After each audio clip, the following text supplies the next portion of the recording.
This is XboxEra. We're an independent, community-funded publication focused on providing the best coverage and discussion of your favourite platform, Xbox. With best-in-class forums, a kick-ass Discord server, and awesome merch, XboxEra.com is your destination for the best news, reviews, and features focused on what you care about. With shows like the Xbox Era podcast, headlines, and a whole heap of Patreon-exclusive content, we're proud to be an independent publication completely funded by you.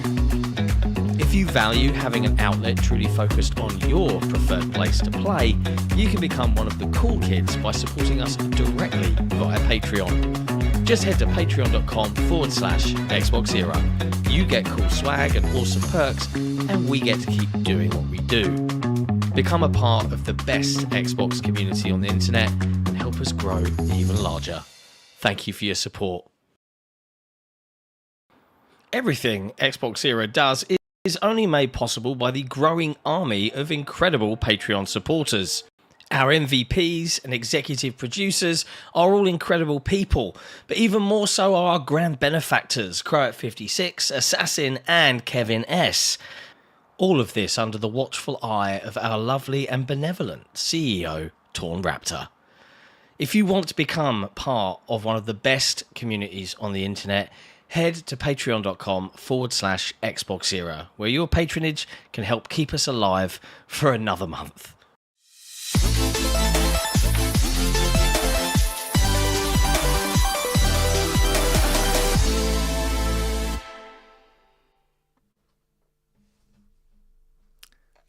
What's going on, everyone? Welcome to episode 292 of the Xbox Era podcast.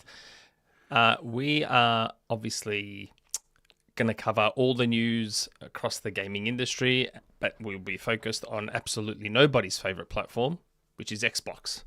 Now, Xbox Era is still currently fiercely independent. There it comes. Jesus, that took forever. Who knows for how long? And that's all thanks to our wonderful community, and in particular our delicious patrons. Big shout outs to all the MVPs, executive producers, and especially our grand benefactors, Shashin, I'm trying to remember them off by heart, Croat56 and Kevin S. Correct. And of course, our wonderful Australian CEO, Torn Raptor. Now, as you can see, John's not here today, which is probably ultimately a good thing, because I've replaced him with someone far better, which is Rand Al Thor 19. How are you, Rand? Hey, once again, I'm on the show and John's not here. Literally, John called it out. Think, He was like, how come I never get to be on the show with Rand? I really think John just does not like me, which is okay. Like everybody, you know? So It works out well because you make the show very long, and John doesn't like it when the show goes very, very long. That is true. Although, hopefully the show won't be long today because I do have things to do later. I have set aside a block of time for this, but I do have to go at some point, so it won't be as long as normal. Okay, so it won't be a 5 or 6 hour show. No, just definitely, 3 or 4. won't be. Yeah, I gotta play some Arc Raiders later, man. You can't spend all time doing this. Yeah. Maybe you and I should play Arc Raiders. Well, we could. Well, the thing is, I probably wouldn't run any guns with you because you'd probably make us lose every single game. So, free loadouts it is with Nick. Why? What do you mean, why? I'm not bringing my good weapons, my level 4s with all the attachments in there with you. You know? How do you know if I'm any good at Arc Raiders? I mean, Nick, when we played, Come on, Nick. you had to loot everything in Fortnite. I bet you're the same in Arc Raiders, and you have to. I do. Loot. I do have to loot everything. That's the whole point issue. of the.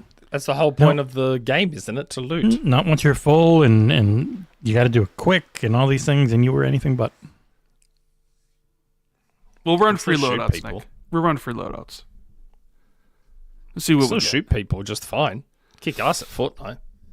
Oh, that's Fortnite, though. This is something else. Biggest game on the planet, mate. It's not even close. Sure. Yes, it is. It's not even close to the biggest on game on the console, planet. yes, but not probably not mobile. No, or PC. Whatever. Withering Waves, didn't you know? That's the player's choice at the Game Awards. It offered the biggest gotchas. Yeah. Jesse's also here. Hi, Jesse. Yeah. Hi. Hello. I won't talk We've that also much got this show. plenty of familiar names in the chat. I found myself just spamming the chat earlier saying hi to everyone because I didn't want to leave anyone out. So yes, how's everyone's weekend been? Any good? Kind of just started. I mean, the weekend's here. It's cold here in Chicago, as we were talking before the show. Oh my god. It's going to be extremely cold tomorrow. And then it's supposed to get warm. It's weird. So tomorrow's supposed to be 7 degrees with wind chills of -20. And then next week is supposed to get back into the 40s. So... Are you saying 7 degrees Fahrenheit? Yes. Yeah, 7 so that'd degrees be like Fahrenheit with wind chills of negative -20. 10 for you or something? Because, 32 Fahrenheit is 0. Oh my god, that's -13. There you go. Uh-huh. Yep. Yeah, when I said 0 degrees, I didn't mean Celsius. I meant like -15 Celsius. Oh my god. It's 16 outside Celsius in Melbourne, and I find that cold. Yeah, but I find as I told you before, you don't know what real cold is. No, I don't. Yeah. You should, 16. one year you should come to Chicago. Come during the winter so you can properly I'm not coming during experience- winter. No chance I'm coming to Chicago. How about you go to Las Vegas Absolutely during the no winter, chance. head out into the desert, have yourself a good time. Vegas, maybe.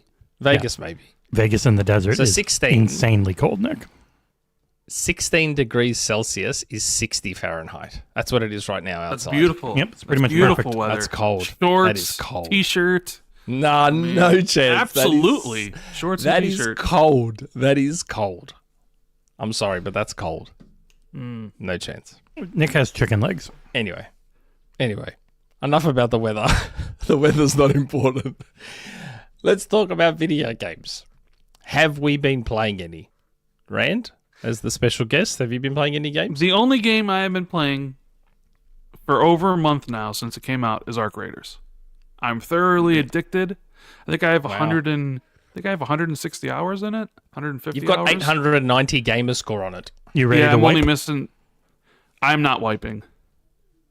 There's no. I don't see any Wiping? point.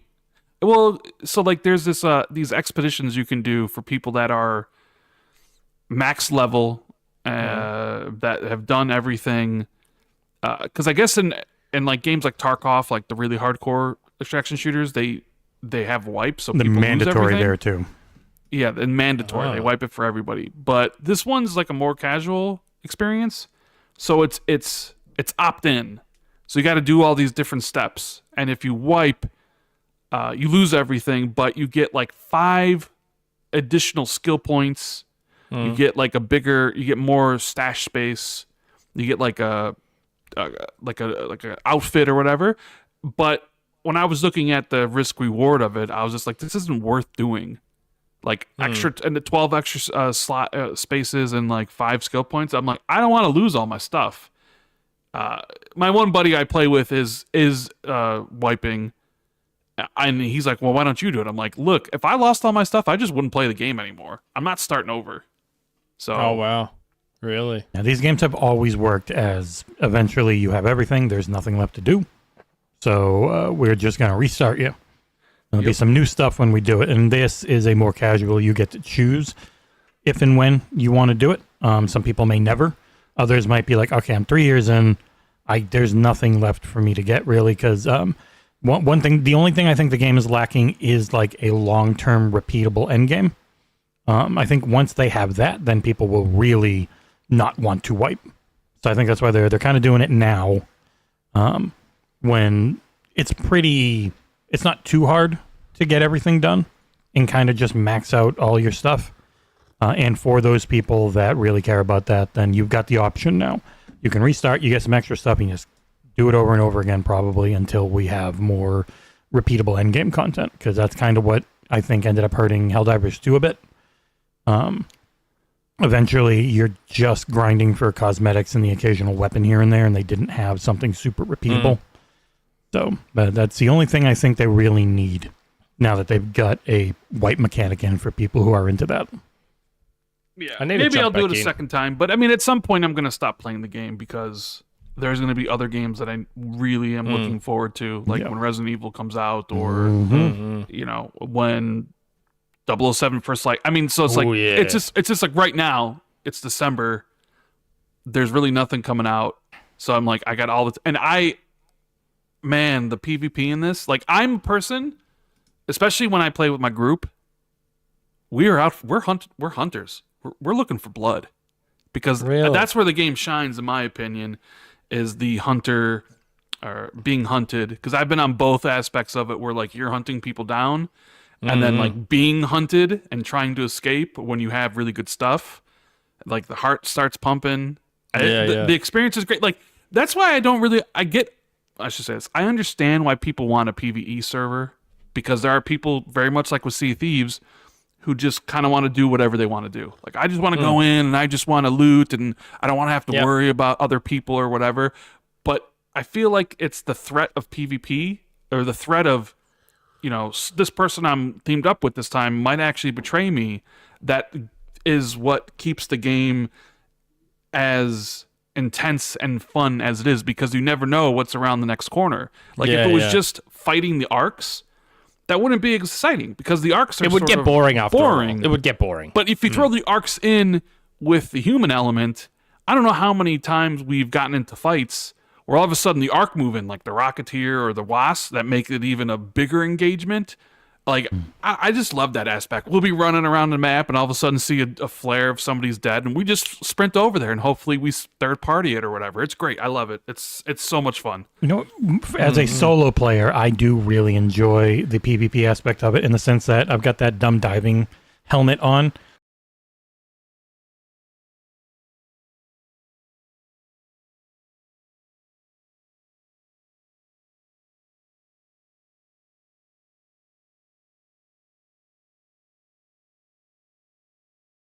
And completely gone if they were to do a PvE. So what I'll do is, since Jesse's acting all weird and we can't hear him, and now he's muted again, I'll unmute him. Oh wow, look, I can't unmute Jesse. I need to jump back into Arc Raiders. I want to play it again, but I feel like it's a game I should play with others. Like, Go XLR utility keeps keeps on my own a crashing. few Is the problem? times, and obviously now with how populated the game is, The Go XLR software Solos. keeps crashing, so that's why. Oh, does it? Yeah, I don't know why. But when it crashes, no one can hear anything, which is cool. Thank you, Go XLR. Yep.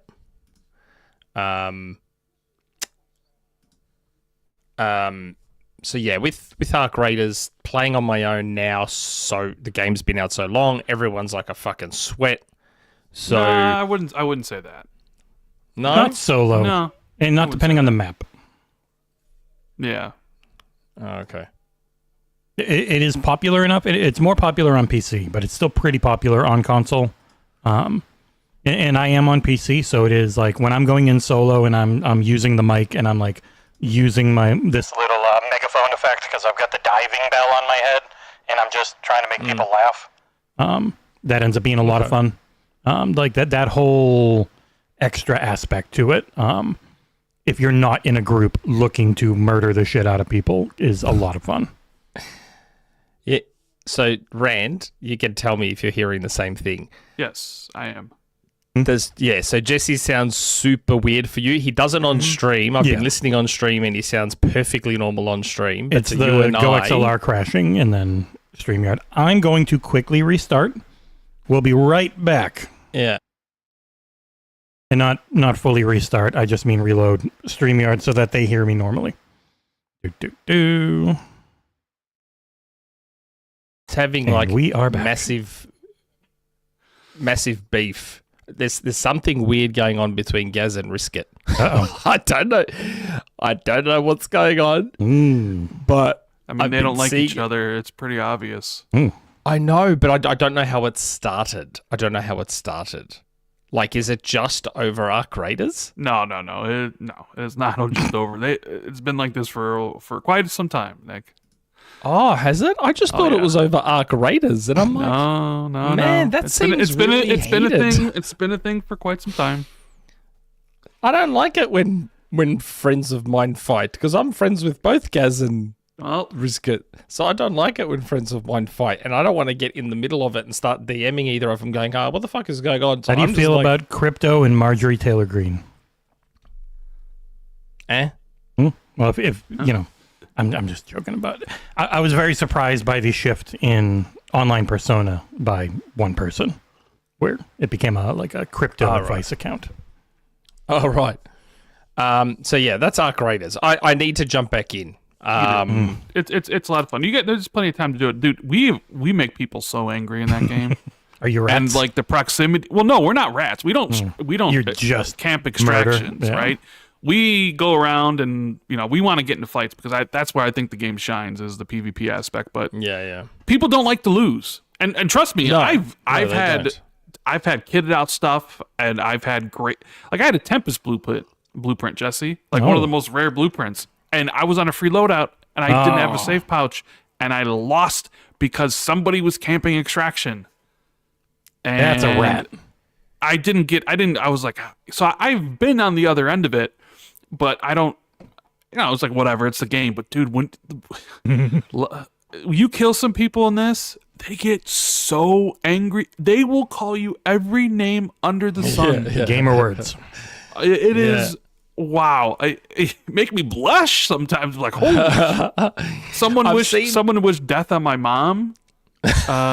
She's already dead. That's old school Xbox 360. Yeah, it definitely is. Live chat. I've seen some of Gaz's videos where he just full backstabs people. Like, he'll join up with them and then get to the end, get to the extraction, and they'll be like extracting, and then the guy's like, "Oh, thanks, dude, that was really cool." And then Gaz just full fucking. And that's the worst because he kills them as the doors are. You can't even loot them. So you can't even loot them. So he just does it just to do it. That's pure rat. That's the worst rat. It's not surprising. It's not surprising at all. Oh, shit. Have you been playing anything else? Literally just that, man. 160 just Arc hours. Raiders. Just Arc Arc Raiders. I said, Raiders. man, you've come up on my friends list that's playing it, and you're the only one, I think, whose gamer score is that high on it. Yeah, I only got 3 left. 2 of them are broken on Xbox and PlayStation. The one for using a lure to have a drone attack a drone. I've done that multiple times, but it doesn't do anything. The other one for using a snitch to down an Arc Raider. I've done that too, and then beat the Queen. That's it. So just 3 left to do. Okay. My gamer score on that game's probably like 10 or 20, something like that. Which is like, do the tutorial and do some other basic thing. Actually, no, I got one for extracting once, I think. Okay. What have I been playing? In terms of new, I've only been playing one game. I say been playing. I'm not that deep. Played a little bit of and couldn't stand. Yeah, played a little bit of. I looked it up. This no commentary walkthrough is exactly 1 hour and 7 minutes. So, yeah, it's the Phantom. I've been playing the Phantom. So, some of you will remember a while back, it kind of just appeared out of nowhere. This Phantom scrolling beat 'em up, right? All done in that comic book art style and everything. And we got a code for it. Jesse's like, hey, take this code for this if you want. I was like, all right, I'll play the Phantom. Okay. It's not great, the Phantom, sadly. Like you can tell by looking at it that it's not the greatest, most polished product out there. The weird part is, like, and this is why I need to find a way to get a job as a scrolling beat 'em up consultant. I need to find a way. There's stuff in this game, like I think visually the animations are a bit stiff and there's not enough frames. Odd. Yeah, for something so well hand drawn, and it is the actual artwork is really nice. Yeah, this is above a Flash game, but there's just not enough animation. Yes, it is above a Flash game, but not hugely above. There's stuff here, like it at least follows the basic rules of scrolling beat 'em ups. In most cases, more than Marvel Cosmic Invasion does. But there's just, it has these brief glimpses of being an okay game, but it's just a bit stiff. The hit detection can be kind of funny sometimes. And there's sort of some cheap, you get hit pretty cheaply and you can die pretty cheaply. Yeah, it just, I don't know. I don't know if it just wasn't enough time. Oh my God, I just saw a Street Fighter flame thing just then. Yeah. That was straight out of Street Fighter. Holy crap. Like Street Fighter 2. Interesting. See that? Did you see that thing where the bomb hit the guy? Mm-hmm. Like the animation of when he went on fire. I didn't notice it when I played it. I'm only noticing it now that I'm looking at it on the video. That's straight out of Street Fighter. There's stuff here. Like I reckon another year of developing this game and pushing it a bit further. But again, we don't know the development history. We don't know the budget. We don't know the time. We don't know anything about the game. So it's hard to make those calls. But I feel like there was potential here for a decent scrolling beat 'em up.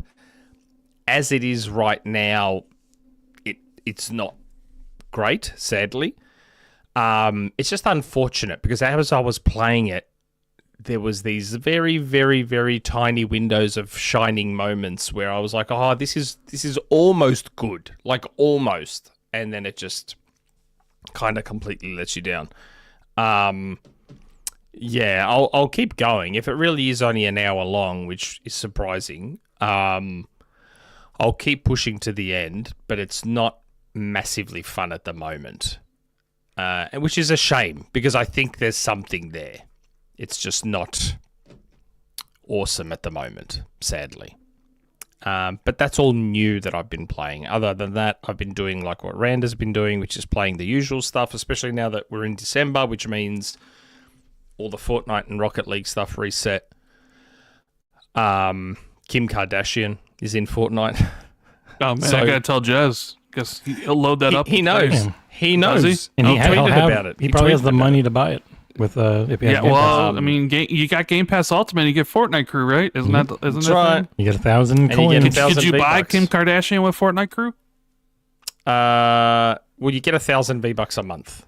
So I think Kim's model is 1,500. Yeah, it's always more. But and I it's mean, funny, you know. if you don't say you got it for November and you got 1,000, and then you keep got 'em. 1,000 for December and you don't spend any, you get 2,000 then? Yeah. As far as I know, you Yeah. keep them, yeah. And doesn't she have the emote, which is the friggin' champagne on her giant fake ass Yeah. flying up and Yeah. over Yeah. into Yeah. the glass? Yeah, of course. Yeah, and of course, you know, Kim had a lot of input and creative control per se on her model, and she's clearly seen Chun-Li and gone, okay, well, she can't be the only one getting all that kind of attention. So Kim she's the only Fortnite model since Chun-Li to have that kind of junk in the trunk.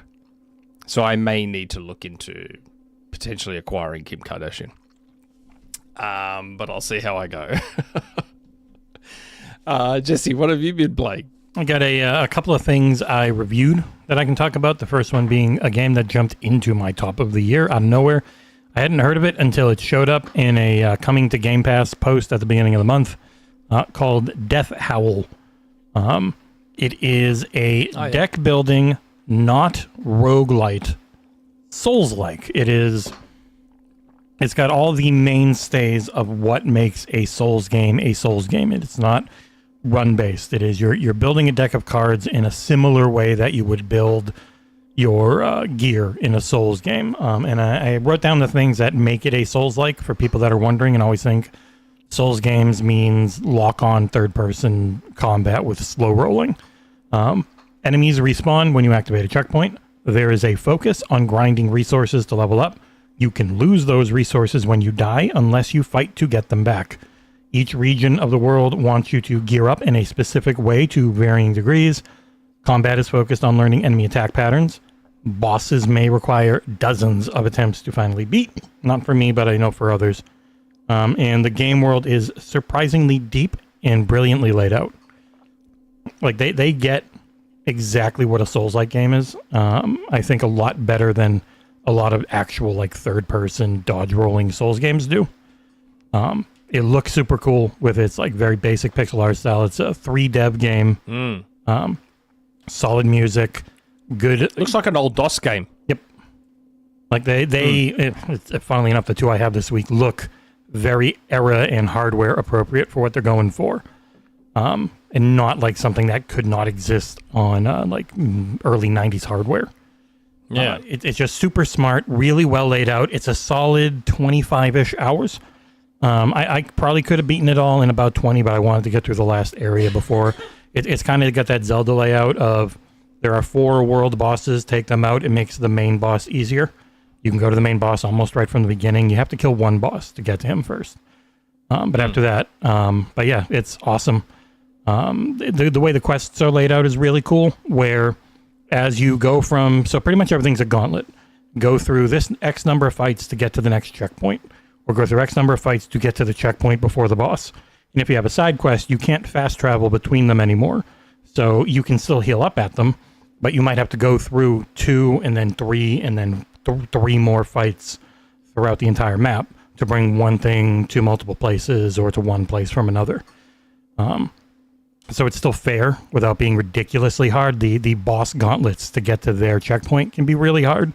But there were multiple times where I was at the 3rd gauntlet, like the 3rd fight, and I had like 1 or 2 of 20 health and still won. Because as you grind each area and you build up your deck of 20 cards, like enemies drop things and you use your death howls, which are essentially the souls of the game. Every time you kill an enemy, you get one, and you can either use it to make more cards or at a checkpoint to add to like a whole leveling up system they have called teardrops.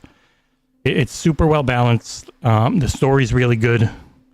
It's an incredibly good strategy game mixed into like a deck builder. Souls-like is not something I ever thought I would need, and now it just became one of my favorite games. It's in Game Pass on PC, and it's coming to Game Pass on console on February 19th. It'll be on PlayStation and Xbox. So the combat is all turn-based, yeah? All turn-based. You can eventually, as you level up each realm, this talent tree that's shown on screen right now, and unlock the cards, you can get very strong to just really start tearing through stuff, but in that realm. Because if you try and use one realm's cards in another realm, they cost 1 extra mana, and you only have 5 mana per turn, so that makes it really hard to use them.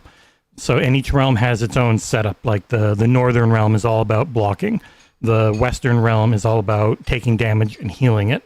The eastern realm was all about like upping your damage for various things to just nuke things quick. It's really cool. The south realm is all about moving a ton.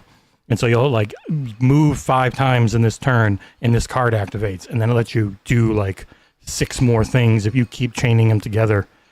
It's a really good, deep, smart game that isn't that run-based thing if you're not into those. And it's also, it's not cheap. Like I know some people were saying it's the hardest thing I played this year, and I'm like, it was never hard as long as you actually just spent, I don't know, a little while in each realm grinding up the levels. But that is 1,000% what the genre is supposed to be.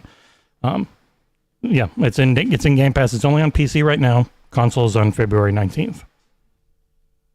Nice. The other one is one I know you're interested in, and that was Terminator 2D No Fate, which at first we got rejected for in Keymailer, but it turns out that was a mistake, and so they sent me one. So I was able to review it, but I couldn't say I had it because the friggin' review guide is like, please don't tell him when you have this. And I know when people want to know why that happens, it's generally because they don't want everyone that didn't make the cut asking them for a code. But Terminator 2D No Fate is exactly what you think it is when it is. It was an arcade game that could have existed when this came out, is essentially what they were going for.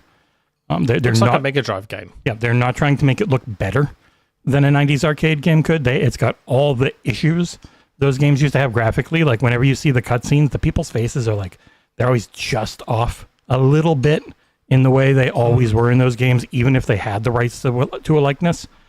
It plays well. The only issue I really have with it is on any difficulty besides easy. When you run out of continues, even if you're at the last stage, you're all the way back to the beginning. Now, it's about a 90-minute game. It's not the worst thing in the world, but when you're trying to beat it on hard and extra hard to unlock stuff, it's not fun. So you mean That won't be a problem for me. So back at the beginning of the entire game? The entire game.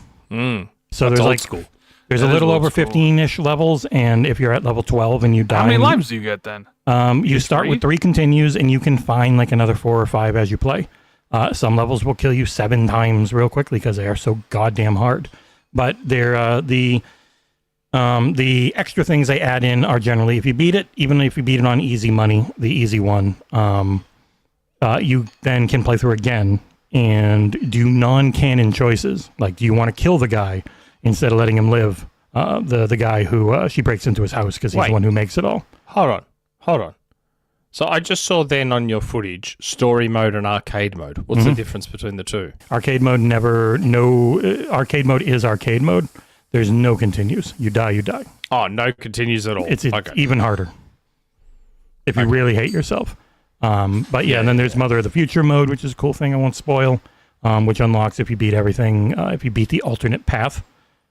So you get a couple of choices you can make. Do you, do this thing that happened in the movie, or do you maybe not do this thing that happened in the movie? And you get that a few times as a replay value thing. They also throw more of the Future War in. So even after you get through all of Terminator 2, you still have the Future War with Commander John Connor to fight through. Looks great, runs great. Every once in a while, the jumps were a little finicky.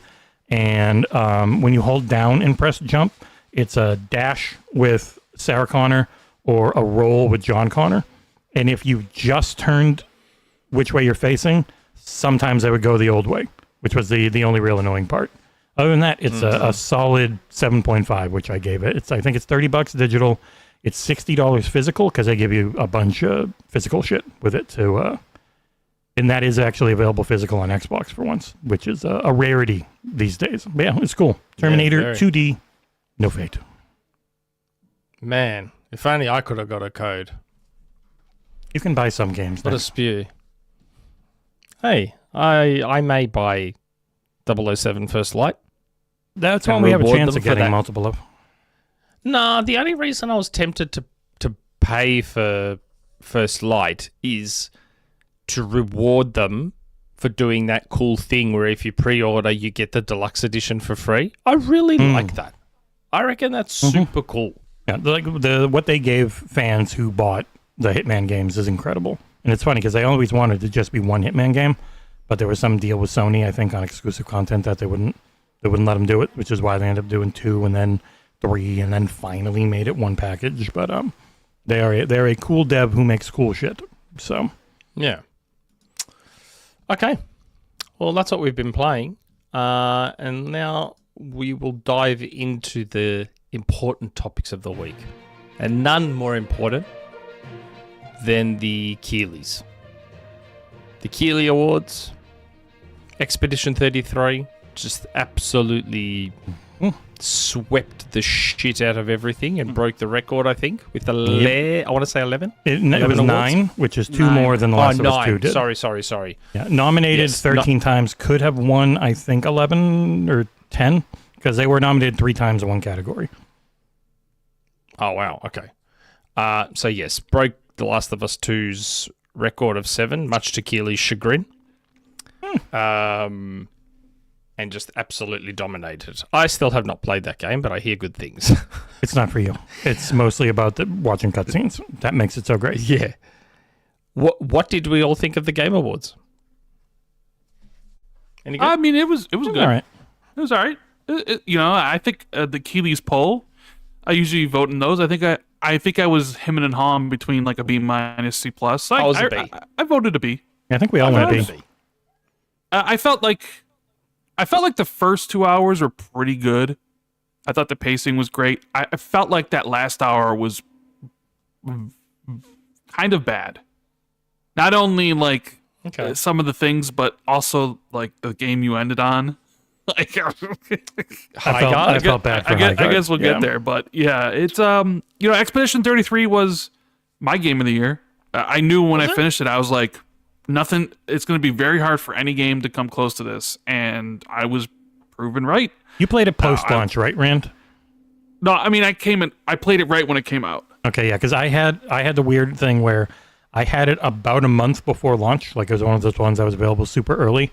And I beat it in about a week because I just did not want to stop playing it. And I had no one to talk to about it for a full month because people obviously hadn't gotten it and started to play. And we're not in with other people that review that much, really. So, but yeah, no, it was from the very beginning, it was immediately a holy shit, this is amazing. Yeah. I think I gave it a 9.5 and it's definitely at or near the very top for me. I was like, yeah, nothing is touching this game the rest of the year. And, well, nothing touched it the rest of the year. So yeah, I mean, I did find Geoff's choices interesting. Like when you have Star Wars No Fate, you have Fate of the Old Republic. Oh, was it? Oh, sorry, Fate of the Old Republic. Sorry. Yeah. What a name! What if it was just called Star Wars Fate?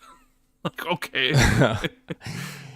They Weird had control there. They had all these other, I would argue, I mean, even they had the Galactic Racer. They had all these big announcements, so I found it odd that he chose to end on High Guard. Is it really that odd? You want to know why they chose to end on High Guard? I'll tell you. It's secret information. Okay. Because they gave him a lot of money.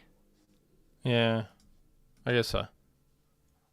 They gave him a lot of money. It's big for them because they're out next month. Like for a lot of the other ones, like FOTOR might be 4 years away. I know they said it. I mean, Casey Hudson came out and said it'll be before 2030, but you it's like could they just argue, formed it. Why didn't they swap them? Why wasn't Star Wars Fate of the Republic last? And like High Guard in the beginning. Like you could make those arguments being like, well, how come you just didn't have the big ones last? But I mean, come on, it's a transactional thing. I mean, the whole award thing exists to make money. It's not really about, and I know this angers people, but the show's not really about the Game Awards. It's an advertisement show. It would be in February if it was about the actual awards. Yeah, it's correct. And that's, whatever it takes. It costs money to put it together. Is what it is. Like I've said it on my show. If there was no trailers, I wouldn't watch it. I don't. How many people watch the Dice Awards? Yeah, nobody watches the Dice Awards or the Golden Joysticks and stuff. It's because nobody really cares. I didn't know they were broadcast. Are those award shows broadcast? I think so. The Joysticks was at least.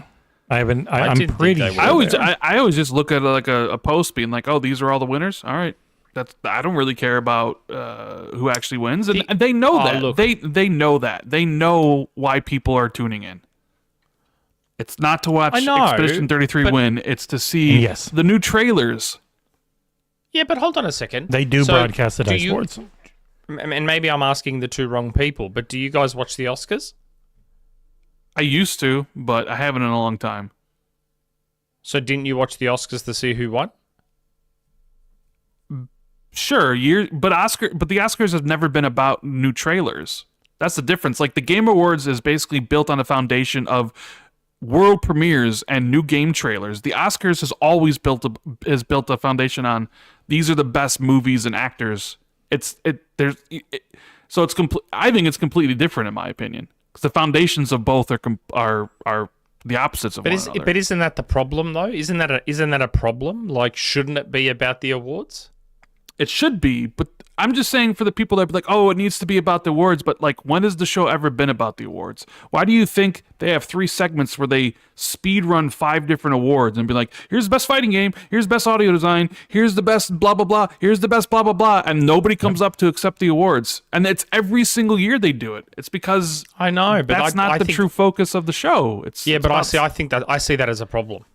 I don't like that. I think it should be about the awards. You should watch the DICE Awards and co-stream the DICE Awards and really focus on that. But I didn't even know that DICE Awards were broadcast. I would watch it if I knew it was broadcast. Mm-hmm. Yeah, IGN's been broadcasting it. But I think the thing is, they know where their bread is buttered. Mm-hmm. Regular people tune in to watch the stuff. If it was just the award show, the numbers would probably go down half, if not more. Oh yeah, way more. It's there's a reason why it takes place in December. The highest ad rates you can possibly get instead of taking place in February or March, like the Super Bowl and like the Oscars and stuff. But you know what's weird about that though? So why is Summer Games Fest so muted in comparison? Summer Games Fest is not big at all. It's not the shopping season. How come he can make? Sorry? It's not the shopping season. Like this is really big for publishers and whatnot because a lot of them are going to give them a ton of money for their ads that play right in the middle of everyone buying Christmas presents. I also think Summer Games Fest isn't that big because I think when E3 died and everybody kind of did their own thing, there wasn't a centralized thing, and it's taken Geoff.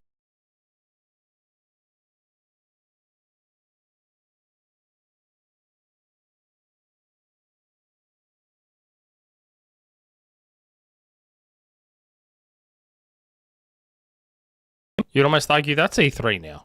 Yeah. I mean, I guess you could. No? I guess you could. I mean, numbers-wise, I think the Game Awards is clearly the biggest, right?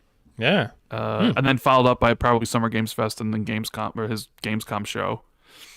Yeah, but I don't know. I don't know what something keeps unplugging and replugging. I think it was a loose cable in my thing, so it should be better now. But I mean, it's his format's has been the exact same for years. It's how it's going to be. There's only so much time. You can't have everybody come up on stage. You have the publishers who give the trailers, pay the bills to put on the show, and that's what the show is. It's an advertisement. It was better this year. At least they let people talk. They even let people talk when they thought they were done and then came back and talked. They also didn't have Christopher Judge talking for 15 minutes to really kill the timing like happened that one year. So overall, it was fine. It is what it is. He is not a platform. And so he can never have the type of pacing that Microsoft has pretty much every June now, or that PlayStation used to have before they did the friggin' ridiculous concert performance thing before finally giving up on E3. But even like a PlayStation showcase, whenever they do one again, will just be able to be better because all the third parties owe them. They don't have to pay them to get shit. They don't have to just take what people have ready. They have their own stuff. They can plan it ahead. Like even the developer direct in January is a hell of a lot, quote unquote, easier for Microsoft because it's all theirs. And he is forced to take what people have available and alongside getting paid by other people for shit he knows others aren't going to care, like all the gotcha shit that shows up. But, when you're not a platform holder, you only can do so much. Yeah, okay. I don't know. And I'm not even saying it's a bad thing. I like Geoff Keighley a lot. I appreciate the fact that he does these shows and stuff. I just look at it like that's just the business reality of this. That's just what it is. He uses the backdrop of like celebrating games and the award show to put this thing on when easily, like you just mentioned, you didn't know GDC, No. I didn't know they get because broadcast. most people don't really. Honestly, most people, if you probably pulled chat, most people wouldn't care if there's nothing new to tune in for trailers. They probably wouldn't like. People just don't care. I guess you could make the argument they built it wrong from the beginning. Like, it was built on new trailers where the Oscars are, hey, this is just a celebration of the best movies and the best acting. It was mainly we're going to get all the richest. Have the newest Spider-Man trailer and the newest Avengers trailer. They're going to get the biggest people in Hollywood to hang out, shoot the shit, get drunk, and spend like 5 hours just hanging out as they give out awards. That was kind of how the Oscars began. We're just like this big thing, and it was in a time where attention wasn't nearly as hard to get. Because even the Oscars has really fallen off viewership-wise and whatnot. Well, I mean, everything's fallen off viewership-wise except the NFL. Yeah. But I will say, though, Nick, if the Oscars was like, here's all the trailers for all the cool movies you'll be seeing soon, I'd probably watch. Really? I probably would watch. See, I watch for the awards. I watch for the awards. I'm a little less eager to watch Geoff's for the awards themselves because of how crappy the voting system is. Video games are so much more. Video games are impossible to properly reward. No one can play everything. No one can play most things, even just to see what gets nominated. So it's not like a movie. I can't spend a couple of weeks and watch 30 video games like I can movies for the Oscars, where I can okay, it's a month. I've got my screeners. I'm in this thing. I'm watching them all. Even in the Oscars, they couldn't get everyone. That is a new rule. You have to watch all of this. Because we're giving you screeners online and we know you're going to watch it or not. But like the video game awards, as you see with best recurring and mobile and all this shit, it's always just what have I or my friends played? What have I heard of? Way more than I know what the best RPG is, even though there's like 50 subdivisions of RPGs fighting against each other. What's the best action game? Is Doom an action game similar to Hollow Knight? No, even the base categories suck. But then you got to get super granular with them, and how many people have played, games that would actually make sense against each other. It's an impossible task for something to actually matter, even for the dice or the golden joysticks or anything. It is impossible, essentially. Yeah. I feel like the best thing to come out of the Game Awards, Rand, was the fact that Xbox won 2 awards and PlayStation. I knew you were going to say that. I think that was. I knew you were. Well, PlayStation won an award though. They won one. one. Give No Last of Us game. Season 2. Sony TV, Sony Pictures won an award. Which they no won an one award agreed for a with. show that half the audience hated and the other half even forgot it existed. Like, Jesus Christ! That was the last thing they should have won. Yeah, I think there was an irony in PlayStation winning something that was TV when all those years ago. Oh, God. But yes, I had a funny feeling Doom was going to win the accessibility one because I remember there was a lot of talk around its accessibility options at the time when it came out. And I remember going through all the options and going, holy shit, there's a lot here. And South of Midnight was the Games for Impact, correct? Yes, Games for Impact. Also announced to be coming to Switch 2 and PlayStation 5. Yeah. Yes. Yep. South of Midnight. It's kind of funny because it almost seems like they knew they were winning the award. In a way, like if you wanted to be a conspiracy theorist, right? Because when Keeley does like the awards on the side, like in the pre-show, they're like, "Oh, here's," and then all of a sudden the winner's standing right next to him. Yes. Oh, they knew. They obviously told the person to be there. Or whatever. They must tell them. Yes. And I sort of wondered, like with South of Midnight winning, I was like, did they tell them beforehand? Because before the show, they announced that it was coming to PlayStation and Switch 2 in April. Or, you know what I mean? Like, was it before the show they announced? Yeah, because they announced it in the Matt Booty Variety article where they announced the Xbox Dev Direct. They also talked about South of Midnight and stuff coming to PlayStation. And then the Twitter accounts for Compulsion started tweeting it out. And I just thought, oh, they're announcing like it's coming to PlayStation and Xbox, or PlayStation and Switch 2. And it just happens to win the award. And then they just happen to also mention it while they're on stage. I was like, a conspiracy theorist to say like they knew they were winning, and this is also why like the start of the PR moment. Like, yeah, they probably did. But yeah, they probably did. I don't know. Maybe because clearly they must tell some people they win because, like I mentioned, they have people come up to Like, hey, here's your award. You won. Oh, how are you right there? So how are you so there so quickly? Did you know? You know. And the people who were voted on that weren't close, like the Silent Hill lady and a bunch of other people who would have to fly across the world, did not. Yeah. Yeah. Did you play South of Midnight, Nick? I did. I haven't beat it yet, but I have played it. It's not that long, and you skip all the combat, don't you? Or cutscenes. I know. I skip all the cutscenes. I don't skip the combat. It'd be funny if you skip the combat and the cutscenes. You'd be done in like half an hour. Combat. Yeah, I'm not going to skip the combat. That's going a bit far. I did skip the combat my second playthrough. Yeah. You've already done it. Yeah, I played through it twice before I reviewed it. Played through it once fully, and then the second time I made sure the game skipped the cutscenes and the gameplay and everything, and just went through it all. So then what did you do when you were skipping everything? I mean, it's basically just a platforming game then, isn't it? Oh, okay. Wouldn't be a very long game if you skipped all the combat and the cutscenes. No, I mean, I didn't. No, it's not. But Jesus, I was like, what would the game be like if you actually skipped all this stuff? And you can skip. How many times have you seen a game give you the option to skip the combat? There's not that very many, if at all. No, I know. Lost Crown gives you the option to skip the hard platforming sections. Yeah, when the accessibility option is, you can essentially just skip most of the platforming when it's too tough if you don't want to. That's where me and Nick are bros. Prince of Persia: Lost Crown, Game of the Year 2024, baby. Mate, what a game. I gave it a 9.5. Have you played the Rogue Prince of Persia yet? No, I have not, and I doubt I ever will. Wow. Why? I don't know. I don't. It's good. It's not really. good. I'm not really into like rogues.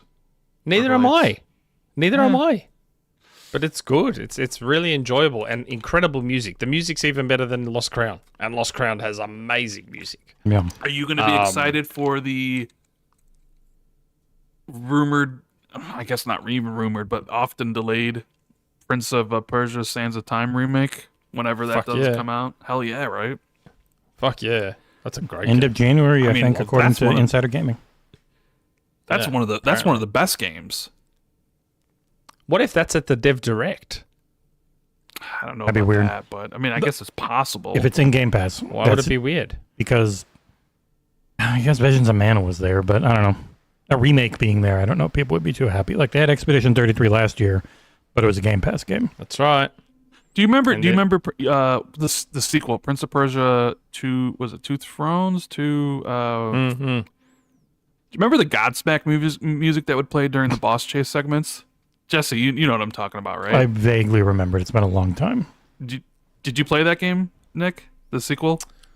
Can't remember which of them I played. I know I played 2008. You pretty much own all of them now. At least. 2008 was standalone. That was also an amazing game. I love that game. Oh yeah, so good. I don't know if I played the Two Crowns or whatever. I can't even remember their names. There was a few of them.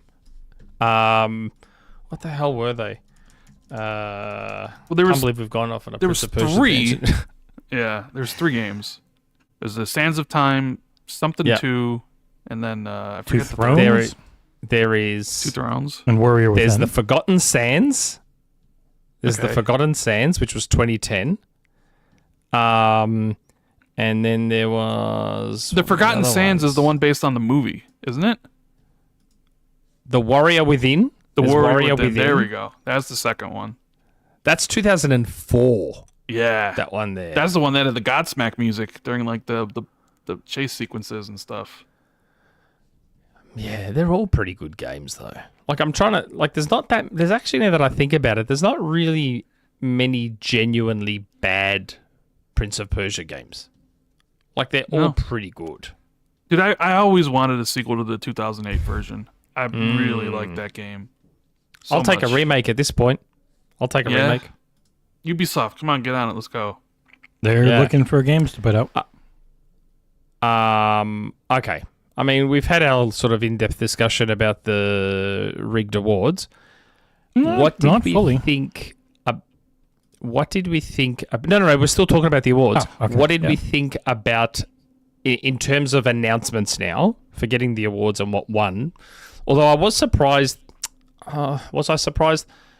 I didn't think Fatal Fury City of Wolves was going to win Best Fighter. I think a lot of people had the exact same feeling everyone else did. It was the only new actual fighting game that came out in 2025 in that list. 2X KO's early access, and everything else is a collection. Yeah, that's true. That's true. It is a good game, though. It is a very, very good game. And they did an extremely good job on Chun-Li in City of Wolves. Their Chun-Li is quite good. For those of you who have played, I know I have. Yeah, I guess you're right from that perspective. It is the only new 2025 fighting game. Next year is going to be interesting because there'll be Tokon Fighting Souls. There'll be Invincible Versus. Invincible Versus is good. Oh, God, Invincible Versus looks good. That got an announcement as well. If you'd only come to Gamescom, you could have played with me. Elemental, the new character. Mm-hmm. But what did we think of the other announcements at the Game Awards? I thought there was some really cool stuff shown. Mm-hmm. Especially Big in the variety, the first cool couple stuff. hours were really good. Yeah. It's funny. Oh, no, maybe I shouldn't say that. What did we think of Control Resonant? The Souls-like... Loved it. Mm-hmm. Yeah? I'm all in. Well, mostly because it really played with my expectations of what Control 2 was going to be. Like, I just assume pretty much like everybody else is going to be, you're going to be playing as Jesse again. Nope. Is basically going to be Another shooter. Really? Another shooter, flying around, doing all the, the telekinesis stuff. And so when it's, actually you're playing as Dylan, I think is his name, the brother. What is his name? Jesse's brother. Jesse brother. I think his name's Dylan. Yeah. Something with the D. I don't know. But you're playing as him, and it seems to be like melee focused, and like from the videos it seemed to resemble more something like Prototype than the first Control, like the weapon, the melee changing weapons and stuff. I was like, okay, well that's taking the game in a different direction. I didn't even know maybe I wanted, but I'm down for it. I love Remedy. Outside of FBC, I've played everything, and I've pretty much really liked everything they've ever made. So yeah, me too. Sign me up. Alan Wake 2 was amazing. Has Alan this Wake fixed 2, my Quantum mic? Break. Yes. So far for us at least. Okay, good. All right, I changed to a different mic and back to it, so I don't have to reload StreamYard. Sorry about that. Oh man, It's when it got unplugged that again. Was full. I mean, for Yeah, the fine stream for it was OBS, fine, I but for know. me, But yeah, I'm really excited to see them doing. Why are you laughing? Did it break again? because it's come back. Oh shit! It All worked right. for a little bit, and now you're just cutting out. And All right. I think Restarting. Rand and I are doing. You guys can still hear me. It's fine. I'll play a little music. Bum, bum, bum, bum, bum, bum, and we're back. Man, it's tough. There, is that better? Yes. It is. I hope Okay. it lasts though, because It's because Rand and I. my cat laid on a cable, which is now a little bent, and so every once in a while it just unplugs. Rand and I were doing our best for like 10 minutes plus to like understand what you were saying and be like, yep, yep, sure. I'm like, man, this is a struggle. You just got to learn to mute and unmute the stream so you can hear me on the stream. Bam, perfect. But I'm real excited to see them move out of the oldest house, which was cool, but kind of ruined by FBC for me.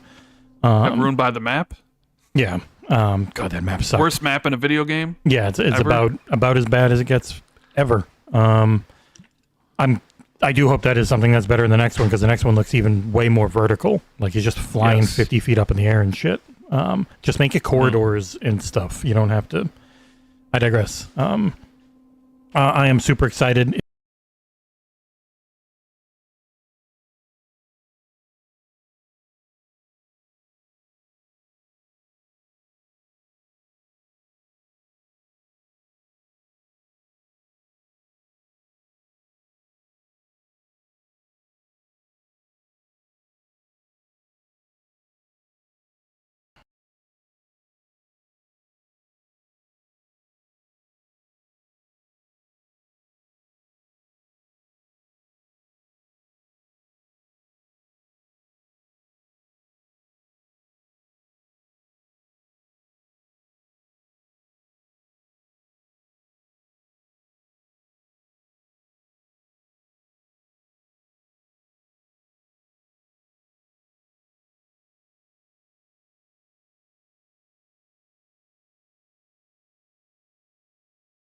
don't know why this thing kept doing that, but I'm going to sound like shit for Nick and Rand again.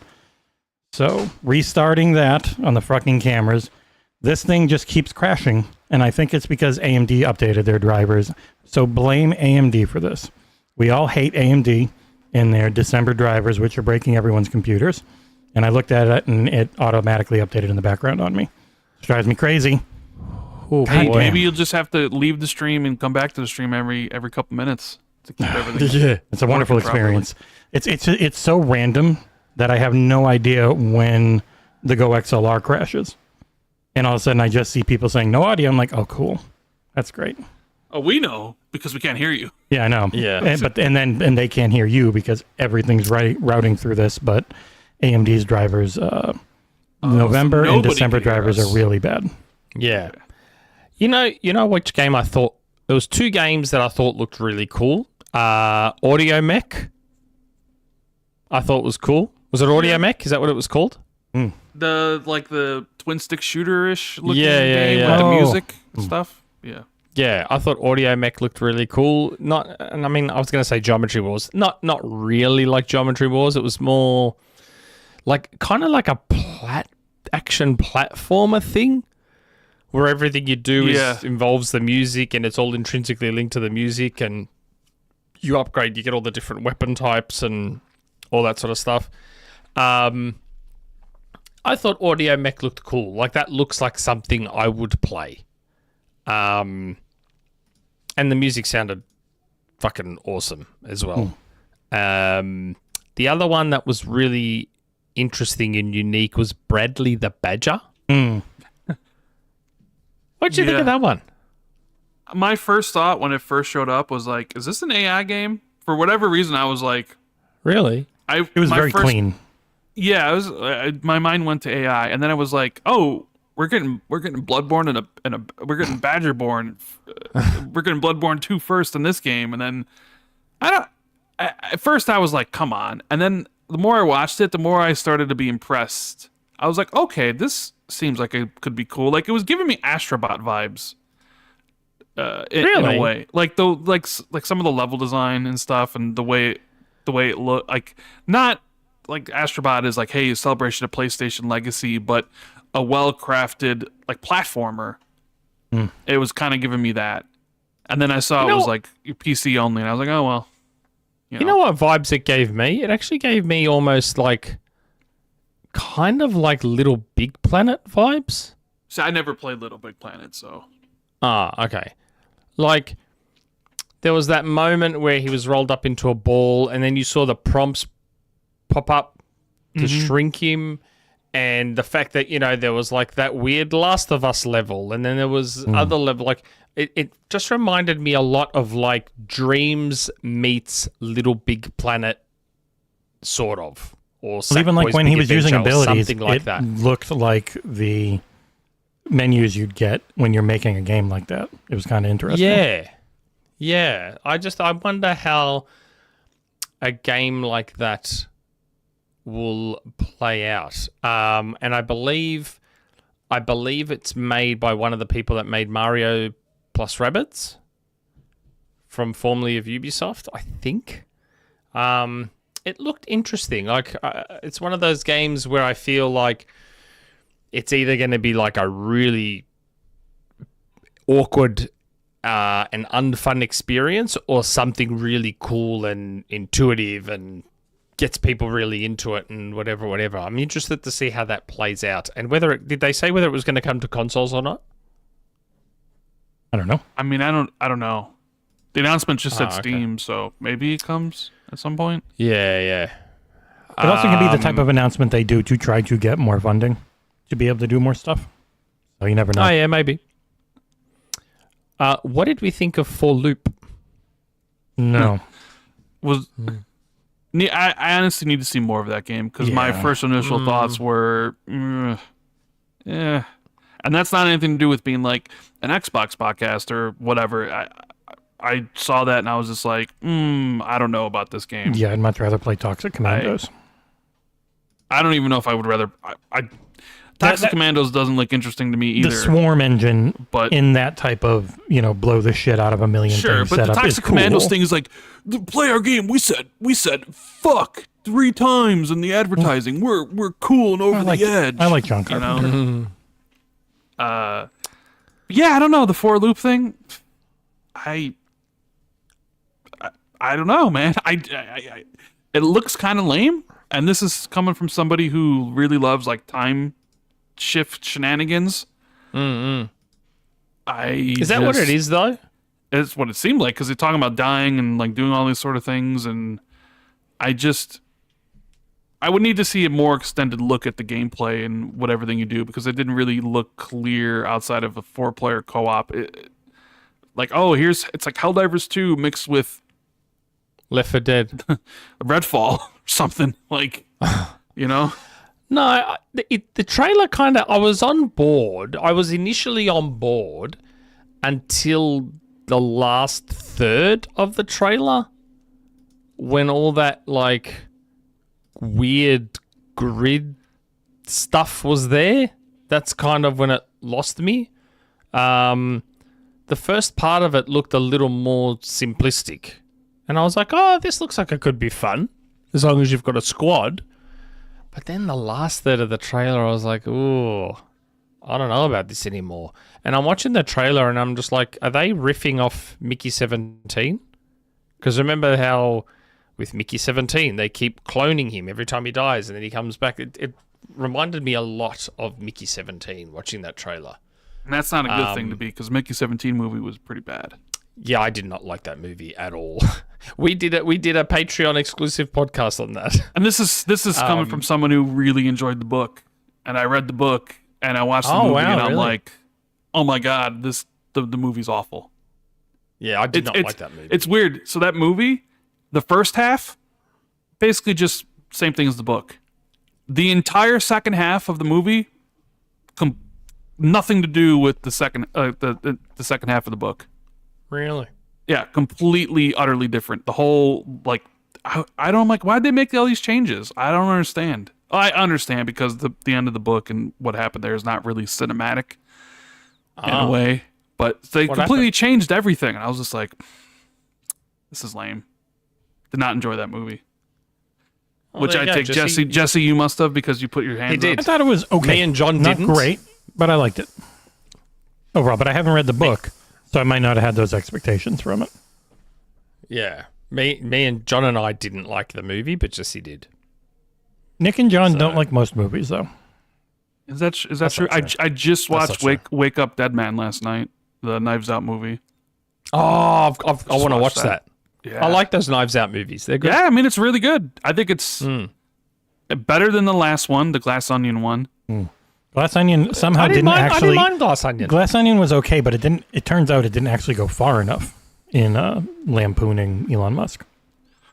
I think this one's better. It may be on par with the first one, or maybe slightly under the first one, but I would probably say first movie, third movie, and then second movie. So interesting. I like Glass Onion. Daniel Craig as Benoit Blanc he's just so fun to watch. Okay.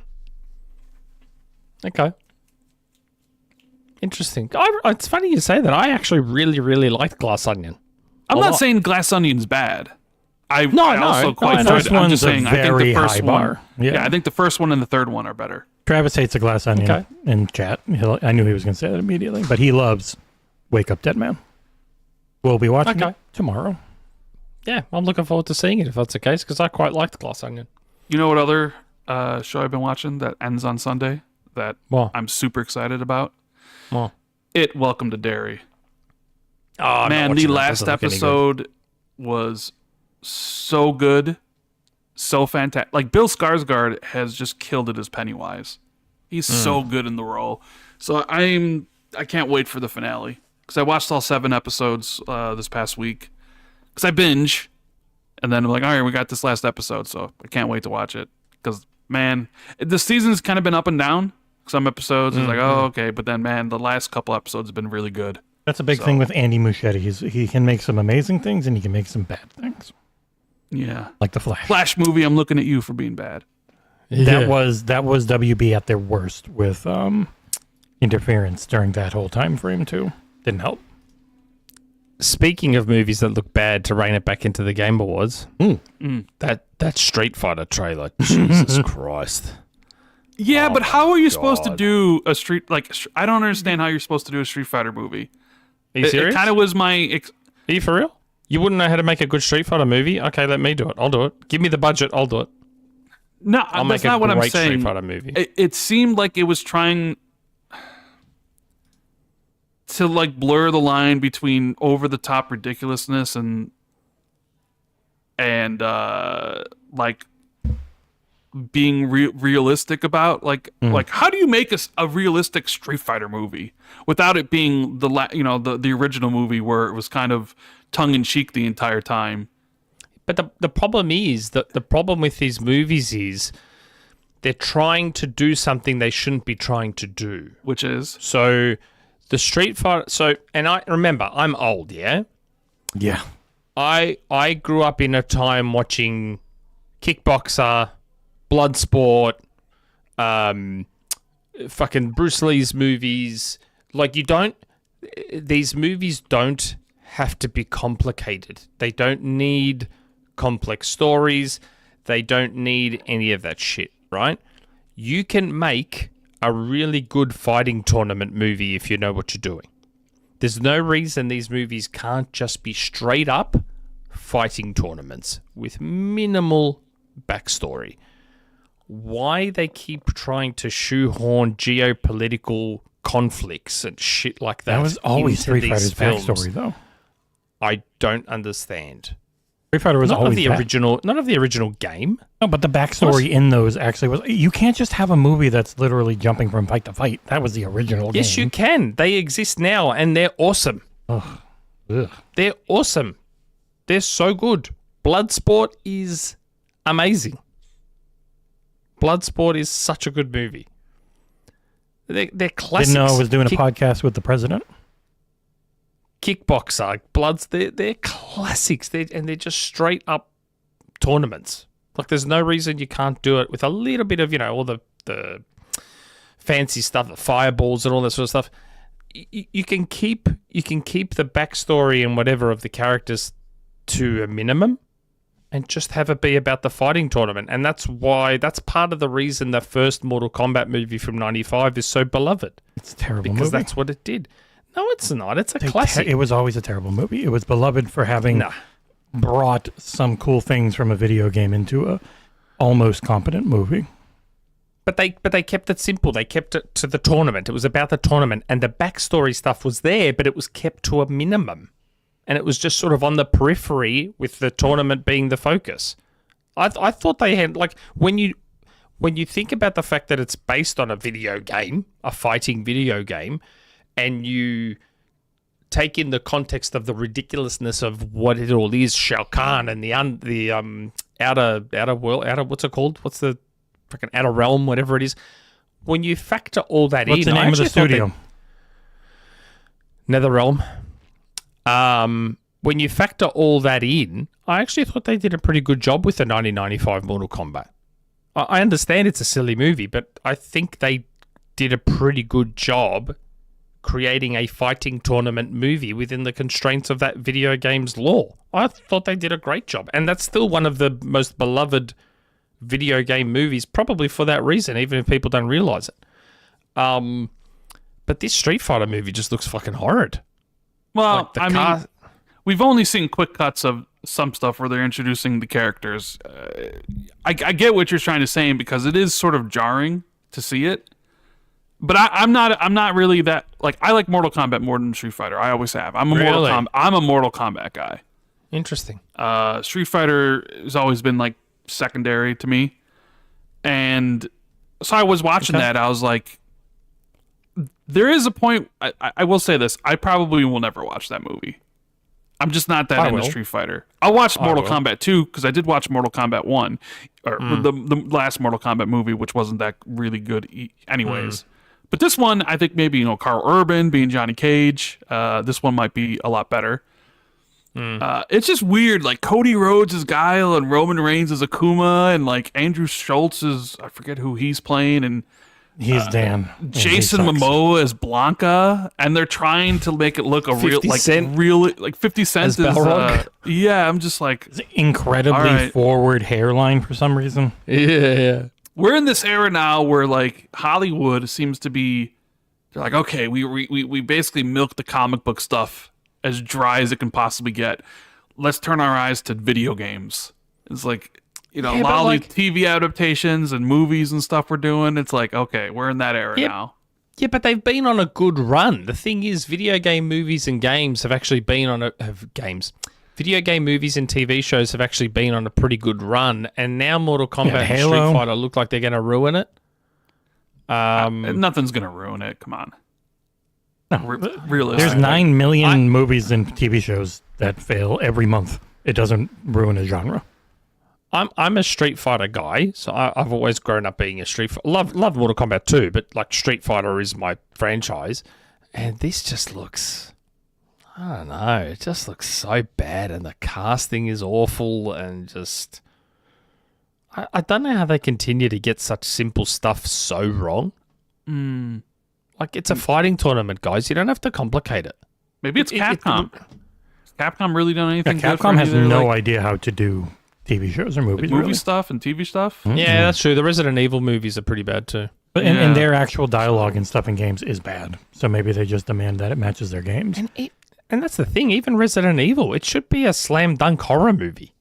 You should be able to do Resident Evil as a horror. They had a whole bunch of like the Paul Thomas Anderson and all the like the Mila Jovovich Resident Evil movies. Then there wasn't a Resident Evil Netflix show. They only did one season because of how bad it was. The only one that has a chance is the one that's being done by the guy who just did Weapons. Yeah, that would be probably that one has really a good. shot. Yes. If they just let him do it. What's he doing? A Resident Evil show? He's doing a Resident Evil movie, I think, starring Leon. Oh, really? Oh, that could be good if it's from the guy that did Weapons. Yep. It's just, I don't know. It feels like it's crazy to me how often they get these video game movies wrong, and it's so easy to get them right. And I'm not talking about get them right as in win Oscars and yada, yada, yada, but just to make a decent, competent movie translation of a beloved video game. Like, it's really not that difficult to do. It might not be difficult logically, and to figure out this would be cool, this person would be cool, but the actual politics of making anything are insane. They're so dumb and broken when you're working within movie studio culture, no matter the country even.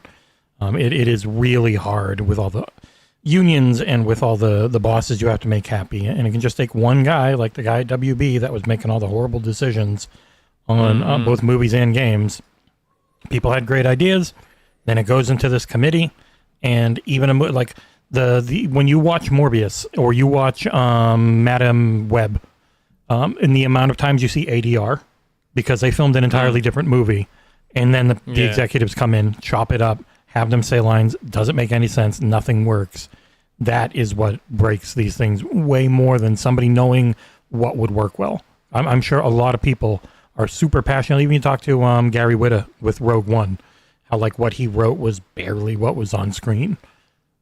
Really? Yeah, like it's just everything. Everything's always like that with movie and TV show executives. Might explain why I didn't like Rogue One. You have terrible taste as well. Yeah. Did you watch Andor? Just a boring. Did you like Andor? I haven't seen Andor yet. Oh Jesus. my! It's literally he's gonna watch Andor and say it's awful, Jesse. Yeah. I know Andor he is. It's probably one of the best shows ever made. It's not like it's easily the best Star Trek thing ever made, but it's one of the best TV shows. Oh yeah, Star Wars. Star Wars. Yeah, most Star Trek things have been really bad for a while, but it's easily. Andor season 2 was incredible. Best show this year, easily by far. Yep. What, better than Mandalorian?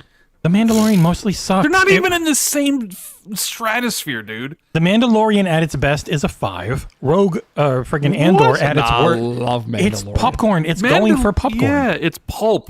It's love Mandalorian. Andor is when they talk about like the golden era of TV. Andor is the golden era. It is prestige, and Andor is probably like 10 times as expensive as Mandalorian for a reason.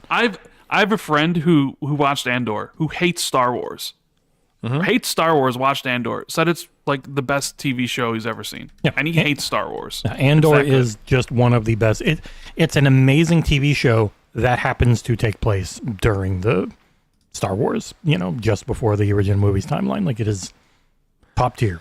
As good as it gets. Maybe I'll give it a watch on Disney Plus. You know how good Last of Us Season 1 was compared to 2? Like, Last of Us Season 1 was awesome. Yes, it was much better than 2. Andor's a lot better. And I really enjoyed The Last of Us Season 1. And Andor's way The Last of Us Season 1 was super good. Season 2 was Well, Season 2 was always stuck with what he wrote after everyone else quit. How we thinking Fallout Season 2 is going to be? hopefully really good. Love the first season. Really enjoyed it. I mean, I love the first season too, so. Yeah. I very week. much enjoyed the first season. Yep. Next week. Real close. Yep. What else? Tomb Raider. I was about to say, is Nick not going to bring up Tomb Raider? Oh, fuck oath, I'm going to bring up Tomb Raider.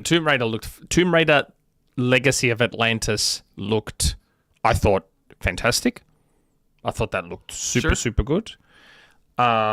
Sequel to Tomb Raider Underworld, which I thought was pretty I thought it was a remake of essentially the first game. Legacy of Atlantis is okay. Legacy of Atlantis. Catalyst is the Catalyst is following their last one, where they are now trying to make it so it's like you had the Survivor trilogy into the new ones, which at first it kind of wasn't, because it doesn't make full logical sense to go from how realistic quite often the original trilogy, the Survivor trilogy was, into fighting dinosaurs.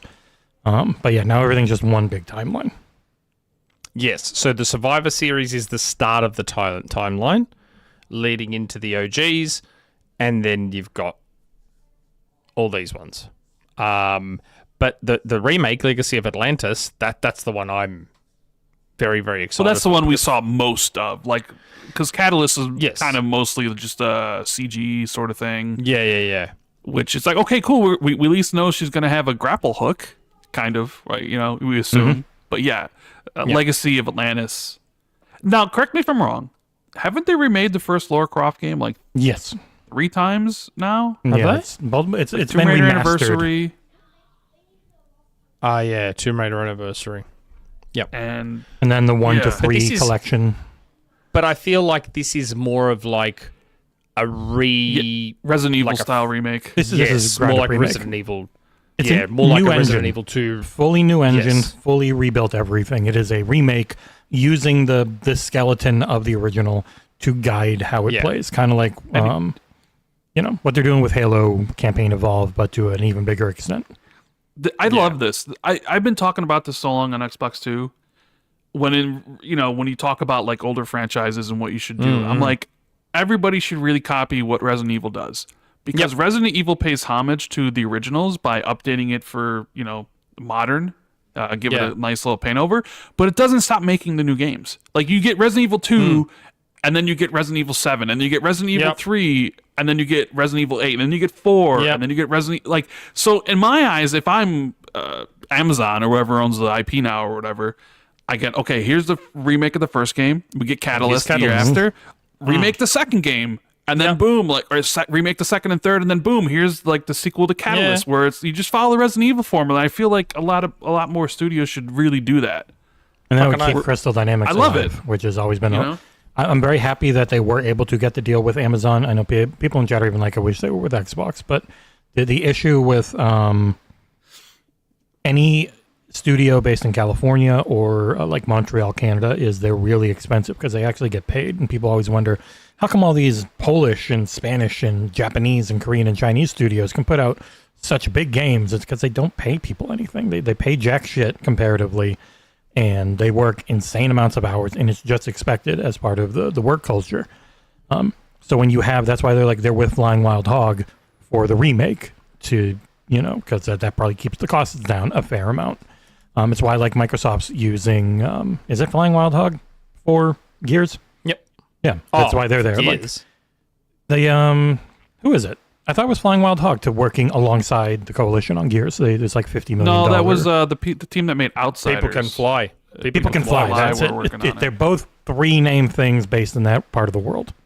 But that's why you have those types of deals, because you can get a ton of work done for a lot less money, and they're ridiculously good at it. Like Infinity Ward's got a couple of studios in Poland now. That's where I know Flying Wild Hog from. Evil West. Evil West. They did Evil West. That's a good where game. I'm thinking, where do I know that studio from? And I'm like, Evil West. And Evil West is great. Evil West is a good game. Yeah, it nails exactly. It was trying to fun be game, like a very fun solid game. 8. Feels like 7.58. it felt like a 360 game, and maybe the best way is possible. It was like, Yes, okay, this in is the a best game for way. me. Although, Yep. let me ask you this question, John, Jesse, and Nick. I said John, but John's never here. I don't know why. I know. No. You miss him. So, and this is just speculation, but Crystal Dynamics was also working on Perfect Dark before it was canceled. With Catalyst coming in 2027, did it look like Perfect Dark was coming in 2028, and that was one of the reasons why they canned it? Yeah, the rumor was like it was still far off and needed like another $100 million because it was Right, years and then away. Take-Two tried to save it. But they wanted So, the IP, which is what everybody wants when they're Yeah, going to do that. and then they just ended up hiring Dale Gallagher and Brian Horton to maybe lead make their new something studio. at some point. Maybe you think Perfect Dark was really that far? Or like we still That was needed the rumor, another right? 3 years? Yeah. Like you look at like, okay, were they really going to release Catalyst and Perfect Dark in the same year in 2027? were they taking Microsoft's Perfect Dark money and using it for Tomb Raider? Well, no, supposedly the No, I don't rumors think are they so. were doing good work. It was going well. But when they were looking at it, and it's like, this is still going to be a lot of years, and there's probably no chance it can make all of it, especially this extra time that it's going to cost a lot of money because Crystal Dynamics isn't cheap, along with the initiative and other companies they might be working on it. Like, it was going okay, kind of like the ZeniMax one, the Project Blackbird or whatever it was. Like, they're going fine, they're just not close. So if you don't have something going, or you don't have something close, and it's time to chop, that's when it's not always because something's bad. Okay. I love the look of it. I think Legacy of Atlantis in particular. We didn't see anything of Catalyst to make. The Yeah. only thing that was odd about Catalyst was when they first showed her face. That and it was lighting. lit. Yeah. It was lit in such a weird way that it made her face look like AI. It was just lit in an odd way because her It looked model fine in the other scenes. Yeah, and her model in Legacy of Atlantis looks fantastic. And it's Like, the same model, just younger. Yeah, I assume it'd be a similar model. Yeah. I found it funny that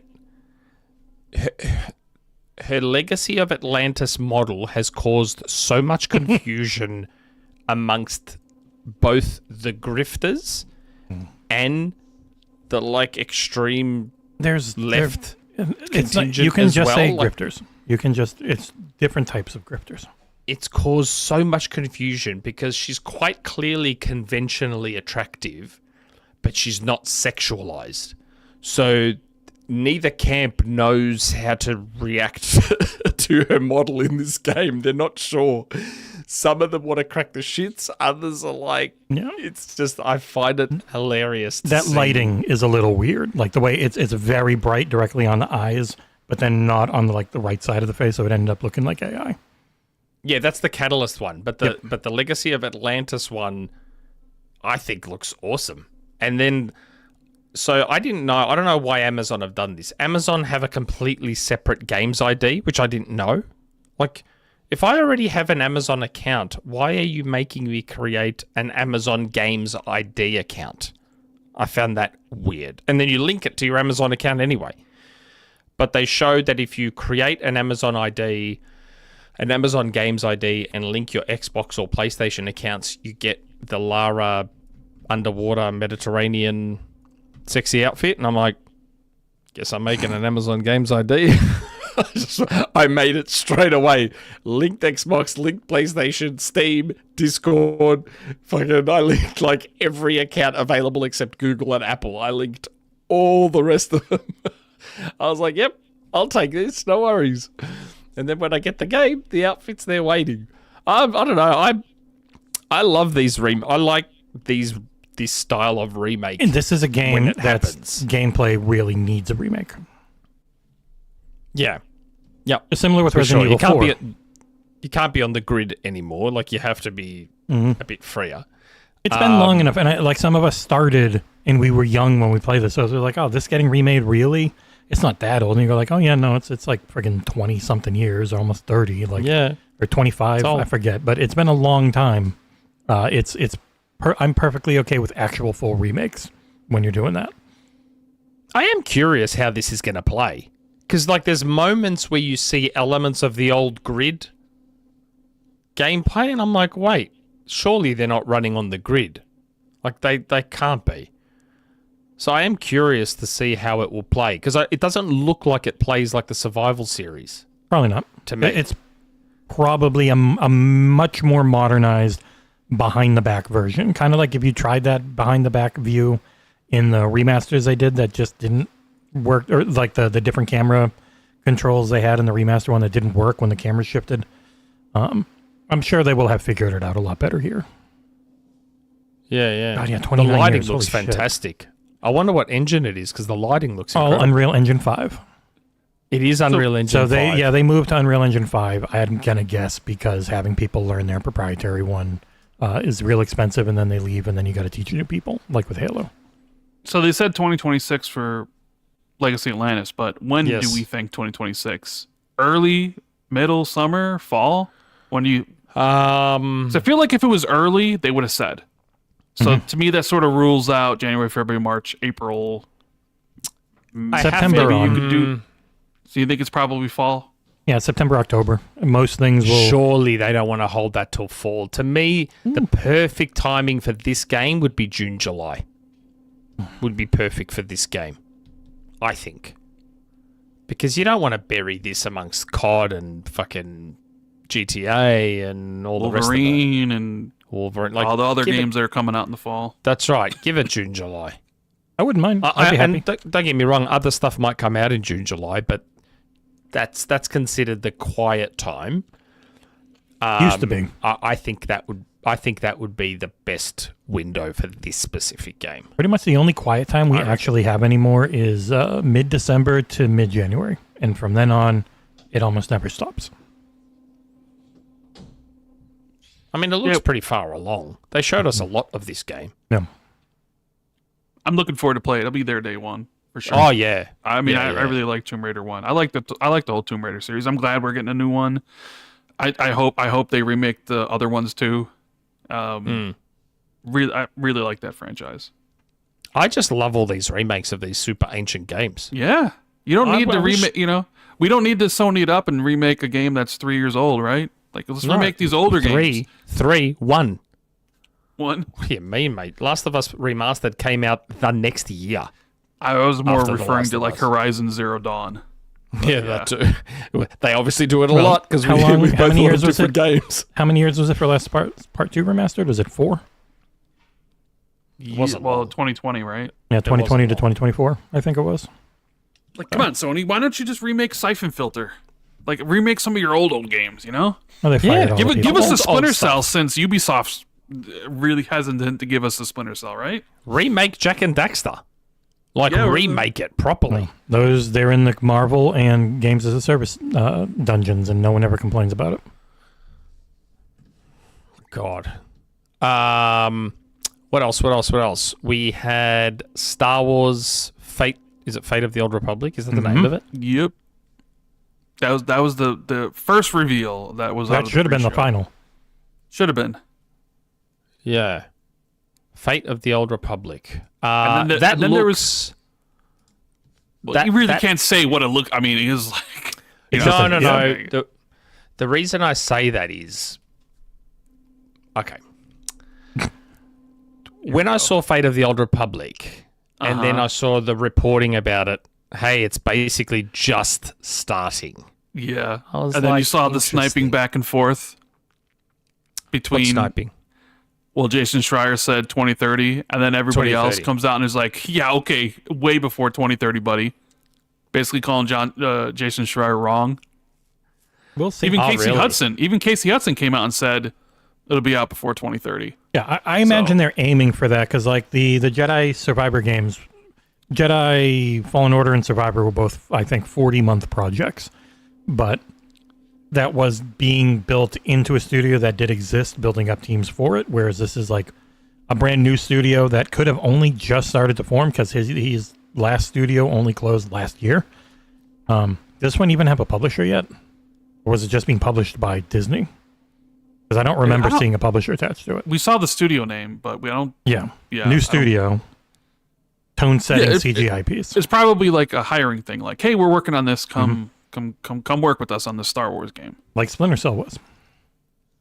Except we never got a trailer for it. We just got LinkedIn posts. Ubisoft did not have the extra money to pay someone to make a CGI tone piece. Well, it doesn't sound like you're excited for Fate of the Old Republic. Do you not like KOTOR? Do you never play those games? I never played KOTOR or KOTOR 2. That's not a game for Nick. He's not going to do I know, that's story games. They're too. I never played them. But it's not that. I found that interesting when I saw that it was virtually just starting, because I had heard quite a while back, and obviously it won't be a thing now, but I had heard quite a while back that there was a Star Wars game in development at Xbox Studios. And probably no longer. Yes, probably no longer. And I can't remember if I'd heard if it was an Old Republic game or a High Republic game. I can't remember. I'd have to go through my DMs. And I was just like, hey, so if what I heard about an Old Republic game at Xbox is true, and then that sort of fell by the wayside, got cancelled, whatever, it kind of makes sense then that this game is virtually just starting over, because whatever was happening at Xbox is gone, most likely. It was something I heard years and years ago. So I just found it interesting how early on this game was. with the Star Wars IP, I don't think that they're happy to have like 30 things in production at once. Yeah. I just can't remember if it was Old Republic or High Republic. I don't bloody know the difference. I don't know Star Wars lore properly, but yeah, it was just, Old Republic is like to see. thousands of years ago, and High Republic was 300 or 400 years before the original trilogy, I think. Maybe a little more. Oh, okay. But that was basically a CG recruitment trailer anyway. So Yeah, and it's like, hey, Casey Hudson, remember him? He was the game director of KOTOR and Mass Effect, but he hasn't directed anything in a long, long time. He's like a new Jade. He's like the Jade Raymond or Jade Raymond. Yeah. And here's this trailer, which gets people, because I think a lot of people thought it was going to be KOTOR. Like when they originally was like, oh, it's some Star Wars related, and because Stephen Totilo had put out a report about the KOTOR remake and the KOTOR 2 remake that they're doing. And there was a leaker who said the new Star Wars game is going to end with of the Old Republic. Yeah. So. Okay. I was like, okay, I'm down for this game. And then you see Jason Schreier saying, oh, 2030 optimistically. And you're like, what, 5 years from now? And there's like, and that's optimistic? Like, but then you saw about people pushing back against them. So I was like, this is interesting. A lot of people really push back against Jason Schreier a lot of the time. No, so it wasn't a report. It was, if they're just starting logically, it's going to be a long time. Yeah. And people will push back on the logic takes. So. Question. That Yakuza-looking game that wasn't a Yakuza game. It's the guy creator who of started Yakuza. Yakuza essentially, but went to Tencent. Uh-huh. Ah. I figured where you were going. Is that who's making it? Yeah, the guy who always looks like he has a ton of face surgery and has makeup on. He went to Tencent, and he's one of the few games that is not canceled by Tencent. Right. So what we saw in that trailer was all CG, right? Probably, maybe. I don't know. Like, if there's one thing RGG is amazing at, it's having things look good, quick, and constant. Like, they were always set up for that. So if he was the one who was big on setting up that tech, I don't think it's necessarily like something super far out and is just like a tone piece CG thing. Because there were some shots that looked more janky gameplay, like when he's driving around and shooting and stuff. So the main scene probably was, fully pre-rendered and all that, but it was pretty clean, at least. But in engine, like setting up things in engine and recording them. Okay. I didn't mind that trailer. I don't play the Yakuza games myself. Yeah, they're all talking and cutscenes. They're not for you. I tried playing Shenmue years ago, like back on the Dreamcast, and I got over it, man. I was just tired of walking up to people and he's like, I see. Like everything. It was like, I see. And you just don't progress anywhere. And it got so boring, man. I was like, bro, this game, seriously, this game. I can see it laid the foundation basically for like open world kind of games that would come 10, 15, 20 and years a simulation, later. and the simulation way of having everything kind of be tracked in-game timing-wise. Yeah, but fuck, it was boring. Oh, I found it boring anyway. Yeah, but that if Gang of Dragon, if Gang of Dragon can sort of live up somewhat to that trailer, it could be something pretty interesting. I really like that Sleeping actor. Dogs. He was he was in Train to Busan and he was in Eternals, and he was very good in both of those. I did like Sleeping Dogs a lot. That's one of my preferred Grand Theft Auto games. And the Saboteur. What else did we get? I assume a lot of people cared about the Diablo IV expansion. Yeah. Maybe. I personally don't, but I I'm mean, a lot of happy. people seem I to be love playing excited this. about a Paladin, right? Yep. Yeah. I'm very happy to have the Paladin. I have seen a lot of people be like, Paladin's there? I'm finally playing the game. Or whatever. Yeah, there was no sword and board, guys, so it's really nice to have that. Yeah. yeah. Although I don't would say, well, maybe this isn't true, but Blizzard always makes great trailers, and that trailer they had Yes. for the Paladin stuff and the Mephisto was pretty cool, but I feel like it was overshadowed by Larian's Divinity trailer. Ugh, I didn't like that trailer at all. In Too terms gross. of like the Way how too gross much it for was. me. Yeah. And it's like, I mean, like, puking on the pigs eating it, puking all over the thing, having an orgy, watching the guy's skin sizzle like a steak, and yet that freaking horses game, which mostly just implies stuff and occasionally has some boobs, is banned. I'm like, man, this Divinity trailer is pushing things about as far as you can on the R rating. I don't know.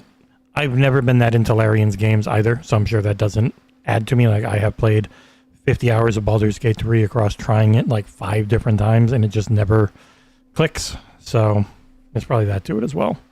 You know what's funny, though? I was asking one of my oldest sources. I'm like, do you know what this statue thing is? They're like, no idea. I'm asking around. My guess is Larian. I was like, holy shit, they got it right.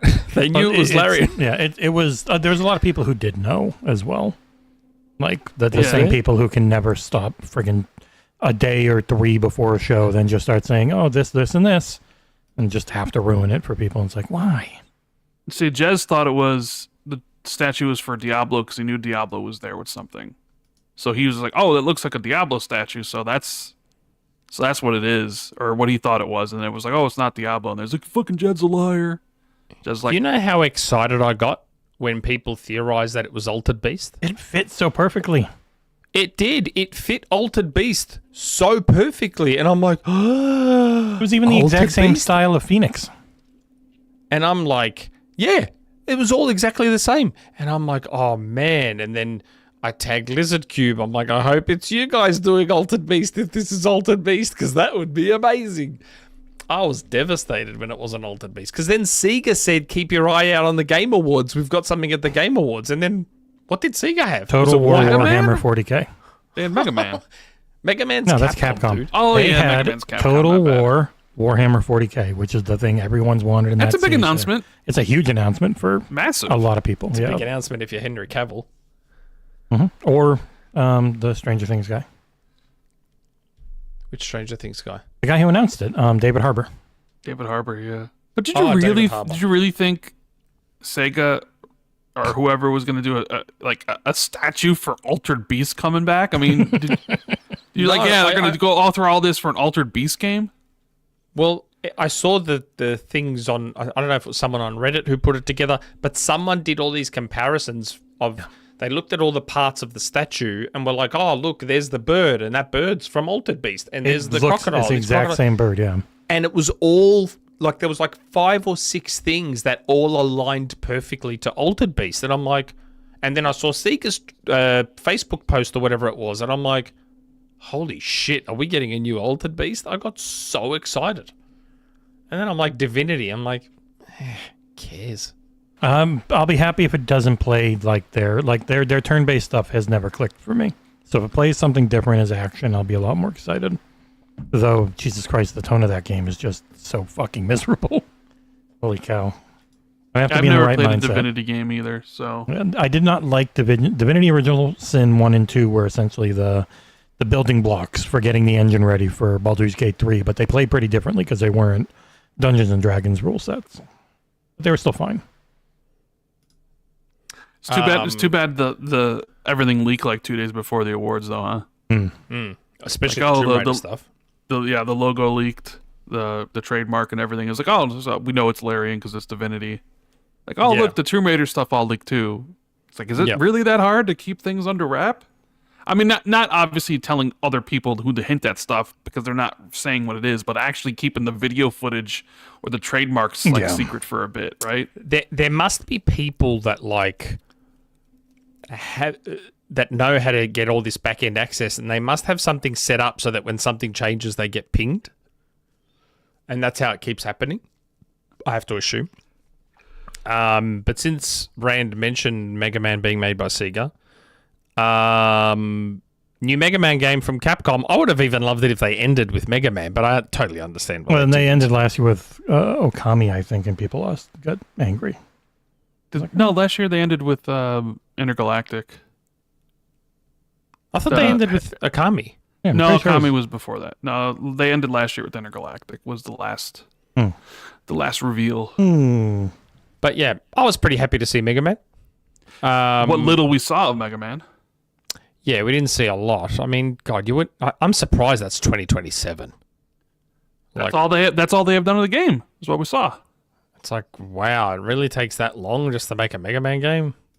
Well, they don't even have bosses set up. They're like, hey, fans, tell us some boss ideas. We really need some. Oh, really? Mm-hmm. Like they're that far off. Mm-hmm. Wow. I'll be interested to see how people react to it. I'm semi-excited for it. It's just there hasn't... Yeah, Mega Man is one of those interesting franchises where I was never like full on in love with Mega Man, but I always kind of liked it. It just sort of sat in this weird limbo for me because I liked Metroid, Zelda, and obviously Sonic, and so Mega Man was just sort of at the periphery for me. I do have his amiibo though. I've got the Mega Man amiibo because I had to get that as well as the other Capcom amiibos. But I'm assuming I'm the only one that kind of liked the Mega Man announcement. It looked like a Flash game to me. We'll see. We'll see. A little bit. There was a little bit of that to it. I was surprised how much I liked the look of Ace Combat 8. That came out of nowhere. Ace Combat. I was like, oh, okay. Bandai Namco. All right, let's go. Yeah. Yeah. What did you guys think of that one? Look cool. I've never played an Ace Combat game. I mean, I haven't played an Ace Combat game in a long time, but I haven't played one. It's funny. I own 7. I've just never played it. Maybe I'll go through 7 at some point. Yeah. Let me just check something. Oh no, nothing. Yeah, I like the look of it. I was kind of. I thought Ace Combat games were purely just like flying combat games. No, they're all about ridiculous over-the-top stories. Yep. Are they? Mm-hmm. Oh, okay. I didn't know that. I just thought they were like quasi-sim flying things. That's what I always thought they were. Because I've never played one, so I wasn't sure. But I actually thought that trailer looked quite cool. I didn't mind it. What else did we see? I assume, Jesse, you're quite excited for No Law from the makers of the Ascent. Mm-hmm. That looked real cool. They've said so far it has no tie to the Ascent outside of it's very obvious that it's got a lot of the same look setting to it. Like it's a similar area, it's similar outfits on people, but instead of being that very good underrated Diablo style 3/4 view, that was shockingly good if you hacked the camera and played it first person. This one's a straight up first person shooter. It doesn't seem super close. And I do feel bad that they are now an AI first company because they're owned by Krafton, who is all in on AI because the South Korean government is all in on AI and gives you a lot of money if you are. So I'm curious if it'll be co-op again. That was a big thing I really liked about the Ascent. I didn't like the fact that it was extremely buggy post-launch. It's really weird. The Steam version that I reviewed, perfectly fine during review period. And then I tried playing it like a year later for DLC, and it was just ran like shit and kept crashing. So hopefully this one's better on the tech side as far as crashing and that type of stuff goes, because everything else looks really cool.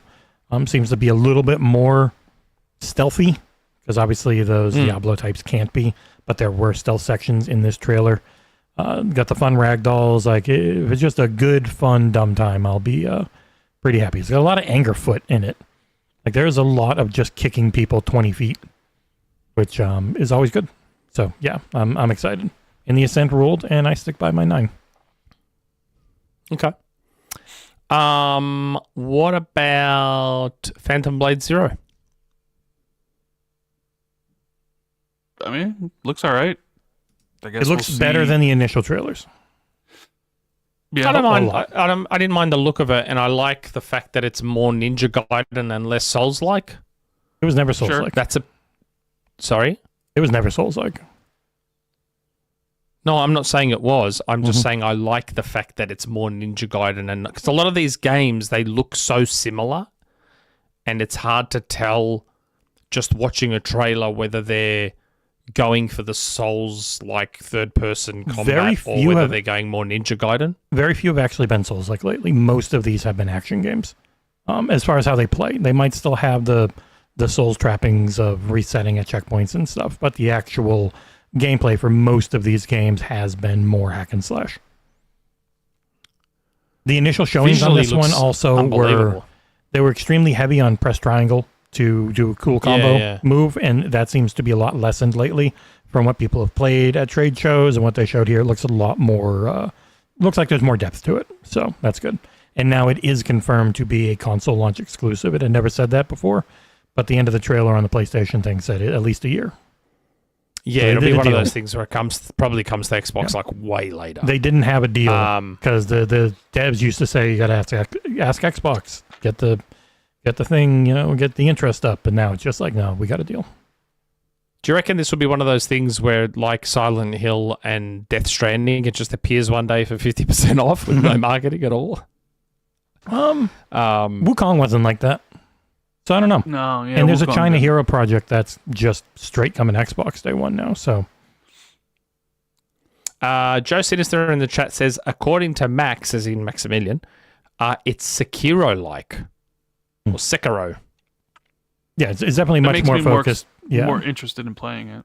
Much more focused on parrying and stuff like that. But there is a lot of press triangle once you've beaten someone down enough. And And then they're claiming their territory. They're like, we're launching on September 9th. Mm-hmm. We're claiming our time frame. We're make sure we're out before Grand Theft Auto and a couple months beforehand, and this is when we're coming out. Yeah. Looks really good. I'll be and it's Day 1 on PC, so I'll definitely try and be there for it if I can. But Nick, you haven't mentioned another game that is up there for me for best announcements, and I wonder if Jesse could figure it out. But I forget everything. no, I mean Saros looked cool. I definitely Saros was can't a wait to play delay. Saros. That was a sneaky little delay. I said Saros because you it's loved not that Returnal. This is a new game. I did love Returnal. Yeah, Returnal's real good. It's a bad roguelike. See how well but a I know very you? good game. See how fucking well I know you? I know you love Returnal, so I was like, well, Saros must be the game he's talking about. But to be fair, we've already seen Saros. This is the first and this was actually at bad least. news for Saros, where it's now a month later.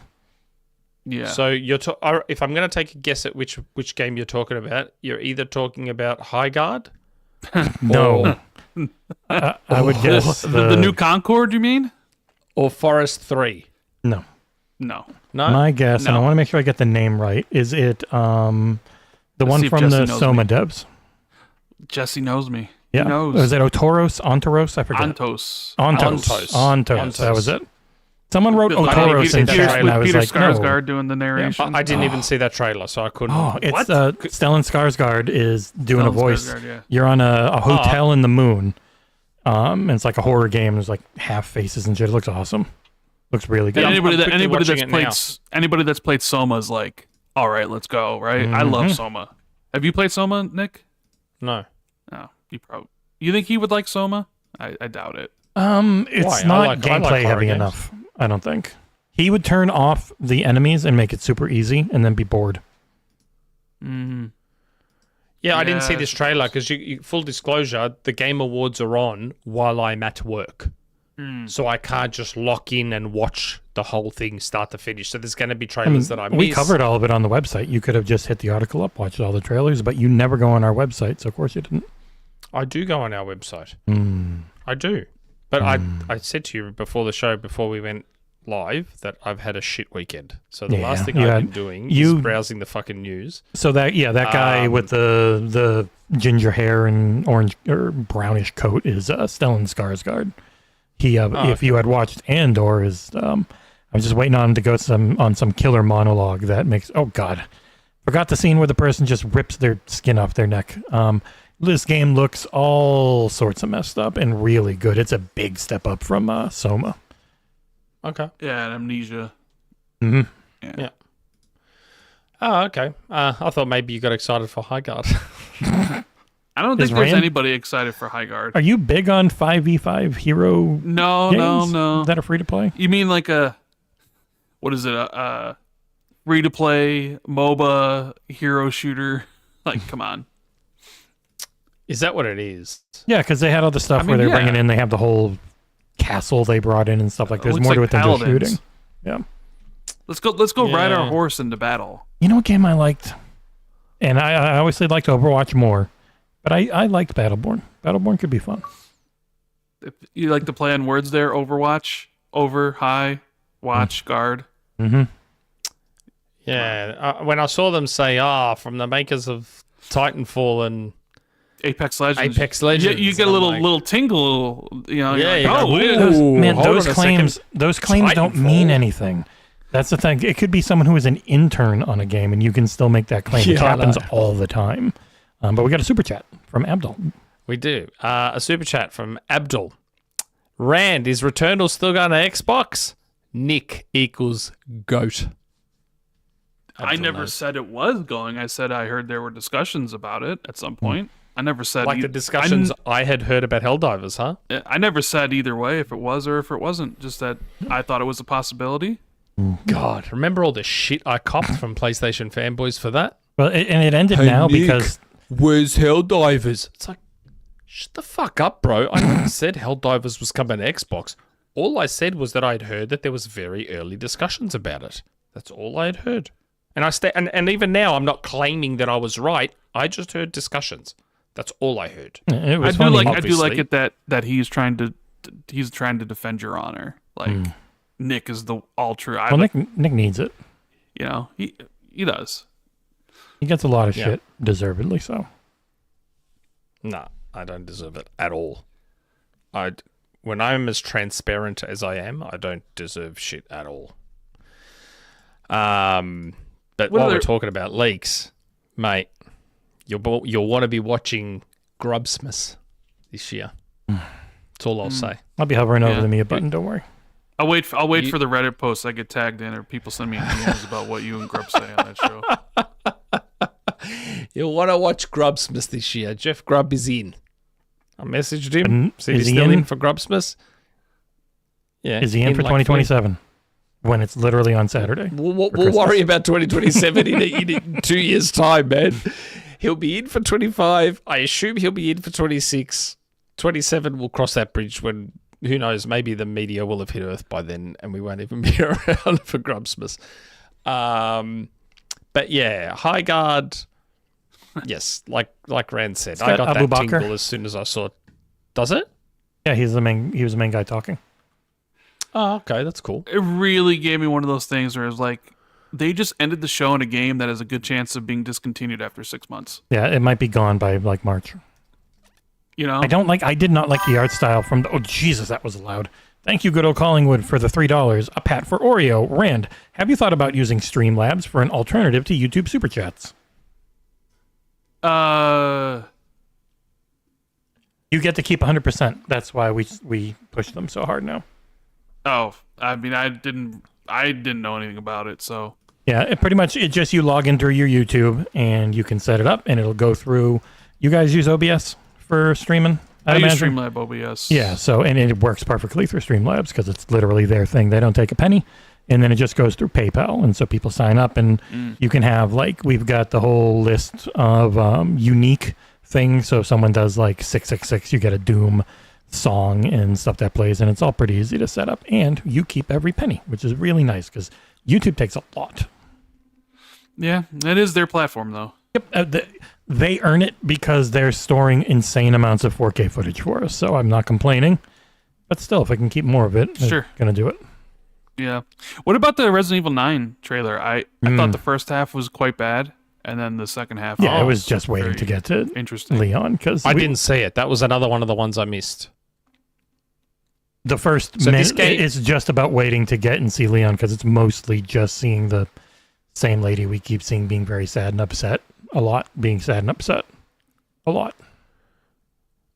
So, And then they this show Leon. game, so Resident Evil 9 is more Resident Evil 6, isn't it? Nope. Where you've Resident got, Evil like, kinda- 9 is Resident Evil, like the 8 survival horror, and then the 4 remake action. And you can play either one in first or third person, but when you play... That's what I mean by when I say Resident Evil 6. You know how Resident Evil 6 is like... Shit! What the hell is that? That was so loud. Thank you for the $3.33, Jay Foley. Hope you guys have a good day today. Because this thing keeps resetting, it moved my level all the way up, so that was very loud. No, when I say Resident Evil 6, I mean as in, you know how Resident Evil 6 had like 3 campaigns that were all 3 very different styles? I only remember the action one. I forgot there were others. Yeah, there was like 2 or 3 different styles in Resident Evil 6. Yeah. And that's why I was like, Resident Evil 9 would be more... Seems like it's channeling more that, as in a couple of different styles. It's half survival horror and half action. Action. Yeah, because Leon's good at killing. Yeah. You know, that was Abdul's first ever super chat for any YouTube channel. Thanks for that. It's crazy. Appreciate that, Abdul. Thank you. Do it to Streamlabs next time. And then Didact Brew. Only Nick is hotter than Leon. Nick who? Fucking dude gets it. Fucking dude gets it. He knows. Requiem looks real good, especially when you realize what it was saved from, where it was originally this big open world multiplayer thing. And then they turned it into this, and it looks good. So, thank you for doing that, Capcom. You know what else looked cool? Didn't even get to Lenny Leon Kravitz yet. as Where the is bad guy in 007? No, that looks the opposite of cool. It looks so stupid. Yeah. But there's Leon. I'm really looking forward to the game, Why? but I do not. I don't need Lenny Kravitz as a I remember Lenny Kravitz's acting from the Hunger Games, and I'm good. Yeah, he might. You never know. He might ham it up and really get into it. From what they showed, I mean, he just seemed like a Lenny Kravitz with snake skin. They are pushing that game really hard. It's like at the preview from Xbox. It's at the PlayStation great. stuff. Looks it's like great though. I'm excited. Oh no, I mean I'm looking.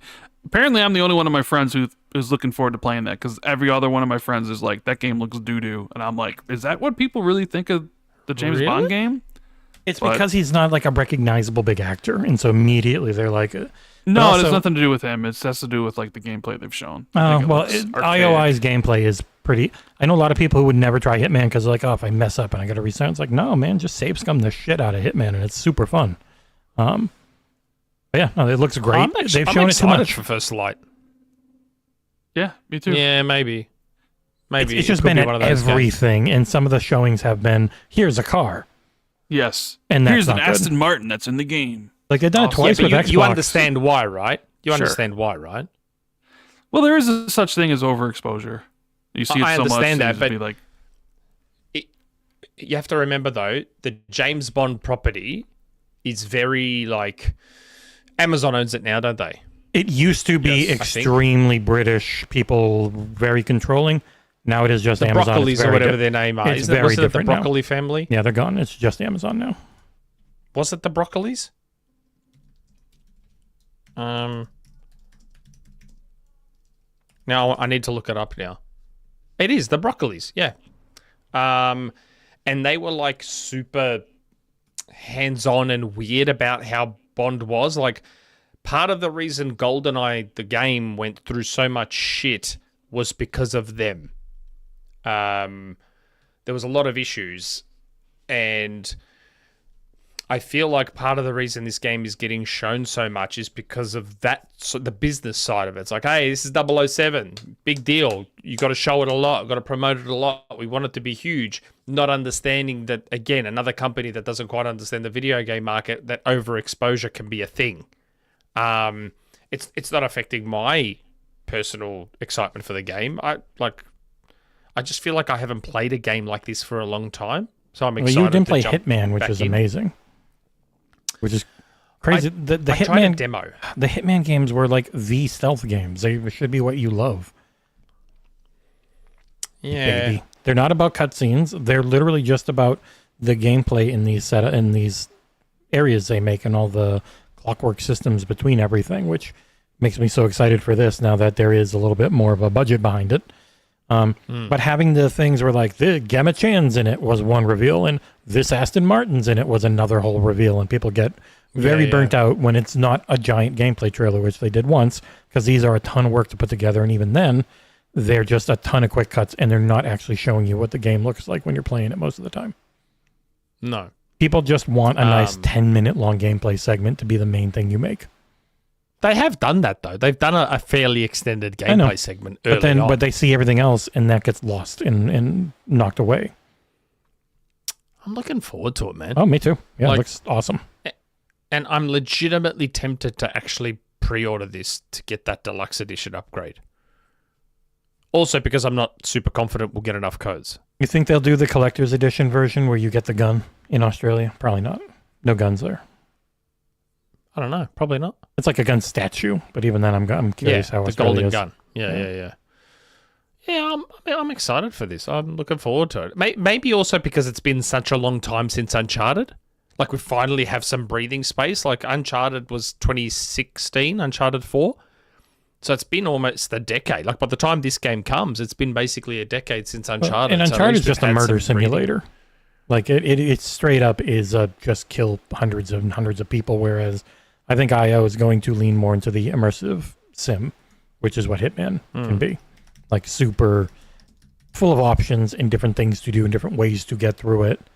Hitman World of Assassination is one of the best games of last generation, and everyone should play it. And it's Play Anywhere now, which is real cool. Man, I didn't even know. Arc Raiders is Play Anywhere. Yep. I didn't know that. Yep, from the beginning. I was like, what the hell? But yeah, like, even Rise of the Tomb Raider is 10 years old, and Shadow of the Tomb Raider is 7 years old. So it's been a while since we've had anything in that style of game. Control Resonant is Play Anywhere, and so I think is Ontos. Really? Yeah, Kepler likes Play Anywhere. Kepler was there massively. They carried that show. Kepler was there in a huge way. But yeah. And Control Resonant is essentially self-published while working alongside Annapurna. They announced it a while ago, but that's why it's on everything now. It's not just on Epic. My assumption is the two of you could not give less of a rat's ass about Orbitals.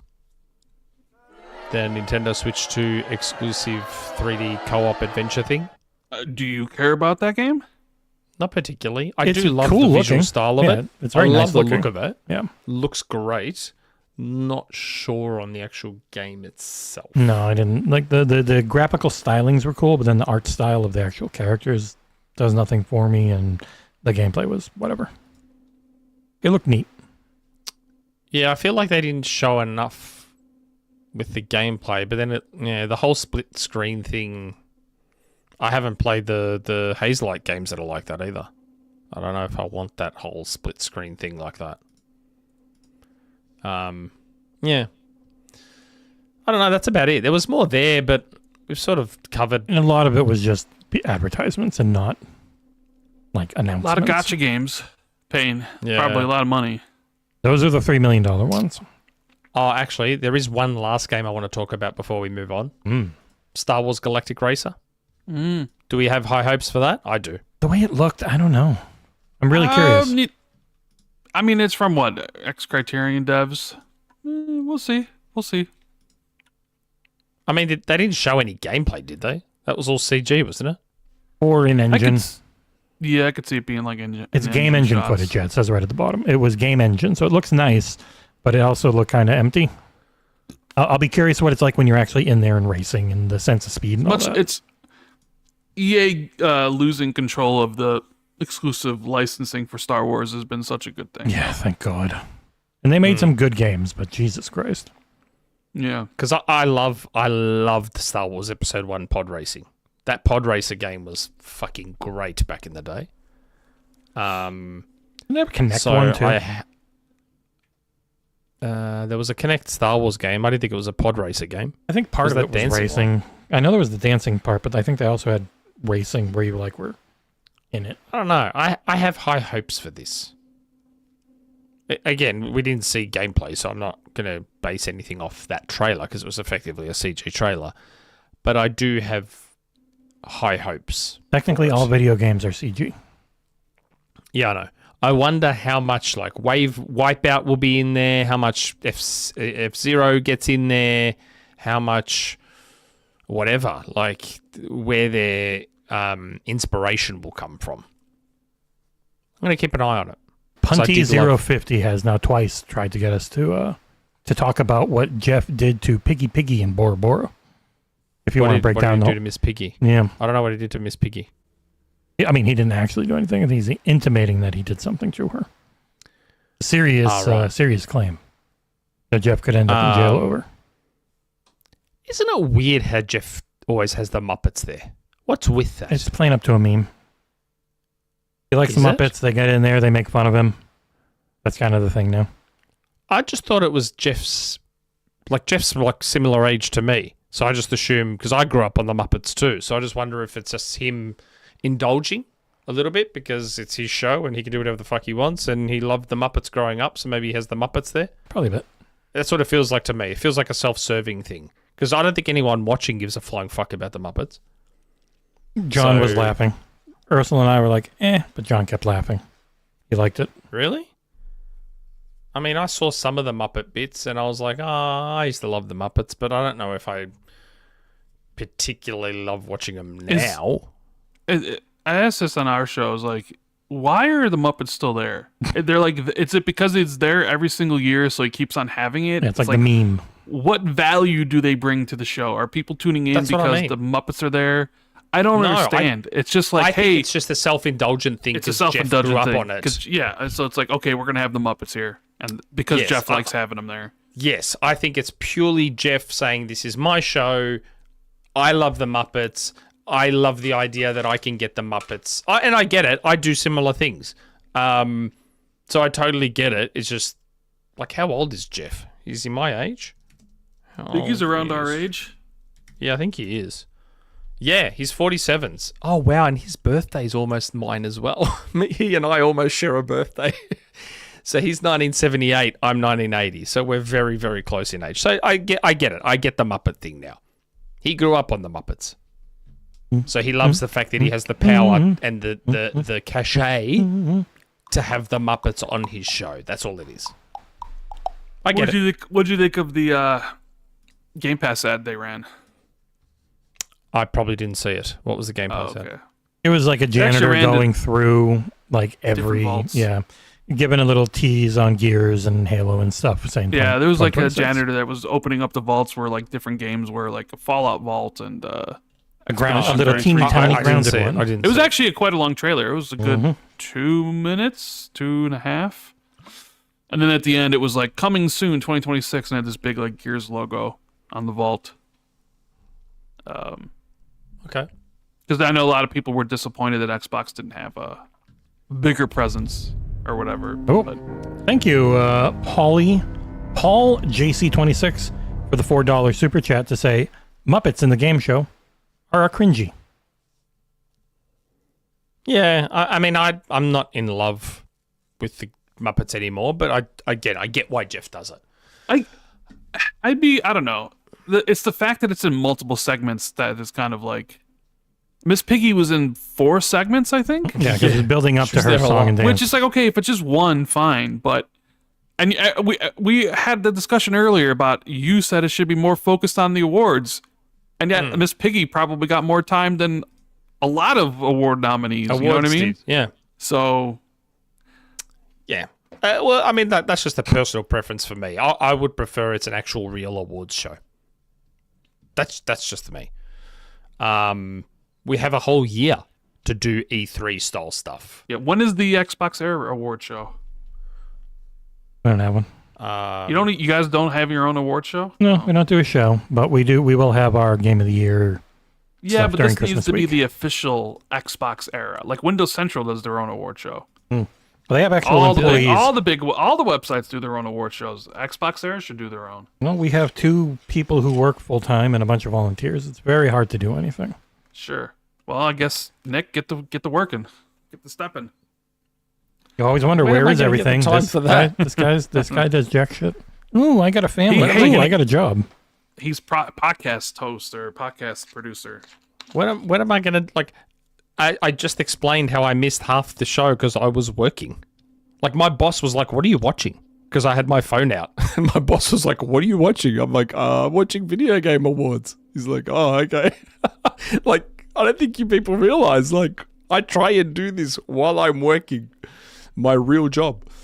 You know what people could do, Nick? now. If they wanted to maybe go to patreon.com/XboxEra. We had a few thousand of them sign up. Maybe we could hire you.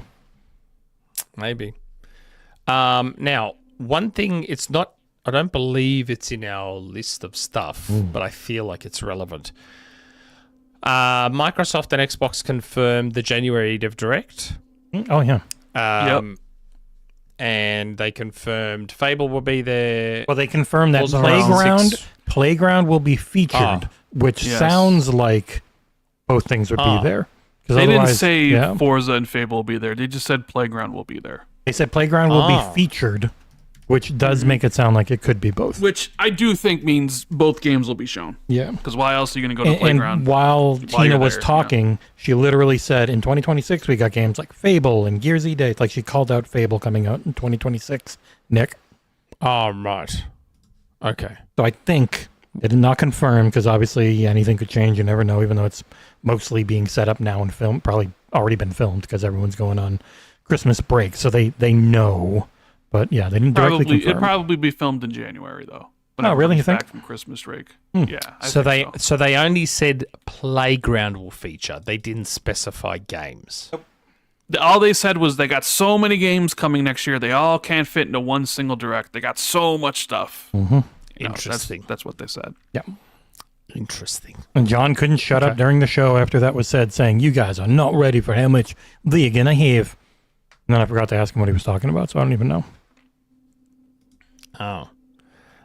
So what do you think, Rand, will be at the Dev Direct? Forza Horizon 5 with the May release date. Six. Oh, Forza Horizon 6, my bad. 6 with You the think May April release or date. May? May. You think May? Not April? May.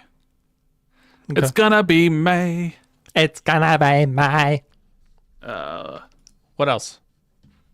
I think Fable's gonna be there because I think you're gonna go to Playground, both games. I think they'll footage for both, so I think Fable and Forza will be there. Okay. I think Gears Z Day will be there because they didn't mention it, but also there was in the trailer and they put out a tweet being like emergence begins 2026. Yeah, they get a new key out that looks real nice. Yeah, so I think those 3 will be there. As for like anything else, I mean, it seems like they usually have a third party thing. Who knows what that third party thing could be? I was thinking, well, you could maybe a Final Fantasy VII remake, but that doesn't really make a lot of sense. Only because like it's coming out right around that time. Yeah, it frame. would be And I out was like okay, well, a week after they aired, I think. And it's I was thinking, well, could they do James Bond again and have James Bond show up and have a Surely dive into not. James Bond? Probably not. Surely not. I'm just trying to think of games coming out early time, but I don't know. I mean, I would imagine those 3, and then after that, it's kind of like, is it 2026? I know a lot of people think Clockwork Revolution is going to be there, but but I don't feel strongly that it's 2026. Yeah. So I kind of back off on that. They have a little so bit. much for next year that I think if there's any type of more time wouldn't hurt. They're like, yes, because also Jez said like State of Decay 3 is being delayed not for issues, but because they want to give it more of a budget and make it like a hero game. So I wouldn't be surprised if some of their other things are like, we have a ton this year. There's stuff people don't even know about. Yes, I know it's been a long time since we showed it, but there's going to be so many games, people won't complain. They'll still complain because people, that's all they do. But yeah. Yeah, I don't know. It's like, hey, maybe does Double Fine show up with their other game potentially? You know, because they were working on 2. I don't know. I think we'll see those 3. I don't know if we see Halo again. No, I think that one will be later in the year, closer to the anniversary. Maybe Halo. Prince of Persia remake? Well, it would be what are they going to do for the Dev Direct versus what are they going to do for June? Like Call of Duty, obviously, it'd be June. I don't know that it would be the Dev Direct again, like the part after the main June showcase. I mean, they've been doing that. I thought for sure last year they'd get rid of it because it was like, but then they kept it for Outer Worlds 2, so I would imagine they're still going to do a thing State of after the Decay. showcase. What about State of Decay? Well, If it's 2026, it's possible. Yeah. But then I just talked about State of Decay and how Jez had said you? it was pushed back because they wanted to give it more time and budget. Yeah, sorry. But yes. one thing I was thinking of, depending on what time and if it is in fact next year, is that like a game like Beast of Reincarnation, like something that's a big, interesting third-party game that's in Game Pass, like they did with Clair Obscur last year. Yeah. I don't know, I forget the name of the studio, but the one that's rumored to be working on Spyro 4. Oh, Toys for Bob. Toys for Bob? Yeah, it's like, is Toys for Bob game ready for 2026? Is OD ready for 2026? If you're looking for a deep dive on stuff, it really just comes down to like games for next year. So I'm not really sure what is scheduled for next year because Xbox, I mean, like Ninja Gaiden last year showed up. Nobody had known about it, or at least nobody known about that. And then nobody, okay, you might have, but the fact that he was like, you know hey, about it's years ago announced and you in didn't know it was January, and then also releasing that year, which I think Xbox will try to do more of. You know what I mean? Yeah, Abdul, that's a good shout. Maybe Invincible Versus. If higher chance of it gets a Game Pass deal, and it is Play Anywhere. Yeah, it is already Play Anywhere. A lot of the team Double Helix worked on Killer Instinct. See, MJ Fadeaway asks, are we positive they won't push back Modern Warfare? Yes. They're not. They're not pushing back Modern Warfare COD games. They make too much money. They'll bring Modern Warfare forward. Yeah, that's October instead of November. Yeah. If anything. They'll bring it to late October. You will crunch yourselves to death.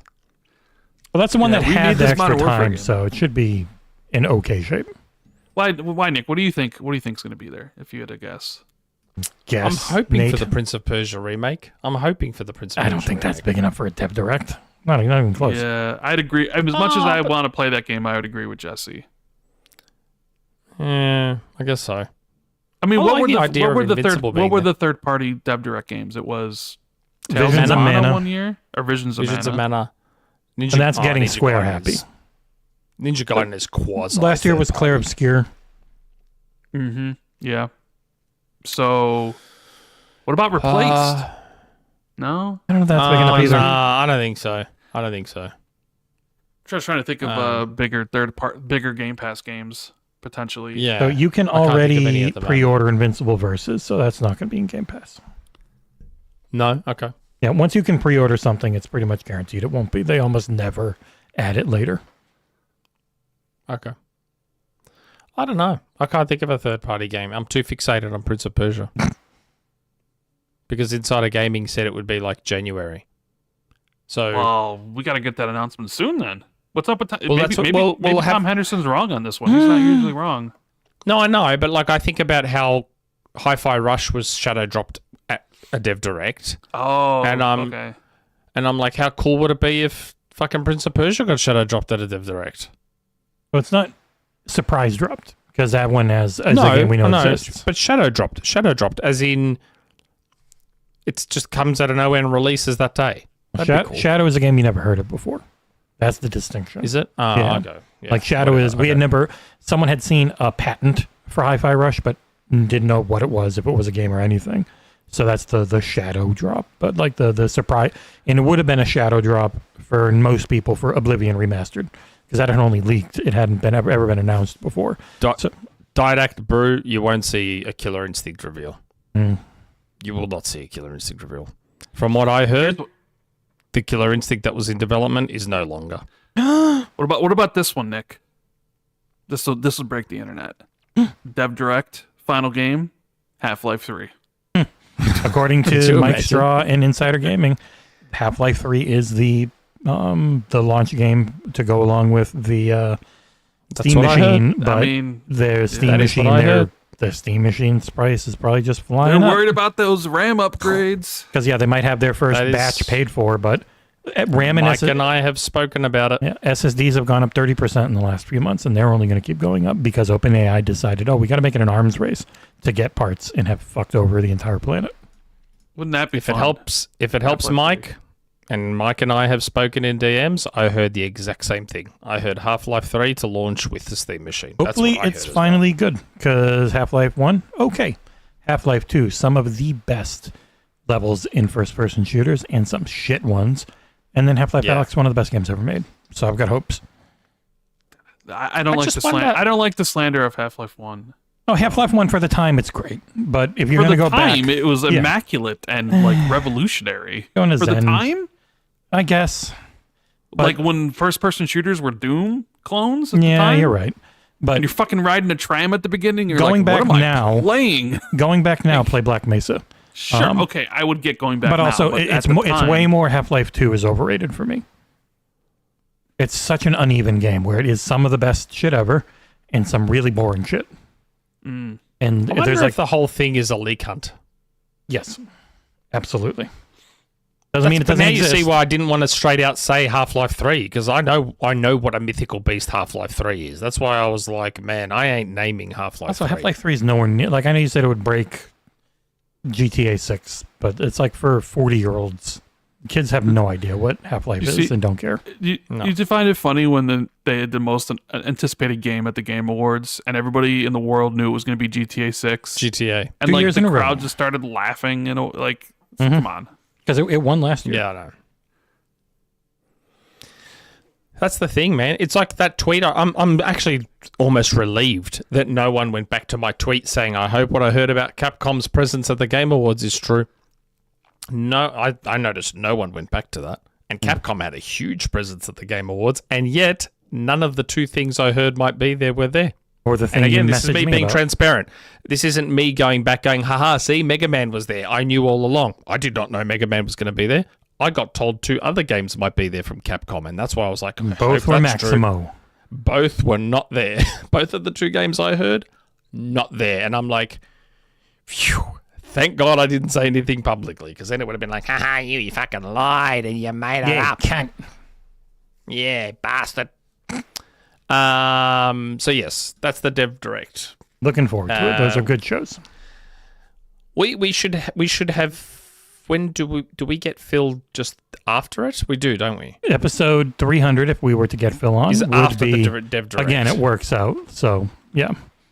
Well, look. I mean, everyone knows by now that we try and get Phil on all our big episodes. Yeah, so we're hopeful. We are. We are also in the process of getting Phil on for episode 300. I'm not going to sit there. Oh, maybe. No. We are actively. We are trying to get Phil on for episode 300. We think we 300. will. We don't know. Yep. So yeah, hopefully we'll get him on again just after the Direct, and hopefully this time he doesn't curse another game. Like he did ever. Just don't ask him about a game, and he can't curse it.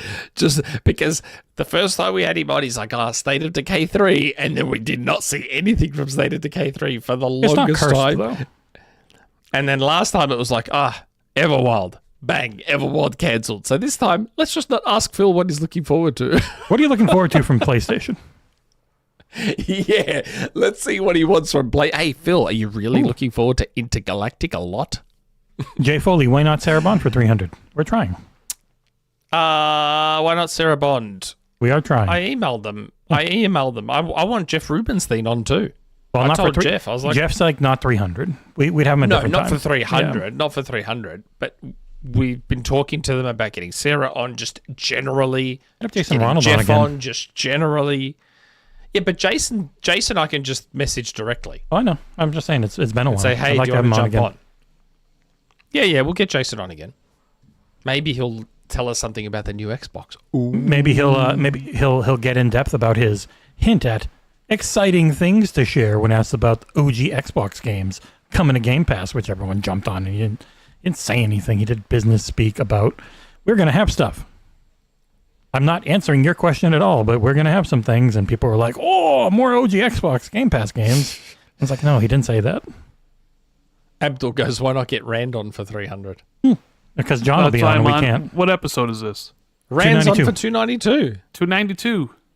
And Rand was on for 200 when we did that big thing where just everyone came on in one show. Full of people I would not allow on again. Have we told the story behind 200? Yeah, we have directly how John's. We're going to ask Phil John about the ruined, 4 games John thing, ruined. and then all So of a we sudden had wasn't Phil on. Yeah. Phil was meant to be on episode 200. John completely ruined it. And then I had to scramble very last minute and work out something else for 200. And that's when I just started reaching out to like fucking everyone going, hey, do you want to come on for episode 200? We'll have this big thing where just everyone jumps on. I thought it worked out okay for how last minute it was. It was all right.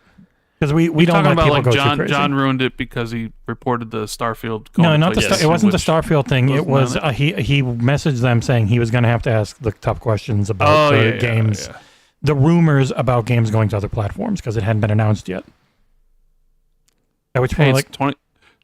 Maybe Starfield comes to PlayStation next year.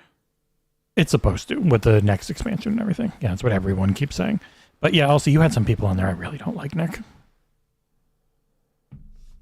I'm friends with a lot of people. Yeah, you're friends with some shitty people. Like Rand, not like Rand. Rand's good. Out of all the people that would be on Dealer's podcast, Rand's the best.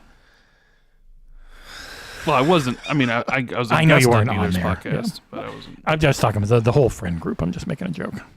I still wonder what happened with that guy. I'm friends with a lot of people. I'm a very likable and charming person. You'll be friends with anyone that butters you up.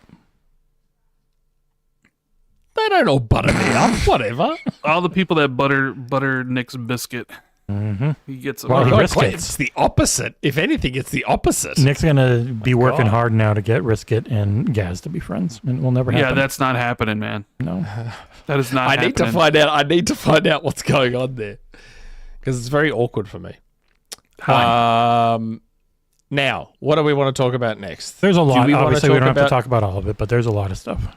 Do we want to talk about Jason Ronald's semi-quasi tease on I BBC? guess, yeah, like we could figure out what do you think it might be, because there have been little rumors here and there. So our good friend, the beard wizard Jason, loves our show more than any other show. We had a lovely dinner with him again during Gamescom this year. He was great. Yeah. I haven't confirmed that we're Jason's favorite show, but I'm making that massive assumption. Got the odds with a quick super chat if you want. Scotty with a super chat. It's my birthday today. Had a great brunch. Oh yeah, it's 12. It's midday here, so yeah, brunch would be about right if you just got back from a brunch. Now to load up some games and have a good afternoon nap. Have a good day, everyone. Happy birthday, Scott. Happy birthday, mate. I don't know how old you are. I reckon you're not as old as me. He was born in the year 2043, according to his username. So he's not born yet. He hasn't been born yet. But yes, I don't know how old Scott is, but my guess is, given that I'm like pretty much almost the oldest person in the podcast scene, I'm going to say that you're not as old as me. I said almost the oldest. I'd be close. There's be top a lot 3 to of 5. old bearded white guys in the podcast scene, I promise you. I'd be top 3 to 5. I know I don't look it, but I reckon I'd be top 3 to 5 oldest. Depends on how high do you go and how low do you go, and like the reach factor of the podcast scene, I guess. Maybe. So yes. So what do we think on the BBC Jason was teasing? What do you reckon? I mean, you could go.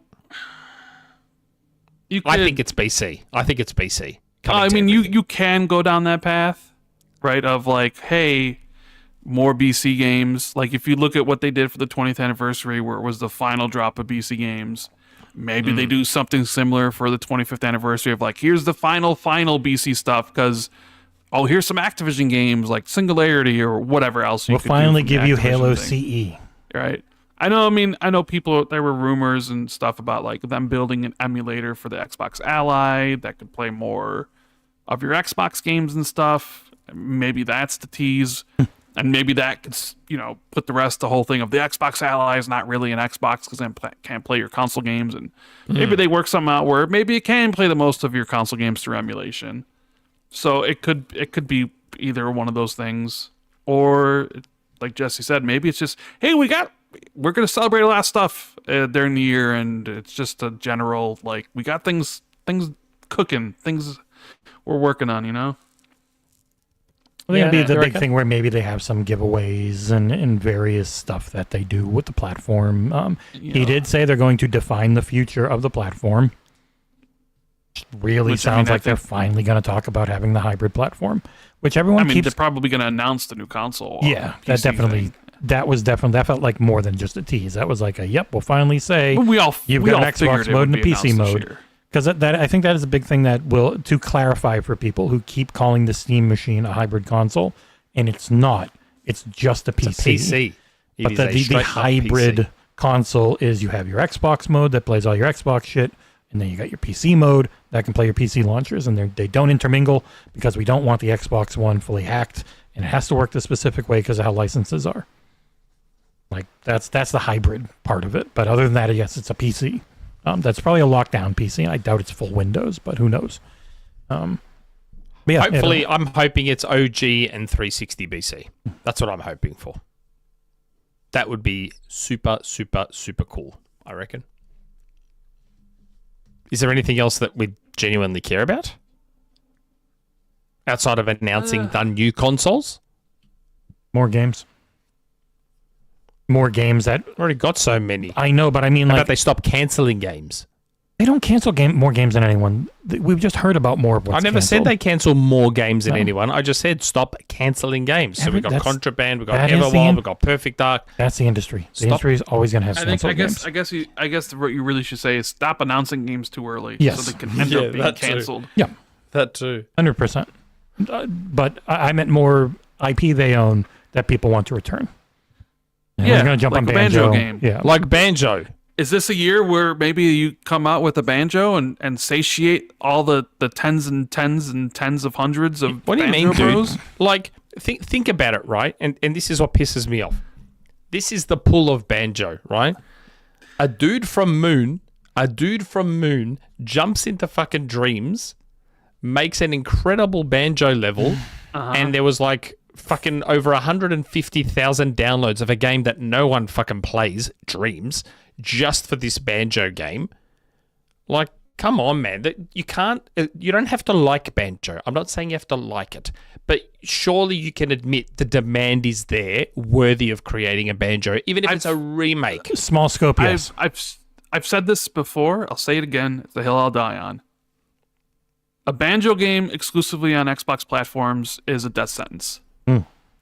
Now, however, with them being multi-platform, where you could put it on the Switch, put it on PC, put it on maybe PlayStation, on the Switch. Don't put it on PlayStation. I'm just saying you could. I'm saying They that can't makes always more put it on the financial Switch though, because sense. they won't give them dev kits. So They probably have dev kits now. Oh yeah, well, South of Midnight is actually coming, so they finally must have That's them. right. Yeah. So they obviously have dev kits now. So now is probably the time for a Banjo game because you can sell it in all the right places. So yes, and I have no problem with a Banjo game coming to Switch 2 and Xbox and excluding PlayStation. they're not going to exclude PlayStation though. They better. They're not, and you know they won't. PlayStation has its own Banjo game. It's called Mumbo Mania, and it's in Dreams. It's not a game; it's a 50-minute level. How And it's long? great. How long is the It is Banjo great. level in Dreams? By the way, About 50 minutes. 50 minutes. And it's like an hour. Yeah, it's great. Okay. It's really good. Like they get it. This person from Moon gets it. So why not hire Moon to make Banjo? Moon wants to do Banjo. They've said it publicly numerous times. they're stuck working on No West for the Wicked though. Yeah. Boy, that game was disappointing. Yeah. Man. That game's... I feel like that game's just going to come and go. What about Ori 3? Haven't we heard... There have been rumors for a while that somebody's working on Ori 3 and stuff. I have heard stuff behind the scenes about an Ori 3. Name and everything. I've got a name. I've got all sorts of stuff. And I'm like, I don't know how true this stuff is, man. Dev Direct, Nick? I don't know how true this stuff is about Ori 3. It felt like How long has it been? at June's How long has it showcase, been they since? held stuff back. And if they're going to have cool things, it felt like they were holding back this June for next year's big thing for the 25th anniversary. So maybe. I have to wonder with Ori 3, like, maybe did Moon realize early enough that No Rest for the Wicked wasn't going to land, and they're like, fuck, let's get it almost something else immediately going. lost its entire player base. It's come back a That's little what I bit here mean, and there like- with some of the updates, but yeah.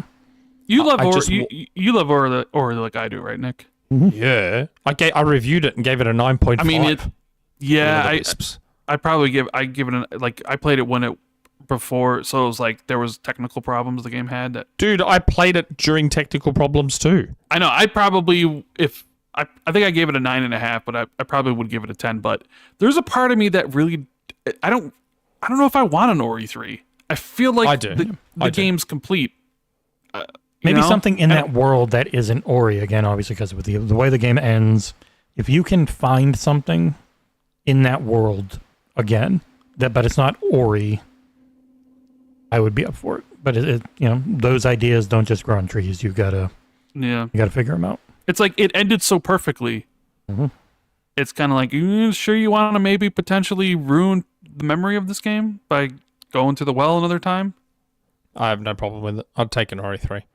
But again, though, look, it's getting hard to know what's a leak hunt now, what's true, what's made up, what's whatever. Like, I saw a thing on Ori 3, and like I said, I saw a name and everything. I'm not going to say it publicly because then that might lead to certain people, but I saw a name of Ori 3, the whole lot, and I'm like, man, that would be good. I don't The know. Bird of Shadoom. Oh, shit. Didact Brew, it's up there. Will o' the Wisps is the best Metroidvania ever made. It's up there. Have you ever Prince played of Persia: The Lost Crown? one of the ones best that's close Metroidvania is ever made. SteamWorld Dig 2, if you ever played that. That game is amazing. I haven't played that. It's so good. I hear Highly good recommend. things. Yeah, and it's Play Anywhere. Like Metroid Dread is one of the greats. Shadow Complex is still very, very good. But I still think Prince of Persia: The Lost Crown is the best Metroidvania ever made. It is so fucking good. It's ridiculous how good it is. So Ridiculous. somebody in chat said that's like wanting Forrest Gump 2. And I just got to say, shout out to the AI slop community on YouTube. You can find sequels to every movie ever made as really bad trailers of either chopped apart from other movies or just AI slop now. And they get to stay up forever, even though they don't say they're a parody anywhere. Obvious.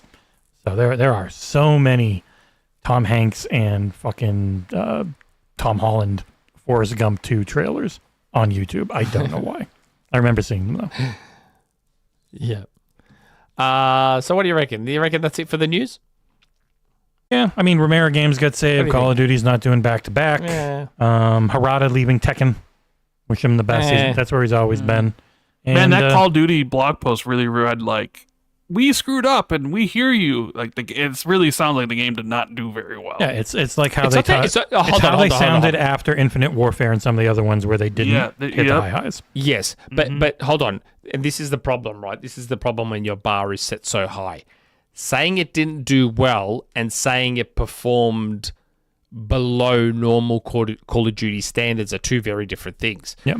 A poorly perform performing, well for them.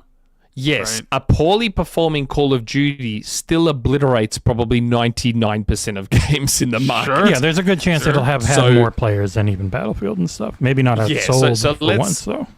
Let's just keep things in perspective because again, I do one of the advantages of being an old man like me is that you don't always get sucked into the rage baiting bullshit on Twitter. So if you I believe mean, you Twitter, do quite often.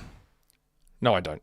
So if you believe Twitter, you would think Call of Duty Black Ops 7 sold approximately 57 copies. If you believed the bullshit on Twitter, the reality is that it still will probably end up being top 2 best-selling games of the year. But it just still underperformed compared to previous Call of Duties. Yeah, and pretty much every week that since it's come out that Matt Piscatella has put out the top performing, it's been 1 or 2 on everything besides Steam. With Battlefield around 6. Yeah. So. Yep. And I get it. Like, I'm feeling very little desire to go back this year. Because that campaign just didn't grab me. I mean, it didn't help that the game became a meme before it even released, right? It became a meme, did it? I mean, the Black Ops 7 was a meme before it even came out. Everybody was sharing the whole giant boss fight thing. Yeah. It was a joke before the game even came out. Kind of like Halo and yeah. Well, that was when the game came out because you couldn't post. The game was out in New Zealand, yeah. Which was annoying as shit because it was 18 hours before I could post my review, even though it was... Right, but I'm just saying, like, before people in the U.S. could play it, it was already being mocked and, made fun of. People wanted to hate this from the moment it was announced because the trailer for it was really cool. I know, which is... I said, Ops. isn't the campaign the thing that nobody plays besides someone like me? It's not, but if and you yet look, everybody was like... Every year, the campaign drives reviews. Like Black Ops 6 last year, multiplayer, kind of mediocre, but it's an 84 because the campaign was very good. Yep. I am looking forward to Modern Warfare 4, though. If it's a proper Call of Duty Modern Warfare campaign, I'm excited. I mean, it can't be worse than Modern Warfare 3. Which was also the best multiplayer in that trilogy. Can it be worse? Surely not. Just make a proper campaign. This is the one they've been Warzone infused bullshit. This is the one they've been working on for 4 years, like Black Ops 6. Modern Warfare 2019's campaign. I'm just saying that Modern Warfare 2019's campaign was so good. I loved it. It instantly became one of my top COD campaigns. Really, really loved it a lot. So I hope it's more like that. Give me those cool fucking linear, tight stealth missions. Throw in a little bit of the bombastic stuff, but yeah, I loved Modern Warfare 2019. Yeah, well, speaking of Modern Warfare 4, you know who Ghost of Hope is? Call of Duty leaker. Yep. I'm sure Jesse knows who he is. Mm-hmm. Yep. Very accurate. He said today that Modern Warfare 4's multiplayer in its current state is currently a complete copy of Modern Warfare 2, except for no perk charging system and less ADS/slide penalties. But if somebody doesn't care about multiplayer, that just goes in one ear out the other. Yeah, I don't know what that means. So, and wasn't Ghost of Hope just recently debunked on something by a Call of Duty dev, or did I not see that on Twitter? They came out and said that the reporting about him with quotes about what had been said around the game and internally were wrong. They did directly say that is not true. Yeah. Okay. Tom Henderson's in the chat. Maybe he can tell us. Tom is a Battlefield fanboy. I don't trust him. He said it's still a top 3 game in terms of sales, but they spend $400 million-ish per game. But they make their margins public every year, and they are over 50% margins every year. Sometimes they're up to 70 almost. Like, they make a ton of money on it. You just need a little bit of perspective. Underperforming for COD, but compared to every other game on Earth, still smashes it. And it's not like they haven't had this a bunch. They've had underperforming years nonstop for the last decade, and then they bounces back. Like, who knows how much it bounces back this next year? Because there's more this year competition they had a lot of competition between Battlefield 6 and Arc Raiders. And Battlefield 6 started out insanely fast and has dropped pretty hard. It's in pretty rough shape right now. The player numbers for Battlefield 6 ain't doing so hot. It's really buggy, and Red 6 kind of mediocre. Arc is Yeah, really Red 6. Arc's doing great Yeah, on PC and okay on console. The Battle Royale, we played it for like six hours, and then we all just only played like Arc Raiders. Yeah. So The Portal stuff just keeps not doing it, sadly. I tried Red Sec once, and I was like, eh. Okay. It's no Fortnite. The Ghost of Hope what is Fortnite though, Nick? Fortnite's a battle royale. Now, that's a battle royale. Mm-hmm. I mean, it stole it from PUBG and others after they made battle royales. And if you can shove Chun-Li's ass in my face as well, it's just an added bonus. You want to know a funny thing, Nick? PUBG is still a bigger game than Fortnite. It's so fucking huge in India and stuff. It no is one so talks big. about PUBG. But PUBG, No one talks about PUBG. even on Steam, still has insane amounts of players, and then the mobile game is enormous. It is weird to think about. I'm just hanging for fucking Fortnite to come back to the Australian iOS store. Mm-hmm. Epic, they won the deal. They won in Australia, and like we're still waiting for it to come back.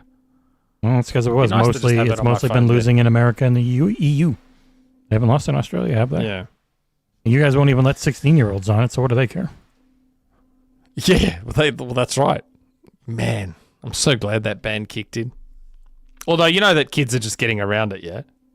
Of course. Like I went and picked up my daughter from high school the other day, and I saw she was on TikTok. I'm like, how the fuck are you on TikTok? She's like, oh, we create these alternate accounts. Yeah. That's always the issue So with what the was the government. point of the stupid ban? They don't understand tech. Old people don't get it. They don't. They want to block all the prawn. They want to stop kids from getting on things. It's more they don't actually care about stopping it. They just want to be able to track you and what you're doing more. Oh, don't get me wrong. I'm enough of a tech savvy dad where I've got screen time restrictions on both my kids' and iOS you could devices. block So a I just- website if you want directly Yes. in the router and stuff. I've limited her to like an hour of TikTok because even that's probably too much. But I keep getting these text messages from Apple going, oh, she sent a request to see TikTok some more. No more. It's rotting your brain. Jesus, go play video games or something. What Go part are play you some saying video is games. not Watch true, some Tom? TV. You said not true to M Machine, who said 400 million, but Black Ops 7 was made in conjunction with Black Ops 6. Because they told us repeatedly when we were there that they were making Black Ops 6 and 7 at the same time, essentially. Together. Yeah. Tom. Yeah, so what's not true, Tom? I don't know how you spend Activision $400 told million us in a year. themselves. Could they even spend $400 million in a year? How would Are you you do saying they're lying? Are you saying they're lying, Tom? that? Wow, Tom. Put your money where your mouth is, Tom. Yeah. Send in a $100 Gutless. tip and get us a dance party, Tom. Yeah, Tom. Pay for my flights Make to Germany, Rand, Tom. or wait, we can't make Rand. Make Nick eat a bean, Tom. Oh, yeah. Look, they're still here. The beans are still here. Yeah, I'm sure like a lot of the stuff around it was made in that time frame, but the making them at the same time was sharing all the tech and all that type of stuff, where it's not like you're just starting from scratch or anything. Black Ops 7 is a was much made better in version 16 of to 6. 17 months. Yeah, but that doesn't mean it wasn't being made at the same time as 6. Yeah, because 6 didn't What come you out said until there, 12 Tom, months ago. doesn't. Yeah. Here's what we need to ask Tom. This is what me and Nick really need to know, Tom. What? When is Prince of Persia: Sands of Time remake coming out? Is it still Yeah. January? Yeah. That's Yeah, what we Tom. want to know. Yeah, Tom. That's Yeah, what we Tom. need to know. Gives a fuck about Call of Duty. When's Yeah, Prince of who Persia cares about coming Call out? of Duty when we're talking about Prince of Persia? Yeah, we're talking about a proper franchise.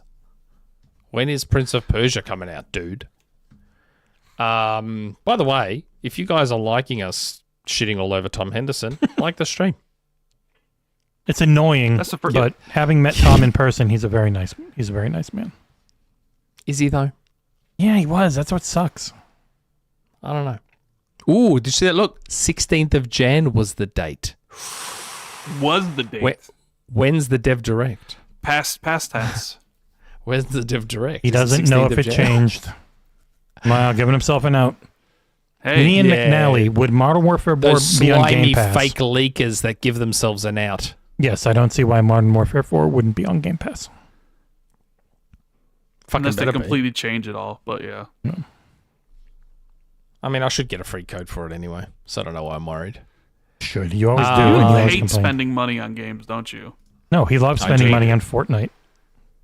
Yeah, which is absurd. All my money goes to You're the Fortnite. reason why Doesn't the have to industry now. is the way it is because you buy all this stuff in Fortnite, you know? You know what, Rand? You're the root cause of it all. $1 super You know chat what, from Rand? Tom Henderson. I'm glad. €1. Yes, Tom Henderson gave us £1, which is roughly 673 Australian dollars. It's good now that Rand finally sees how influential I actually am in the game industry, because you guys all say, "Oh, Nick, your taste is shit. Oh, you don't like anything that we all like." Mate, Microsoft just made Game Pass the special Nick Pass.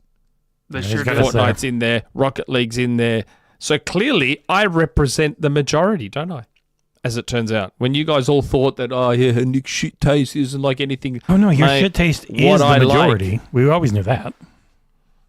Mate. There's more people on Roblox every day than on Steam in a month. Yeah, bad. Man. Even my 14-year-old plays it. And they love the brain rot AI looking shit. Like everyone's like, oh people my are going to be God, mad like about all AI. The kids don't give a shit about brain AI. rot game modes in fucking Roblox, man. So much of it is literal brain rot. Like you can't have AI in gaming. People are going to riot. And it's like the people who actually are growing up, but they don't give two shits if you've got AI in your game. And they never will. My son's like, can you unlock the chat for me in Roblox? I'm like, no. I want to get a unlock date, the daddy. chat so that people can like fucking too many pedos and shit on Roblox, man. Like fuck that. I'm not going to unlock the chat so they can ask my son where he lives and shit. No. What type of shoes are you wearing? Hey, what's your mum and dad's name? Can I buy you dirty underwear? Fuck that. I'm not unlocking the chat for them. Keep talking to your cousins through FaceTime while you play Roblox. Just do it that way. No, everyone uses the unlocking that Nintendo fucking Party chat with their video, of course, for the Switch. Yeah. too. Hey, did you see what they did with that, though? They allowed you to use a Google Pixel as the camera. Oh, that's good. I thought that was pretty cool. Yeah, I mean, because the cameras that they included were bad. Shit. Yeah. But That's yeah, nice. that's actually pretty good. I wish they do that with iPhones now, because I don't have a Google Pixel. That's probably the way Apple locks everything down. Give us $3 million a month and we'll let you do it. Okay. So the news is done. Now- Now it's time for a surprise. What year, my dear? No, it's not.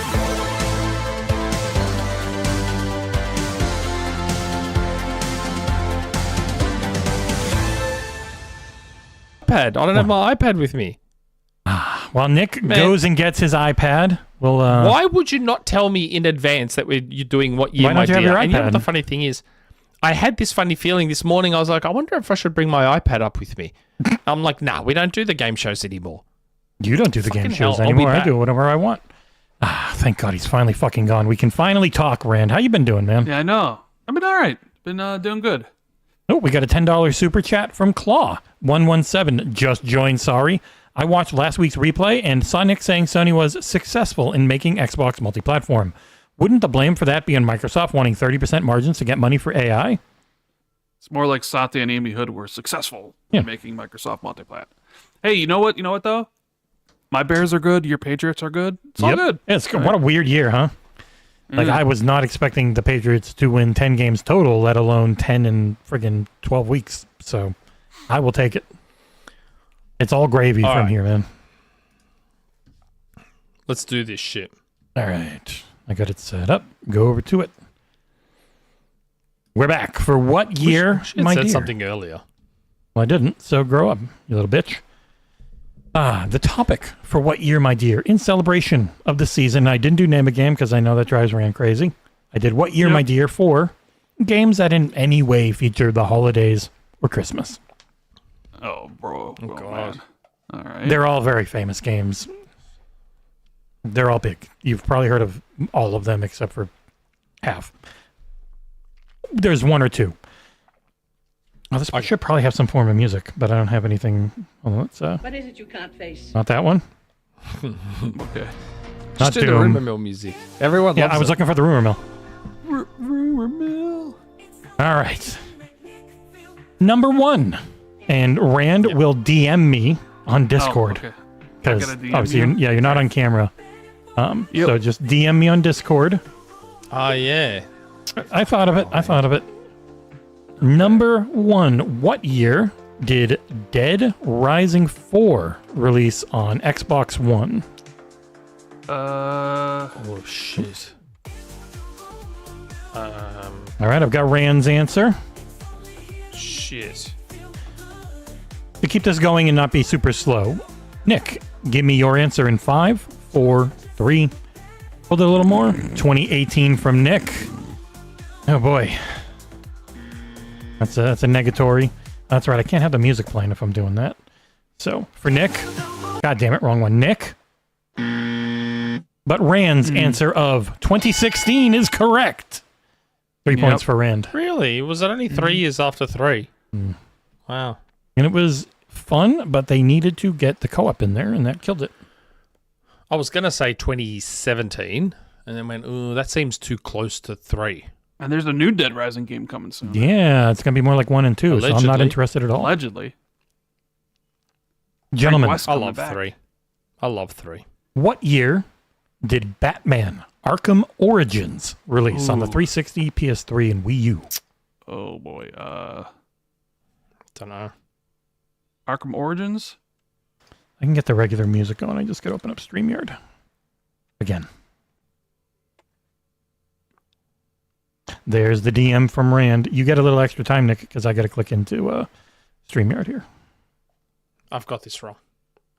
All right. I'm not too confident about my answer. What the fuck off.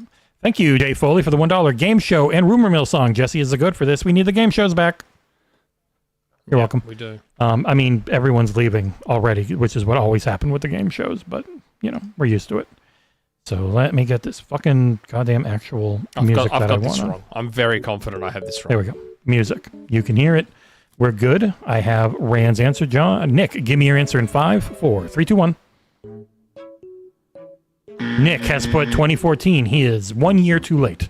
It was 2013. Rand is closest without going over at 2011. Was it 2013? Yeah, it was I thought 2013. It was Batman Arkham City was 2009, right? Yeah, and in Or the in 2011 was City. Was I Arkham thought. City? Okay. and in the And that's why I was like, it's either 13 or 14. the spirit of Xbox, I used Copilot for this. So if anything's wrong, blame Copilot. So I got 4 points now. You have 4-0 for Nick. All right. All right. Gentlemen, what year did Parasite Eve release on the PlayStation? Oh Jesus. Oh my god, I have no idea. PlayStation 1. Eve. You know a range. Nick, John if doesn't John know a was range. here. 1987. I don't know, 2018? Fucking dickhead. And then all of a sudden Jesse's like, ding, he got it right. Like, what the fuck? Piss off. All right. Gentlemen, give me your answers in 5, 4, 3. Nick with 1997. But he's not over. But Rand was correct with 1998. Oh. All right. I thought for a second maybe it was God. 99, but I was going to say 7-0. 96. It seems like everything was 96 with PlayStation. Well, gentlemen, one that I think most people will think of immediately when you bring up Christmas in video games. What year did Rockstar's Bully release on the PS2? bully. I think it was PS2 and 360 and Wii. Shit. I think those are the platforms. Yeah, but the 360 and Wii ports were later. Yeah. Okay, I Shit. think I have it. I'm gonna go with this. I'm going to be wrong again. I'm over it. All right, give me a second because I'm going to double check because I don't trust ChatGPT on this one. Oh, it was. Okay, ChatGPT was correct. Why don't you just Google it? Why don't you just I did. That's what I was doing. Jesus Christ, shut up, idiot. All right, gentlemen, give me You your were years. talking about Copilot. You were talking about Copilot. Copilot did all of this, yes, so you can yell at it. Give me your year now, Nick. I've got Rand's. before. I've got this wrong. You did not go over, but Rand fucking nailed it. 2006. Yes. There we It go. was 06. Yep. Oh, Yeah, it was 06. shit. It's a lot later than you might think for PS2 only. I had 06 in my head, but then I'm like, hold on, the 360 came out in 05, and this came out, I thought, well before the 360. I bought Bully on PS2, and it wasn't out on 360 same time. No. Nah, Yeah, it was 06 is wrong.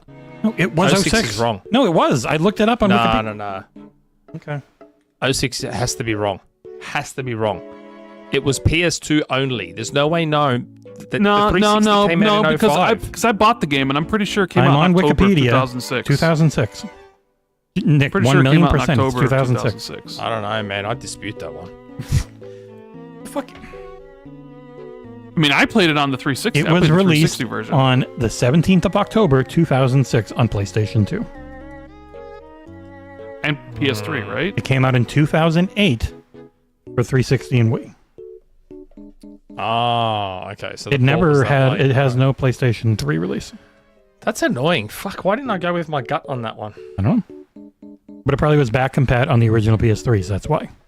I'll let my fucking rationale get in the way. All right, the next one is a DLC, Saints Row 4, How the Saints Saved Christmas.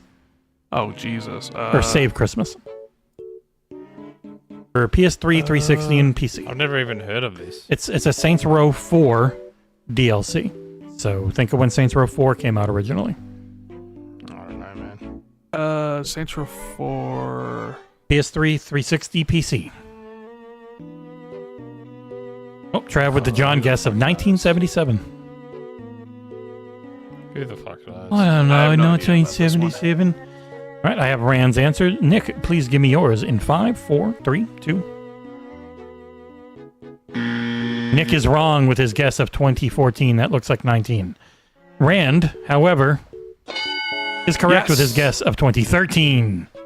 Oh my god! Off by a year. You've been really close. Fucking hell. Such bullshit. I mean, you're wrong. I don't know what you want. I don't remember that DLC. I'm pretty sure I played it. I've never heard of that but I DLC. don't remember it. So that was like the guess of all guesses. Saints Row 4 was what, 2012? I don't This know, would have been actually. that was my line of thinking. It was Saints Row 4 was 2012 and the DLC came in a year later. Well, guess what?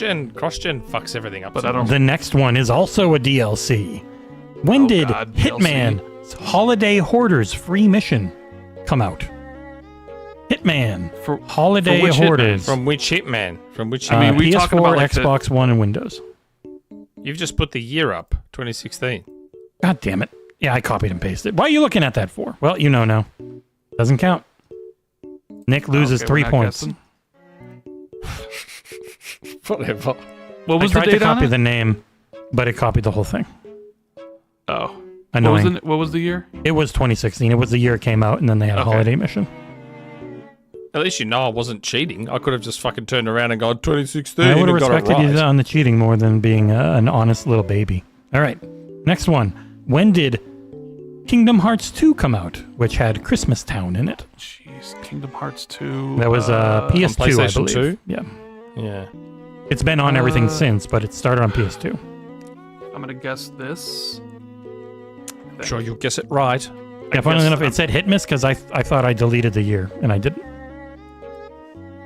All right, I got Rand's answer. Nick, give me yours in 3, 2, 1. Is that 2004? Nick is finally on the board as Rand was 1 year too late. It is 2005. Was it 2005? 1 point for Nick, 2005. 13 to 1. Huh. Wow. Was it 2005? That's what Wow. Copilot says.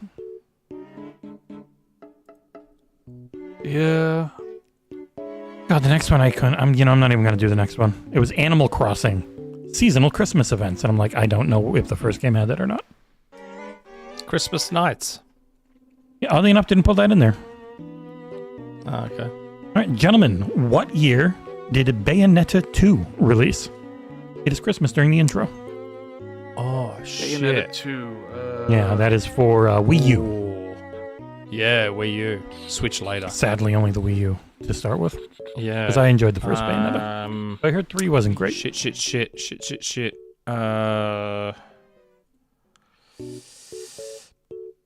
Gentlemen, give me your years in 3, I'm off by 1 2. year. 1. I'm off by 1 year. Yeah, I think I'm off by 1 year. One of you was off by 1 year. One of you was correct. Nick has got 4 points now. He was correct with 2014. Oh, thank God. It is 13 to by 1 year. 4. I don't know that Nick can come back, but I know he could if he nailed every single one. He'd win by a lot, actually, because there's still 6 left. So she's Gentlemen, I've never heard of this game, but it literally has Christmas in the name. Days Before Christmas for the Super Nintendo and Mega Drive. Days, D-A-Z-E. Oh my god! I'll look up. Never heard of it. So what systems were it for? Super Nintendo and Sega Genesis.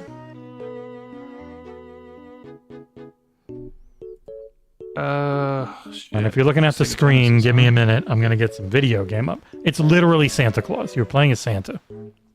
This has to count. I've just thrown a year out there. Okay, 1 sec. Yeah. Boom.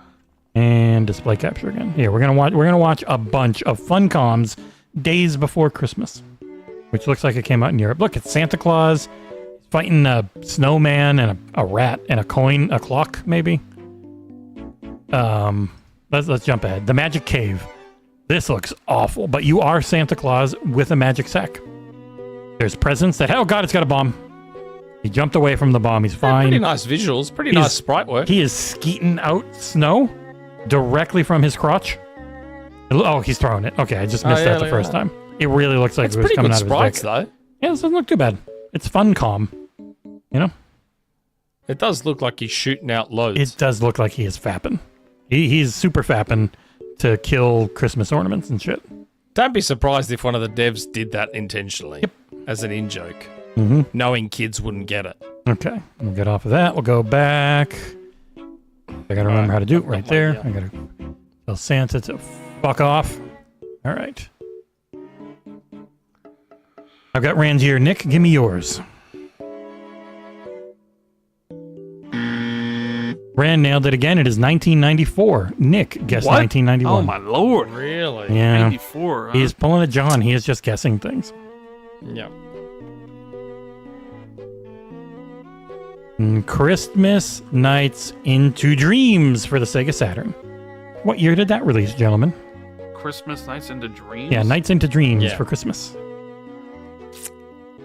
Was it like a sequel or was it just more levels essentially, but Christmas themed? It's like a kind of like a DLC. Yeah, it was like an expand-alone. Expand-alone thing. Sega always innovating. All right, I have Rand's I'm off year. by a year. Nick, what I'm is off your by a year? Nick has 1997, so he gets nothing because Rand was a year too early with 1995. The correct answer is 1996. Enjoy the point, Rand. Oh, Told you I'm a year off. I'll take the point. All right, that pretty much does. There's 4 more, and it's 17-4. So if Nick got all of them right, he would lose by a point. We'll do these for fun. What year did Elite Beat Agents and its Christmas mission come out for the Nintendo DS? Elite Beat Agents. Nintendo DS. I don't even remember. I barely remember the timeline of the DS itself. Oh yeah, I I'll know. look Me it up. too. It was like early to late. And I've got a DS. The DS launched in 2004, and it was good until yes, what, I was like about to say it's 2012? either 04 or 05. Yeah, the DS Yeah. and then the 3DS was like 13, 11.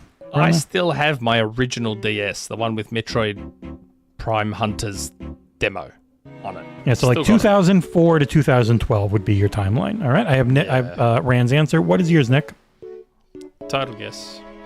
You both guessed 2007, and you were both. It was 2006. I've been one off on like just about every single one. One of the more famous games for having time of year and day, night cycles and all this shit. When did the truly terrible Shenmue release for the Sega Dreamcast? Shenmue. Yep. I should know this. When did you ask 5,000 people if they knew Sailor? And reply with, I see. How many times did you reply, I see, to fucking We're talking about 1,000 the The original Shenmue on Dreamcast. The original Shenmue on Dreamcast. Again, I've either got this or I'm off by a year. Yeah, I've either nailed it or I'm And off there's by only a year. 3 years for Dreamcast. Nick, give me your year. You're off.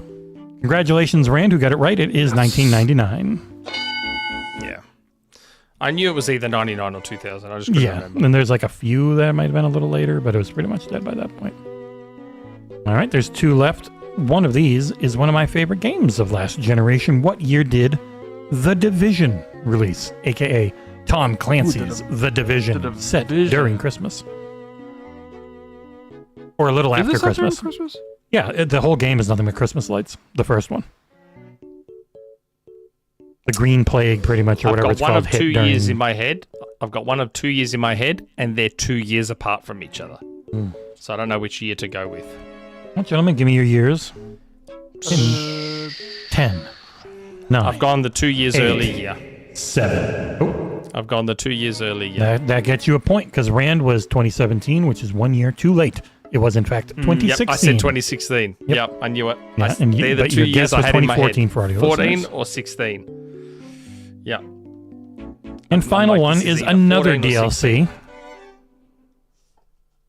Now it's an Xbox first-party DLC. It is called Costume Quest Grubbins on Ice DLC. When did the Grubbins on Ice DLC come out for Costume Quest, a PS3 360 game? God. Xbox first party. Fucked if I know. This is a total pluck from my ass guess. There's a 360 game, right? Yeah, 360 PS3. And Total pluck from my ass guess. all right, waiting on Rand's. I'm trying to think. Tom Henderson's The I'll Division just- would be a very drunk game. This is wrong. I know this is wrong. I All right, just don't remember. what is your Costume year, Quest. Nick? I got Rand's. Holy shit! Nick actually got it, 2010. And we end the game Of course. 20-8. The one game, the one game where like I totally guessed that, didn't try and rationalize nothing, just fucking plucked it out of my ass, and that's the one I get right. Okay. Way to go, Nick. So annoying. And there, we did a game show. Viewership didn't drop that bad. We only lost like 30 people. Crazy. Just can't do it all the time, I think. Well, we could do it all the time if we loved the patrons as much as I do, because I love them a lot. And you know I love them because I don't even like get to be full-time, and I still love the patrons and appreciate everything they do for us. They make everything we do possible, especially like the MVPs, grand benefactors, CEO, executive producers. I don't know what tier Rand is. Rand is also a patron. That's right. What tier are you, Rand? I can't remember. I don't know. I think I'm like Grand Patron, so I should be getting more shoutouts on shows. Rand Yeah. patron. I'm on the Rand tier. The Rand tier. Yeah. When are you going to come to Australia? Are you going to come? Oh, probably never. I'm gonna come. Really? What's there to see in Australia besides big spiders and shit? If What? airlines There's didn't so suck, much to see here. I'd be interested. But traveling really Yeah. sucks to the point where I don't even know if I want When to do they James invent Bond again. teleportation where I can be in Australia in 5 minutes and not take a flight that costs an arm and a leg. Yeah. Even when they're cheap, they just suck. Come It's on, so man. miserable to travel. Maybe Xbox will fly you down one day. Yeah. I'll have a word with them. To see I'll have a Johnny chat to Galvatron's Xbox next game. Australia. Yeah, I'll have a They chat flew with people Xbox to Australia friggin' and say- Japan to see Ninja Gaiden, not us. and say, hey, get Rand down here so he can hang out with me and have breakfast and coffee and stuff. That'd be good. I'm sure it Can you would ring be it? fun. It would be. Get punched by a rave. MVG's hanging to come down and be taken to all the amazing breakfast locations that I I go mean, to. he's Australian. Yeah, and he knows how good it is here. He knows. Hmm. I have tried to catch up with other like. How is your fans and calling out patrons of patrons ours, turned into loving Australia again? But it's hard. Like I've had like messages from people saying, "Hey, I'm in Melbourne. Let's catch up." And I'm like, "Man, you've caught me at a bad time. Shit's hard. Hate having a full-time day job. That doesn't mean I want to be unemployed and homeless, but still, you know what I mean." But we do love that our patrons try as hard as possible to support us and make everything possible. And I feel like we don't talk about you guys enough because John's in such a fucking rush to move on. Because I mean, he's it's gotta also go like to sleep. 4 a.m. for him half the time, yeah. And he's got to Get take over care it, of man. his kids. He's got to give them baths. He's got to feed them. Yeah, he has those to put kids the that fork. apparently He has to put the forks in their mouth. he has to feed them There like comes they're the 3-year-old airplane. infants. Woo! Oh, I can't control them. Because I got to do everything. even though they're My 14. God, my kids, they get so excited if my wife and I are walking to the gym, which means we've left them here on their own. My kids are like, yes, they get so excited because their mean father is not going to be in the house for about an hour and a half. But apparently John's kids fucking can't do anything on their own. He's got a baby bird the food for him half the time. Probably has to wipe their ass. That's why he liked that Divinity trailer so much. He's like, oh, the puking thing to eat. Yeah, I get it. I'm kidding. That's really gross. Oh my God. I don't like that I trailer. wonder how it's going to be. I wonder how it's going to be when they're teenagers. Is he still going to be like, oh, got to wake up for my kids? I mean, every one of them morning? is a teenager and is the one he has to keep waking up and dealing with. The younger one is the one he does less for.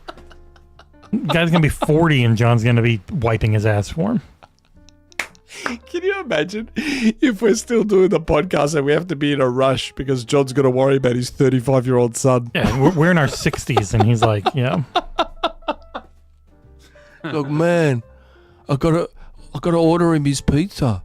What am I gonna do? He's on a date. I got to put the condom on for him.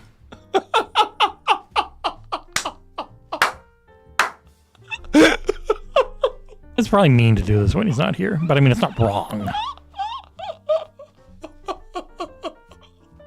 This is how you put it on, son. You want it this way so stuff doesn't dribble. You got to leave a little pocket. Oh, fuck. He hasn't paid his phone bill, so I've got to order the pizza for him. Anyway, patrons, if you could help John pay his phone bills, that'd be great. Well, I got to watch all of his kids. He doesn't know how. The best perk of being a patron is that you get to ask us community questions each week, which we'll read live on the show. Oh my God. Now, to the form. First question. Jay Foley. Hey guys, and hello to the man with the million. Hello. Game Awards are over at this point, and just want to know what your favorite announcement was and your favorite winner of a category. I know Nick's favorite not winners, and that was every category that Death Stranding 2 and Ghost of Yotei lost, which was all of the ones 19 they were in. nominations, 19 nominations, 0 wins. 1 win. Sucked in. 18. Expedition 33 Yeah. Game of the Year. Yep. My favorite. And best announcement? Ontos. I mean, Antos is up there for sure. Maybe Control 2. Oh, yeah. Really? Yeah, I mean, looks so I good. am a Remedy guy. So if I had to rank them, it'd probably be Control 2, Antos, and Tomb Raider, probably. The Tomb Raider announcements. Okay. Someone called John. He is balls deep in a buddy right now. He's not worried about it. Yeah, but Oh, I'm sorry. Yeah. They're playing video games. yeah. That's how much he cares about the patrons. Wait, are they He'll playing take with each them- other's joysticks? That's all they Yeah. do. They go on joystick.tv yeah. and they stream it, but I don't know the name. That's how much he cares about the patrons. I gave up a fucking christening last week, and he can't. Oh, I'm playing video games. Yeah, you got smited by God this week with terrible children to have to watch for missing that That's christening. probably why I had such a shitty weekend this week, because I fucking abandoned a christening last week to be here for all of you. Heretic. Mate. I'm not even religious, and yet I still copped it. I don't know what my favorite winner was. Doom for accessibility or City of Wolves for best fighting. Although I would have liked Virtua Fighter to win it, but I understand why it probably didn't. Realistically, it was watching every Sony game lose. Is what Yeah. Nick was most excited about. Oh, for sure. Especially Dude, when did you see the GIF of when Game Direction was announced and Kojima's reaction to losing? Oh my Yeah. god, he was so salty. And then when Expedition won Game of the Year, he you can see he immediately left. it wasn't him. It's somebody who looked like him. You can actually Oh, it see wasn't he's still in his chair near the front. Sticking to himself. But All that sucking. he definitely when he lost Game Direction, he laughed and then kind of covered it up by clapping or whatever. It's like, yeah, someone's not happy. It could have been laughing because he's because like- Expedition went No, that definitely is a laugh of like, I can't believe they gave it to this. All to this that guy. time buddying up to Geoff for nothing. Mm-hmm. And it got him nothing. I don't know if we can find My that favorite GIF. announcement was Tomb Raider Legacy of Atlantis. Was probably mine. Just looks so good. What about you, Jesse? Favorite announcement? I'm probably with Rand on Control. I do quite like Remedy, even if I know some of them were mad at me for not liking the second Control DLC or Alan Wake DLC, which was essentially Control DLC. I love the freaking first. I love the main game, giving it a 10, and I love the first DLC, which was like this whole, essentially marrying all of their games together into one Remedy verse, as a pseudo sequel to Quantum Break. So I'm quite excited for Control 2. Okay. Next question. TiberiusMonk. Hello, XboxEra and the mighty Rand Al Thor.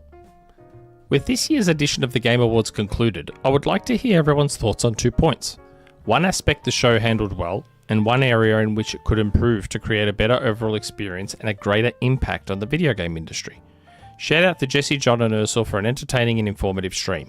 You were all excellent, and the XboxEra community in the stream chat contributed to a great atmosphere as well.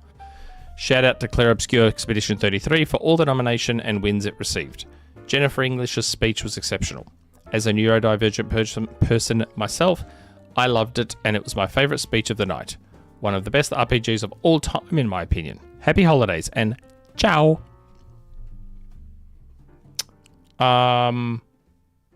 What could he do better, and what did they handle well? I think the things he could do better is actually have it be about the awards. I stand firm on that. That's been a complaint for years, though. That ain't changing. It was better for it this year. The people got to talk. They were allowed to talk. Like they never felt rushed, which I think is about as good as you'll get because the show is paid for by the ads and the promotion of shit is what gets people to watch it. The best thing, the thing that isn't always the best handled is the self-indulgent Miss Piggy shit that many times. That was the one I think can go. One segment to build it up, and then the song would have been a hell of a lot better than how many times it happened. Yeah. The Muppets thing's a bit weird. There's a lot of Muppets, and I don't know why. What does he do well? I don't know. I mean, is there anything he does particularly? I mean, the set looks great now. Like The first 2 hours were really well paced compared to anything he's had before. The set looks really good. Like Yeah. what's the word I'm after? I can't think of the word. I've gone blank on the word. But yeah, the set looks great. Really, really good. Very, very I agree. expensive. It was very, very nice looking this year, especially all the having the Cirque du Soleil shit a couple of times and stuff. It was neat. Yep. And I Something- think one thing he did well, he made it more obvious when it was a commercial break, Yeah. which was appreciated. Yep. What about you, Ren? What could he do better? I kind of agree with Jesse. Like one Muppet segment instead of 4. I really don't think we'll ever really get more award speeches. I think this is probably the format of the show as it's going to be moving forward, where you just going to have stuff you just give away all in a bunch. Maybe this may anger some people. Maybe less ads for gacha games, I guess. They are the money Yeah. payers, though. But yeah, But they're the ones who pay for the stuff. So, as for what he does well, like I said, even though I have my issues with their award show, I do appreciate Geoff putting it on every year. yeah. He's been into this for so long, since he was like a friggin' 10-year-old, really pushing for it. The thing I think that really needs the most work are the categories. They're just too because it's one of those broad. things where it's like, okay, best indie game, and you have all those games there, and Expedition 33 wins, and it's like, well, then the other games that are also nominated in indie category that are also in game of the year can't win because it doesn't make any sense because That's right. Expeditions, Too many some of those repeats. categories. It should be a specific thing in games more than a subgenre, because the subgenre gets way more than very specific. I think Schreier had some posts about it earlier today on Blue Sky. Like, go for the craft instead of the overall package, because the overall package you have too much overlap. Production value. That's what I wanted to say earlier. The production value is very good. Very good. At least we've gotten away from the product placement stuff. Remember, like Mr. Schick yeah. Hydro, where some dude was dressed yeah. as, we've gotten Doritos further away from that, so which is always a good thing. Yeah. Is this a second question from TiberiusMonk? Is it? Did he? Holy crap, it is. You know what? Fuck it, we'll allow it. You get this one time. TiberiusMonk with a second question. Hello again, XboxEra and Rand Al Thor.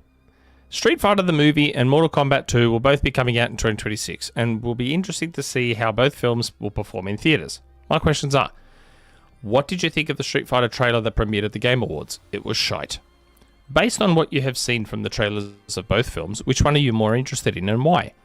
I'm going with MK2, mainly because Carl Urban is perfect casting as Johnny Cage, and I love to see how he handles likely being the lead. I am shocked to say I enjoyed the Street Fighter trailer overall. I feel like the 90s film with a bigger budget, and I am here for it. Looking forward to your responses. Ciao again. I hated everything about Street Fighter, which pains me to say because I'm a Street Fighter guy.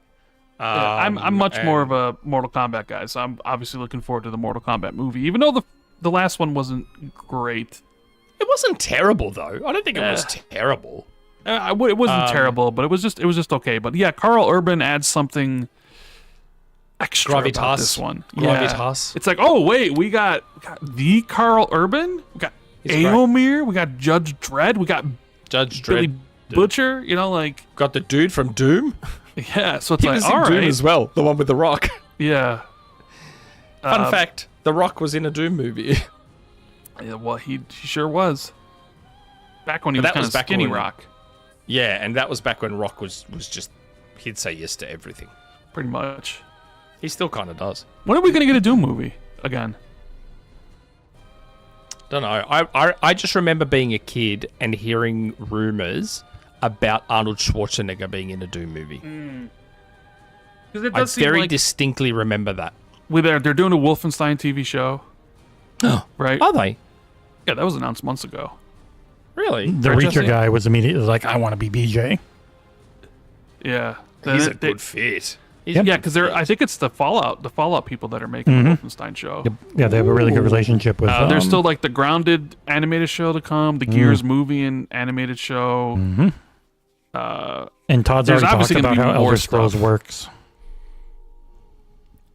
So it's like, yeah, where's the Doom TV show or Doom movie? Or I was arguing with the buddy in my DMs. He thinks there's going to be a new Halo movie or new Halo TV show within 5 to 10 years, and I'm like, I don't know about that.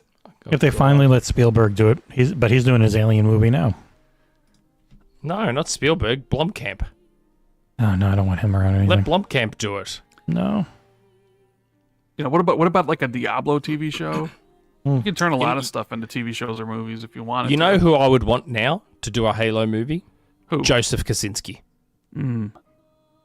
Let him do it. I'm interested. The God of War one's already been renewed for a second season, I think. So they seem to have very high hopes for that at Amazon. They sure do. You know, one of the games we didn't talk about the Game Awards just popped up on my memory. We mentioned like TV shows and stuff. Exodus, even though it's very different. It's nothing to do with the trailer. TV show stuff, but it was like it is. I have the books, or I have the book from Peter F. Hamilton. And watching that trailer, I was like, oh yeah, that kind of could be the Mass Effect replacement a little bit. But there's a Mass Effect show coming. There is a Mass Effect show coming, so. Okay. Interesting. It's good times. As long I still as can't believe everything doesn't Joseph get canceled. Kosinski is who directed the Mad World trailer. I still can't believe that. I messaged Cliffy B about it. I'm like, dude, I didn't even know he directed Mad World. He's like, fuck yeah. I'm like, that's fucking unreal. Like, that is your first directorial thing. Mad World. The greatest video game trailer of all time. And then he follows it up with Tron Legacy. Dude is a freak. What the fuck? Give him Halo. Okay. Lazar Wolf.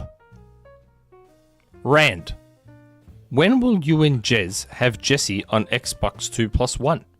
Also, have you all been watching Pluribus? I swear I didn't ask him to ask this. We will definitely have Jesse on Xbox 2+1 in the future. It's just a matter of... You'll get some angry Whenever. comments from people that say Jesse sucks on 17 different accounts that they make. They follow me everywhere. We will definitely have Jesse on in the future. I have not started watching Pluribus yet. I Neither binge have I. watch, so I'll watch it I when want it's over. to. I did read today that it is officially Apple TV's biggest show ever, and it got greenlit for season 2. Yep. That makes me Their instantly biggest want to watch show it more. ever. That's Yep. what I read today. Yeah. Yep. It's the Breaking Bad Bigger guy. than Ted Lasso. Yeah. Yes. Ted Lasso ain't shit. Wow. Yeah. I like Apple TV because I am pretty confident if their shows are good, they will get more seasons. Yes. That's why I hardly Hey. watch anything on Netflix. I've been preaching about Apple TV for a long fucking time. Yep, you're correct. The problem I have with Pluribus is my entire friend group all started watching it and all think it's the most boring shit there. I've heard it's an incredibly slow it's burn. You so have to- boring. yeah. And I'm like, okay. But you like I'll books. start. I think I might book start readers definitely are better with slow burns. Well, I also like slow burn's also much more manageable when you can watch all the episodes Yep. and you don't have to Slow look burns at suck week to anything. week. I agree. Yeah. Yeah. Take that, Paris. I might start watching it tonight. I think Is it 10 episode season or an 8 episode season? Apple's usually 10. Apple's usually do 10 because I think They episode usually 7 just aired, so there's still some time. Yep. Okay. Last question on the Oh, form. fuck me. This is longer than every other question Yeah, I combined. know. itzFinn. Sorry, Rand. Good evening / morning XboxEra crew, and welcome back Rand to the podcast. Wish John were here to catch up and chat with ya. Alas, all things can't be the way we want it to be. Won't talk much on the Game Awards other than the French takeover is strong. Congrats to Claire Obscure, especially for the 33 for winning Game of the Year. Pour ce qui... Oh, fuck. Pour ce qui viendront après nous. I don't know if I said that. For those who come after. Sounded okay to me. I used to be good at French like 20 years ago. Anyways, having going through various places and such on the topic of WBD and Netflix buyer, and of course, man-child Ellison trying to get WBD, my stance is absolutely no. You may say, it won't affect me, I'm subscribed to X subscription servers. I'm sure you'll say that when that price skyrockets back to cable package prices. Trust me, I was there and my parents talked to me about this. A nightmare back then. My other issue, and already was many years back, theatrical film releases. I hate the idea of the film only being 14 days in the office and then onto streaming services. I assume he meant to say box office. Warner Brothers did this during COVID, and yet that didn't help them out and made it worse for them. Think of the independent theaters / owners that are hoping to get those films from the big entertainment studios to their theaters. It helps them and other theater chains. Removing Warner Brothers from that pie is another blow to art and the soul of entertainment, and I have zero trust on the Netflix co-CEO to honor the films already contracted to go to theaters and beyond, that should the deal go through or not. Rand, you've already said your piece on this last week. I doubt you'll change your tune on this. The other part. Man-child Ellison hostility is full on display for these dipshits. It's always about them and not the other way. I also worry for WB Games as well, as it was clear that Netflix can't even get a AAA game out and just rely on mobile games or foster that talent. Yes, they'll ignore them for now, but once they turn the eye over to them, it's on the chopping block. Just hope NetherRealm and TT Games get out unscathed out of this. And now time for a question. To ask. Yeah, a difficult question to ask, but something I read up. Sort of answer it, but how would you fix the dinosaur that is theatrical film releases? I know there won't be one solution, but something to think of. Cheers, and happy Hanukkah week to all those who are celebrating, and pre-Merry Christmas. Stay warm and cozy, and thank you to XboxEra and XP2 for being the two podcasts I listen to for gaming coverage. Aw, thank you, itzFinn. You can't save theaters because people have really good TVs now, and they don't have that much money. Yeah, they opened up Pandora's box when they started putting everything into digital and all this stuff within 2 months, 3 months, and people's televisions and sound systems and stuff are just, I'm not going to say as good as theaters, but they're really good. So much better than we had. And when going to the movie theater is as expensive as it is, with ticket prices and concessions, it's like, do we really need to? Unless, I think the problem is movies... Cost. They're still doing, like, Hollywood, like, movies, like, your basic dramas, I don't really think work anymore as a theatrical model. There need to be reasons why you go to the theater to see something. Because if I say, hey, what's the Leonardo DiCaprio movie that's sort of big? Yeah, the one that's going to win Best Picture, even though Nick and John didn't like it. Yeah, the one we talked about on the Patron exclusive. What's the name One of that battle movie? after another. One battle after another. I think for those type of movies, there really seems like there's no difference between watching it on your TV and then watching it at the show. But for something everything like you're saying still comes back to the same thing, though. What? There is a way to fix theaters. There's 100% a way to fix theaters and make it like it used to be. Make it fucking cheaper. It's that simple. That is literally the answer. It has to be a mix, so it has to be make it cheaper and get people used to it not being available at home as quick.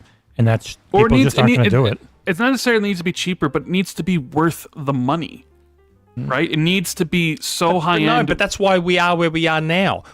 So now people pretty much only go to the cinema to watch the big Marvel movies. Yeah, like and the that's bigger because of how action much it movies costs to go to the cinemas. are amazing in theaters. Like, I would only want to see the new Avatar in theaters. I would have zero interest in watching it at home. But that's so few and far between for what actually comes out every year.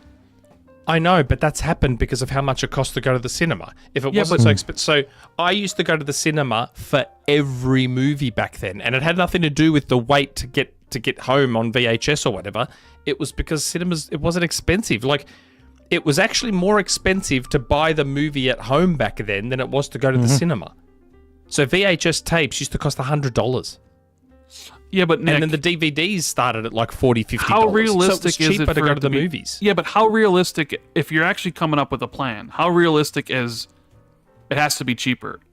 Like, that is not going to be implemented because that's not a realistic thing to do. But why? It's only not realistic because they're greedy and they're stupid. It's what they have to charge because people have stopped going, and Netflix is not going to. But people have stopped going because it's so expensive. But it's a vicious cycle. And if they make it cheaper now, it might take a long time, and they have to eat a ton of money that they can't afford to eat. You either make it cheaper or you double down and making it a premium experience, like where it's like the IMAX screens and the like that stuff. No, I don't think that'll work. Well, there's the other thing is, you push back the window releases. So instead of a movie hitting theaters or hitting home releases in 45 days, you push that out to 6 months or a year. I don't think that'll help either. I'm just saying there are other ways to do it where it's like, hey, you won't be able to see this for a year. So the only chance is to go to see the movies, but I really think they're in a bad spot. I don't know. The only reason I don't think that would work is because companies like Netflix and stuff still put out really good content, and people are like, "Oh, your movie's not going to come in for a year? I can wait." Do they though? Don't give a fuck. I mean, I like Netflix, but did you see the reaction to Netflix buying Warner Brothers? Almost virtually everybody hated it because they say like their content is terrible, or that's because everyone whinges about everything. Sure, everybody does bitch about everything. I'm just not sure there is a way to save theatrical for movies that aren't like taking full advantage of the communal experience on a really high-end premium screens like the Dunes or stuff where you have the small dramas that potentially would have. I don't think people look at that and be like, that's something I need to go see because I'll be able to watch it in my own home, get my own food, go to the bathroom and pause it whenever I want, and that trumps going and putting up with all people at the show. I don't know. One of the main things it all comes back to price. No, it all comes back to the fact that the majority of the audience has really bad taste and don't actually care if something's great or not. Great movies have never like the best dramas have never made a ton of money. They normally make nothing because people would rather watch Real Housewives of LA or Survivor or dumb shit like that. Like that is just the unfortunate reality of it. We got a $1 tip from Jay Foley. Nick's right on the price. You know it's bad when movie theaters are selling subscriptions to get cheaper popcorn. Yeah. I'm telling you now, I've said it before on the podcast. Trial it, right? Do a themed month. Call it retro month. Call it back to the 80s month. Whatever the fuck you want to call it. Give it a try. Just set everything to the price it was in the 80s or the early 90s and see what happens. Just for a month. Just try it and see what happens. And if all of a sudden you see all these fucking people flood back into the cinemas, you can go, oh, fuck. It was just that it got too expensive. And if no one goes, we can say, well, fuck, even dropping the price doesn't do anything. Try it for 1 month. The biggest issue for everything always is getting people to know. They're, like most people are like, oh, people are going to be mad about J.K. Rowling. They won't watch that Harry Potter show. Most people have no idea that she sucks, and they don't care even if she did. Even if they disagree with her, they don't care. Like, well, I grew up with it. I like it. Yeah, she sounds like an asshole, but I'm going to watch the show. What does it give her, a penny? It's just me, and then enough people do it, and it's 1 million pennies a month. Like, that is just the reality of it is that our bubble and how we talk about things is very not influential most of the time, except for to us. Because I'll tell you right now, Rand, if adult tickets for the cinema were $10 Australian and kids were $5, I'd start going to the cinema again. I'd start going. Yeah, I mean, but you can solve a lot of problems with products that aren't really doing well by simply saying make it cheaper, right? I mean, weren't like McDonald's and Subway and all these companies that are doing fast food were like sitting there being like, oh my God, our sales are cratering. What's going on? And it's like, because your prices are too high. Mm-hmm. And like, your food isn't better. Your food's worse. And yeah, it's like now it's priced the same as like a restaurant or something. But then they start bringing the price down. Expensive. They start trying to bring the price down, and people still don't want it because they're just like. But that's different. Hold on. That's a different thing. I understand you when it comes to McDonald's, because the other problem affecting McDonald's and all the takeaway places is that people are more health conscious now. So that's a slightly different thing. Like you all know me. I used to be a Macca's freak. Even I've stopped eating McDonald's because I'm trying to stay in better shape. And it's not that I hate Macca's. I still love Macca's when I eat it, but I eat it far less than I used to. The main I used to issue have is it still weekly. Money. It's 95% money to 5% healthcare. It's like, it's just, I can go and I can buy the ingredients to make a full dinner 3 or 4 times for the same cost as getting everyone a meal at McDonald's now. So, Nick, let me ask you this. With the whole Netflix WB thing, were you in favor or were you against? Or do you not really care either way? I wasn't fussed. Either way. We called it lesser of two evils, essentially. Better than Paramount, it was but the not lesser great. of two evils. I kind of, like, out of the 3 options, I kind of wanted Comcast Universal to get it. Because I don't want Paramount to have it. And I look at Netflix, and, I mean, I enjoy Netflix's stuff, but I also, it's like, I know people, Netflix is just being... I know there's probably contracts in place, so they can't really remove the theatrical stuff. But like, they will they're remove probably, Zaslav. You know, they're not going to want to put movies in theaters and things. So it was like, okay, I like Netflix better than Paramount, but I thought the other choice was probably better to keep it more in line with what it is. But then I was thinking like, oh man, they get is my Netflix bill in 2 years going to be $40 a month? Rocket. Yeah. Oh yeah. You know. Absolutely. I really enjoy going to the cinemas. I thoroughly enjoy it, but I hardly ever go because it costs so much. But also, if money. you would have told me, hey, if Netflix buys this, the HBO shows that wouldn't get made in the future would be of lesser quality, I'd be like, oh, I don't want that, because HBO shows are usually pretty good. Or if they start making less shows because of it, like, well, that's not something I want either. But I don't want Paramount to get it, so it's like, I wish they could just have the way they always have instead of having to sell to somebody else. But it's the world we live in, I guess. Constantly getting what happened with AT&T and stuff when they were buying, like, all the debt that's going around that's going to fuck EA forever, because you get saddled with all this debt that's you had nothing to do with.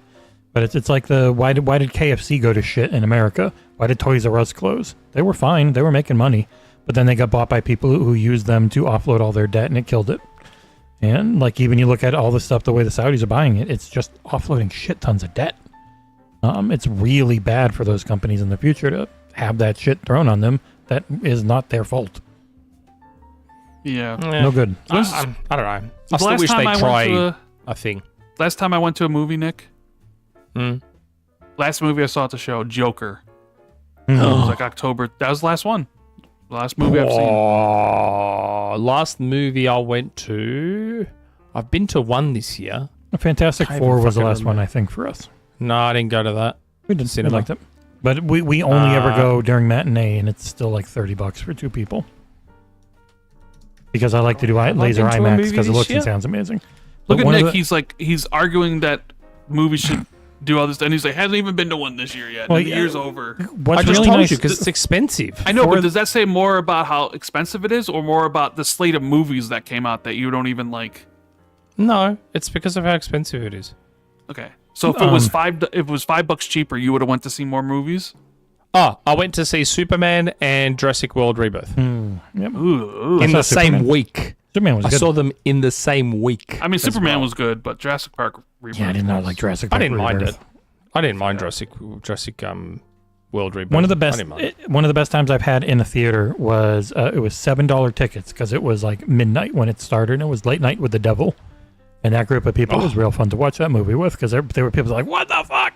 And it was Yeah, fun, yeah. and it was like $20 Like I said- total. It was great. Oh my god! For You two know how people. expensive it was for me to go see those 2 movies? Did you bring your family? We don't bring the family Yeah. anymore. We were in Queensland, so we had to kill time. So we went and watched Superman, and fuck me, it was expensive. It was like over $80, and that didn't include the food. That was just we never. I can't remember the last time I ordered food or drinks at a theater. It's ridiculous. It's just fucking ridiculous. It's too expensive. You should not be spending close to 150 Australian dollars to go to the movies. That is why no one goes to the movies anymore. It's ridiculous. It shouldn't be that much. And that's why I just don't go. And I love going. I really thoroughly love going to the movies. I just don't anymore because I don't want to have to take my fucking bank manager with me to be able to approve the loan I need to go to the movies. Well, so I got lucky and I got a $2,000 TV with a really good HDR for like $600 on sale. At which point I'm like, most movies are amazing to watch on it. I'm fine. Good Man, that was a HDR long is question. hard to beat. Oh, yeah, now we have the forum. It was a long question and a long answer. Mm-hmm. Onto the forum. Jesse, brother. Happy podcast 292, fellow streamers. I know this is just me being selfish because I pay for Netflix Premium, but I so want them to get this WB property locked up quickly. And those petulant Paramount fuckers are gumming up the works. At least it wasn't Amazon because fuckface Bezos would probably get it by executive order from his orange boyfriend. This week's question is, if any streaming service could get WB's stuff, who would you guys want to get it? And before Nick fattens his big fat Greek audio file with Apple TV, just know that I agree. Game Pass. Apple can have it. Apple can have it all. Yeah, Apple TV I knew is the you'd be best. Apple. Apple all TV is about the it. best. I mean, It you would is think objectively. Why the isn't best. Apple? Why isn't Apple in the running to try to get it, or why weren't they? Oh, Apple's since Jobs left since he died. Since he left Apple's- because he decided to go homeopathic with his treatment. Yeah, Apple's fallen off. I have to admit, even as like an Apple guy, And they Apple's fallen off. They man. don't buy a lot, right? They're more... No, they don't. Always- yeah, they buy they're little not big- startups Yeah. for their tech and shit. Mm-hmm. But yeah, I would love for Apple to get WB. Love for it. Be great.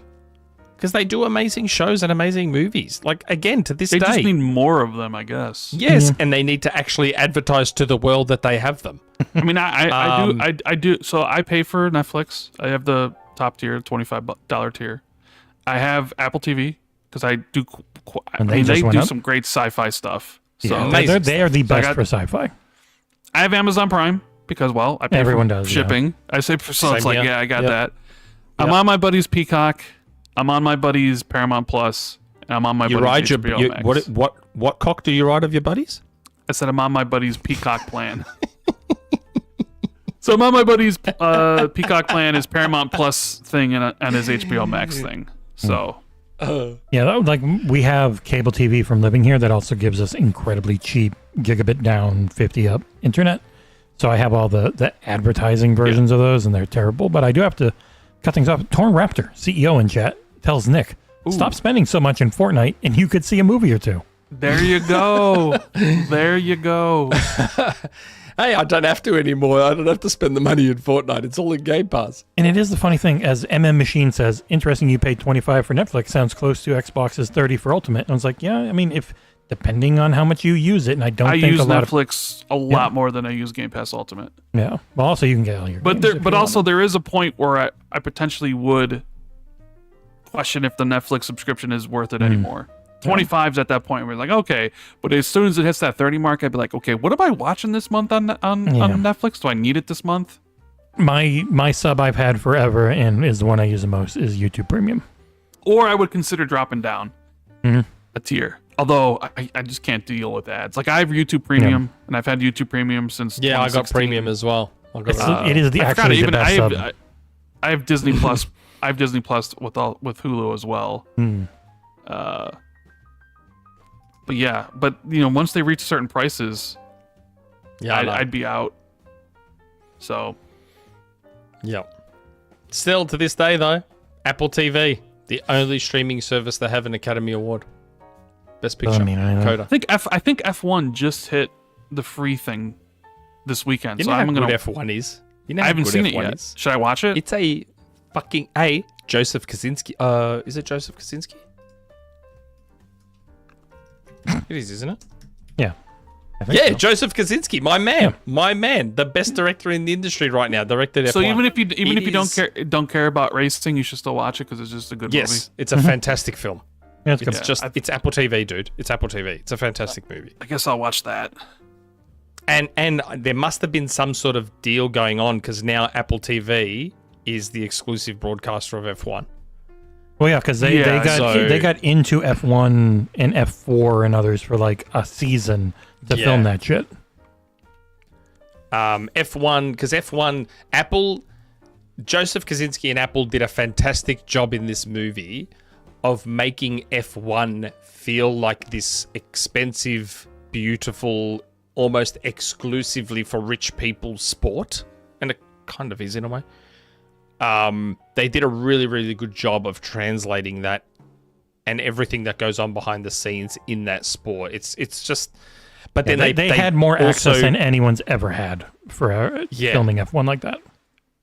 But then they also somehow, without fucking it up, they managed to infuse very colloquial Americanized fucking, because Brad Pitt's like just a real fucking American.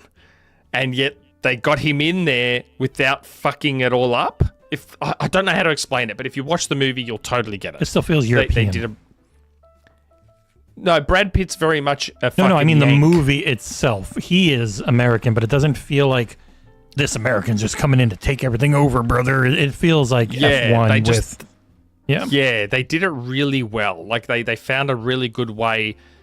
In the end, the American was like the best guy and the good guy and all that bullshit, but they found a way to not make it offensive or weird or I don't know. It's brilliantly done. It's well written, so nothing feels ham-fisted or forced in. Yeah, Next they question. did it really, It's been 4 really hours. well. And I also love Brad Pitt. Who doesn't? Next Angelina question. Jolie. That's who. Next question.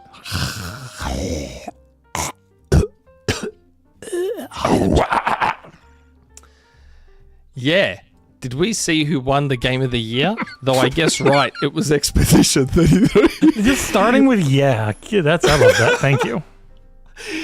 But never mind about that. But for recaps of favorite Christmas movies, though, I do know your gents' favorites, but it's just recaps in general. So here's what I'll tell you. Your gents is this down below. Violent Night, trilogy of Home Alone movies, Christmas Story movies, Claus, Bad Santa movies, Bad Mum's Christmas, 8 Crazy Nights, Unaccompanied Minors. Unaccompanied Minors? What's that? That's I don't know that we're allowed to watch that. I've not heard of that. Jack Frost, Polar Express, Elf, Christmas Chronicle movies, Krampus, Christmas Carol movie variations, Red One, Grinch, and so on and so forth. So yeah, that. P.S. Did you gents not only watch Game of the Year of Streamer Awards, and what's your gents' honest take on Burnt Peanut being the winner of the Streamer Awards? I What? never watched the Streamer Awards, not the Game Awards. He won there. The Burnt Peanut is like a VTuber, essentially. Burnt Peanut won my for God. best FPS streamer and best VTuber, but Mhm. I didn't Never heard didn't of watch this any person. of the streamer Yeah, award I've stuff. never seen him or the Yeah, Streamer Burnt Awards. Peanut blew up because of the Arc Raiders stuff. Ah. He really blew up because of the Arc Raiders. Okay. He's got nearly 1 million subs. Oh, He yeah, had no, like he's- yeah. he had like 500,000 like a month ago. He did lose to I'm Moist watching it Critical at the Game Awards, but Oh Also- my god. we did have a super chat, or sorry, a tip from Jay Foley, $2. He just wanted to say, I also want to say thank you. Oh wait, he sounds like this. I also want to say thank you, XboxEra, for everything you do. I'm very thankful to have found this community. Thank you, Jay Foley. Thank you, Jay Foley. I really don't watch streamers. Not up Neither to do date I. on them. I mean, I admit it. watch. There are some that I have favorite. I on watch Twitch, but Amaranth. I prefer not to reveal them publicly, for fear of how I will be perceived. Now- Your love of Asmongold. Oh yeah, okay. And I watch a dude who fucking sleeps with cockroaches. Nah, Nick's like my love of Amaranth or somebody, some Mm-hmm. girl, some hot female I might- streamer, I maybe might do a little bit of Valkyrie, maybe Valkyrie watching. Pokemon or something. I'm choosing not to comment. It's all just Chun-Li cosplayers. The thicker, the better. Next question. Didact 3. Howdy, gents. Great to hear from Rand again on the show. I want to ask, what are your personal highlights for the Game Awards this year that you might feel that it's getting overlooked by everyone somehow? My favourite reveal was Ace Combat 8. It's one of my favourite franchises ever, and it's coming next year. If you like Top Gun Maverick, you absolutely should try Ace Combat 7. There's even a DLC tie-in with the movie, and the game is dirty cheap now. Is that meant to be dirt cheap? No, it gets you What is filthy if you buy it. dirty? What is dirty cheap versus dirt cheap? Another one I want to highlight is Total Warhammer 40k, especially now that those games are coming to console. It looks amazing. P.S. Xbox won more awards than PlayStation somehow. What happened there? Well, PlayStation sucks. God damn it, Nick. That's why. Xbox is better. So what was the question? What is Personal like a highlights, I personal mean, highlight? I really like getting the release date for Pragmata. I quite enjoyed playing that at Summer Games Fest. The dialogue and everything is typical Capcom, very bad, but the gameplay was really cool. What kind of game is it? It's a third-person shooter where you have to essentially do a hacking mini game to unlock enemies' armor, so you can do damage. So while you're aiming, you use the face buttons to move across the grid to hit power-ups and then get to the end, avoiding things in like a little pipe dream almost type thing. It works really well. Like work. It is very seamless compared to what you might think. It's a lot of fun. It was very fun to play. There And I had must to be play it like on a some dual slow sense. down bullet time, I assume. Nope. The enemies aren't super fast. So they're not like, but they are coming at you and then you do the thing. Their armor opens up, you blow the shit out of them. Oh, okay. We got a membership renewal. Yeah, Remember Machine year. 88. Member for 12 months. Theaters are dead. All Howl triple price Netflix subs with exclusive Batman movies that WB would have cancelled. Yeah. Looney Tunes on Netflix would be. You know what's interesting? The friggin' Lego Batman game has a level set in the Batgirl movie. That got canceled. Really? Yeah, in the trailer it's very obvious it's from the Batgirl movie. Netflix will release that. They'll release that film. Yeah. The Coyote one's coming up. Acme versus Coyote. Good. So it fucking should. Might feel it's getting overlooked. What do you think is getting overlooked? I don't even remember half the shit that was announced, I admit it. There was a lot. And the fact that we can't think of it shows why it's getting overlooked. I mean, again, Lords of the Fallen I 2. didn't overlook that. Yeah. I fucking loved Lords of the remember Fallen thinking that. 2023. Loved it. I remember leaking that. What do you think, Rand? Um, About a game getting overlooked at the Game Awards? Yeah.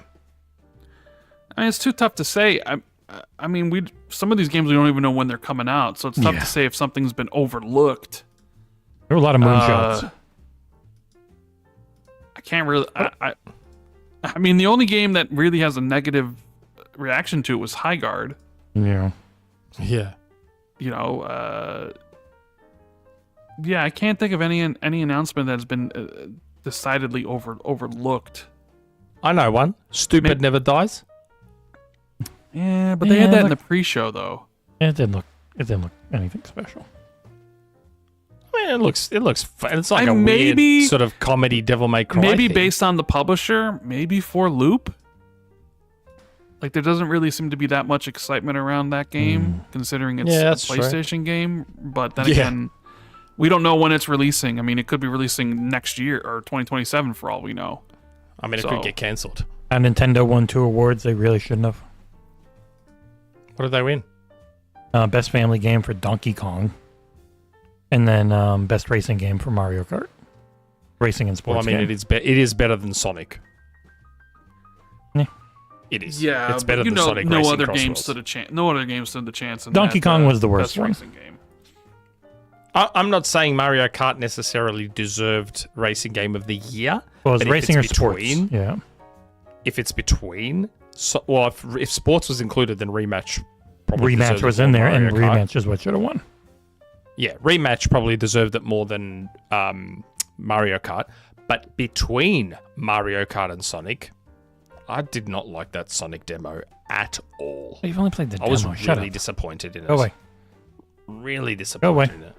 Nope. Don't care about demo opinions. Next question. 99 Rukin. Hey, I just want to let you. I just wanted to let you know, I guess, but it's missing. I'm going to be that guy who talks about future possible acquisitions every so often if it fits the bill. Before I get to my question, I'm going to say this. I like the Game Awards, but I think it should have ended with Control, not that other game. For my question, I know what I said last time about what if with Disney, but then King and Oh No Alex said something that had me thinking, what if this isn't the case? What if Microsoft or any of the big players are going to fight this out in the platform wars?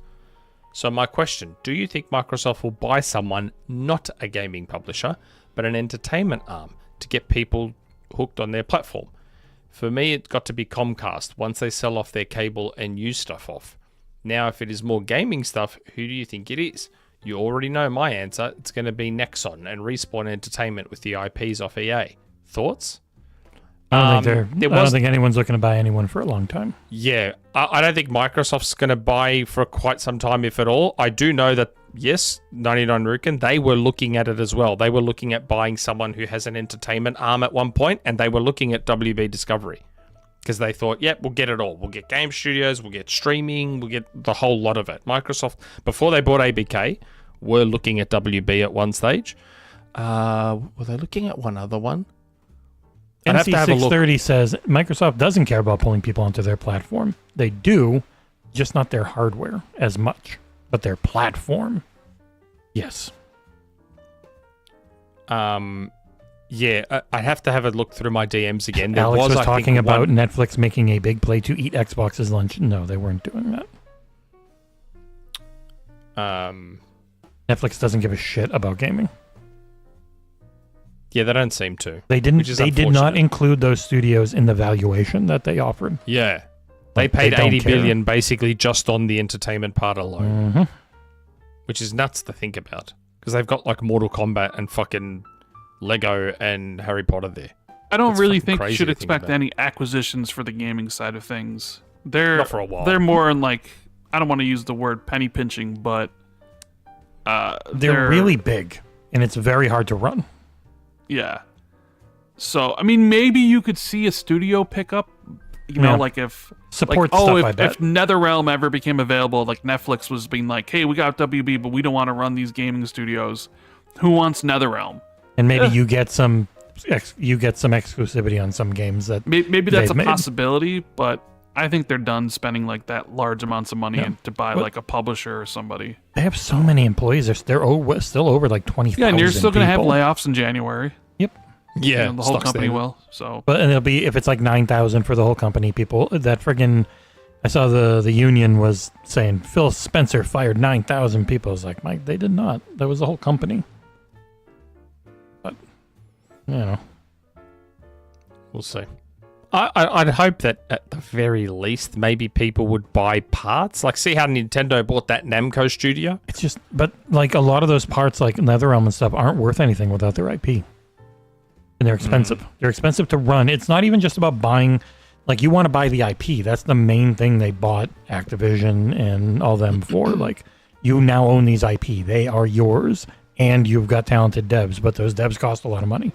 So if you're just buying the devs who cost a lot of money, but they don't come with anything, it's you don't want to spend that much, which is why WB never sold any studios before, because they weren't going to give up DC properties. Like, the only thing you might be able to buy is Mortal Kombat, and that would be a lot of money. Yeah. Next question. PianoBlack, back again. Hey guys, and hi Rand. Glad you enjoyed my question last week. Did you get to play any Super Stardust, Nick? I did. With Tim Kaine coming back to Obsidian, but also as much as saying, I'm not working on Fallout, what do you think is next for Obsidian? This is the first time in a while we haven't known an upcoming game from them. I've been playing Avowed, and I'd love to see an improved second take on the idea, but maybe they'll surprise us again with something completely different like Grounded or Pentiment. Your thoughts? I did play Super Stardust. Like, that day. I bought it straight away while we were live on the show and went and played it this afternoon, and my son happened to walk in. He's like, oh, what are you playing? I said, Super Stardust, dude. It's like, I wish you would play more games like this instead of just bloody Fortnite and Roblox and shit all the time. Although, you know what my son's playing now? So he's had a Series S all this time, yeah?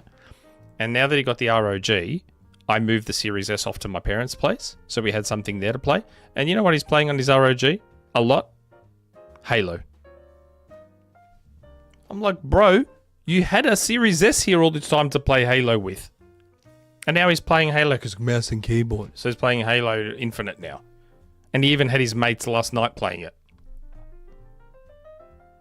Unbelievable. All I could hear this morning was grenades going off from Halo Infinite. Jesus Christ. What do we think Obsidian's doing? I don't know, and it's kind of nice. Grounded 2. Well, yeah. And then, I mean, if you believe Avalon, Avowed 2. I wouldn't mind I'm something sure completely different. they did promise Outer Worlds 2 DLC, yeah? Yeah, it's got a upgraded. So and there's Avowed did not have DLC, but Outer Worlds 2 did. I don't know. Do we ever find out what Josh Sawyer was doing after he shipped Pentiment? We do not know what he is doing. I imagine he's helped on other stuff that's come out. Wouldn't be shocked, but yeah, if he's leading something, no idea. But knowing them, they probably have a couple of things going on. God, I forgot that they made Stick of Truth. Stick of Truth was great. Yep. What if they're partnering with Sega and making Alpha Protocol 2? I'm going to guess no. I'm going to guess that generally Phil just wants to work on things they own. Mainly because he's always said it's very annoying to work with other They did Ninja Gaiden 4. They did Ninja Gaiden 4. Mm-hmm. But that was them publishing. Like, their studios generally work on their IP. What if they do Star Wars Knights of the Old Republic 2 remake? Sure. I can't wait to see that in 7 years. What about partnering with Ubisoft and making No, they've canceled everything, and now they're just working on Elder Scrolls 6 per Ryan McCaffrey's wishes. Grounded 2 canceled, just get on Elder Scrolls. Yeah. Get on that Did you see his... And Ryan was very nice when we had him on. Did you see his post on Blue Sky where he was talking about how Microsoft has bought in high on Call of Duty and now it's failing, like what happened with Halo? Like they bought Bungie before Halo came out. Ryan, they bought Bungie. They bought them very when low. they were still developing for Mac. Yeah, I was like, What? I don't know about the Bungie comparison. Yeah, I was like, you can say, but also last year's Black Ops was the biggest ever of any Call of Duty. So you're gonna hit them for this year, fine. But then you saying last year was pretty good. No. Whatever. Last question. It's a long one. Good old Collingwood. God, a lot of TV and movie questions today. Not that I have a problem with that. I could talk about this shit all day. I watched a couple of video essays on YouTube. I would be interested in your thoughts. Basically, they bemoan the state of sci-fi television, looking back at the golden age of sci-fi TV, the years of the 90s and noughties.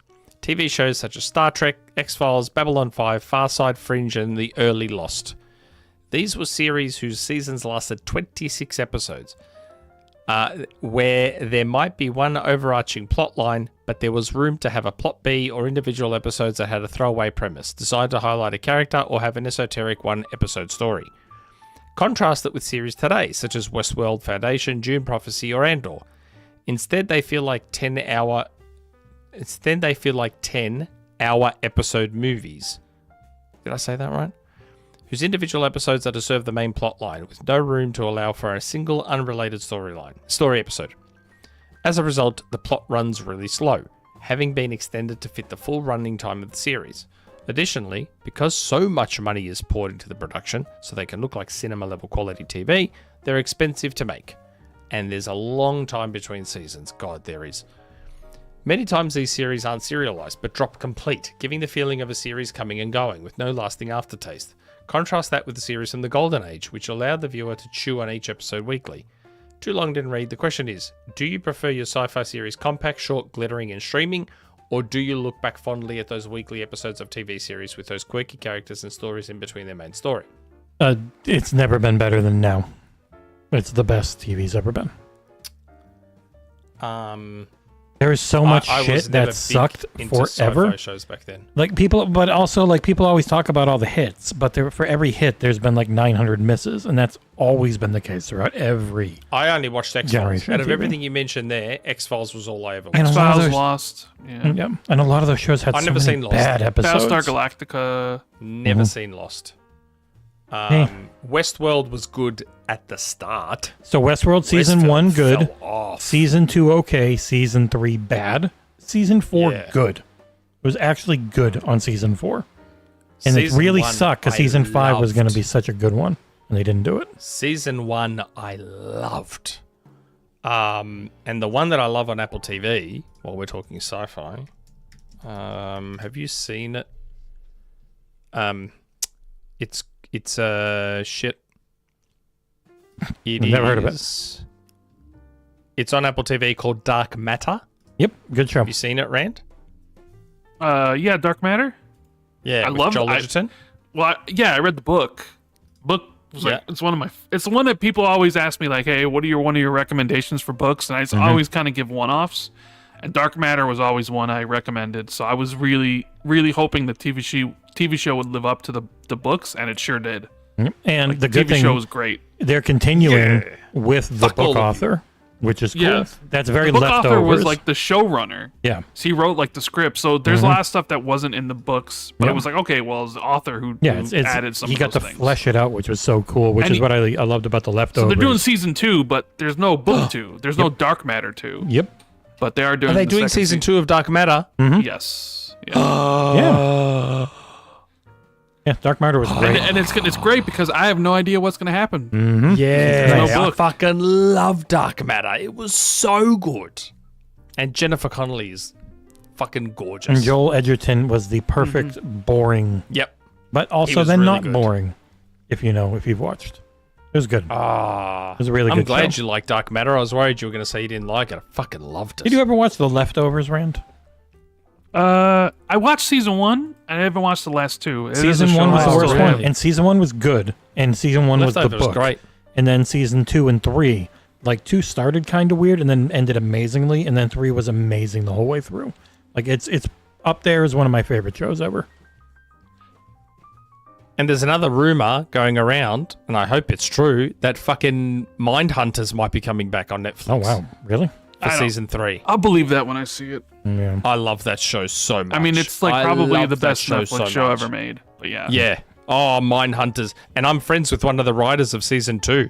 We follow each other on Twitter, and we were DMing. I'm like, dude, please tell me there's going to be another season of Mindhunters. He's like, I don't think so.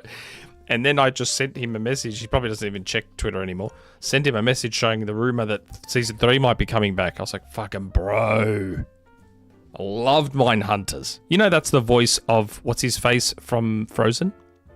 The main actor in Mindhunters. He's one of the voices of Kristoff in Frozen.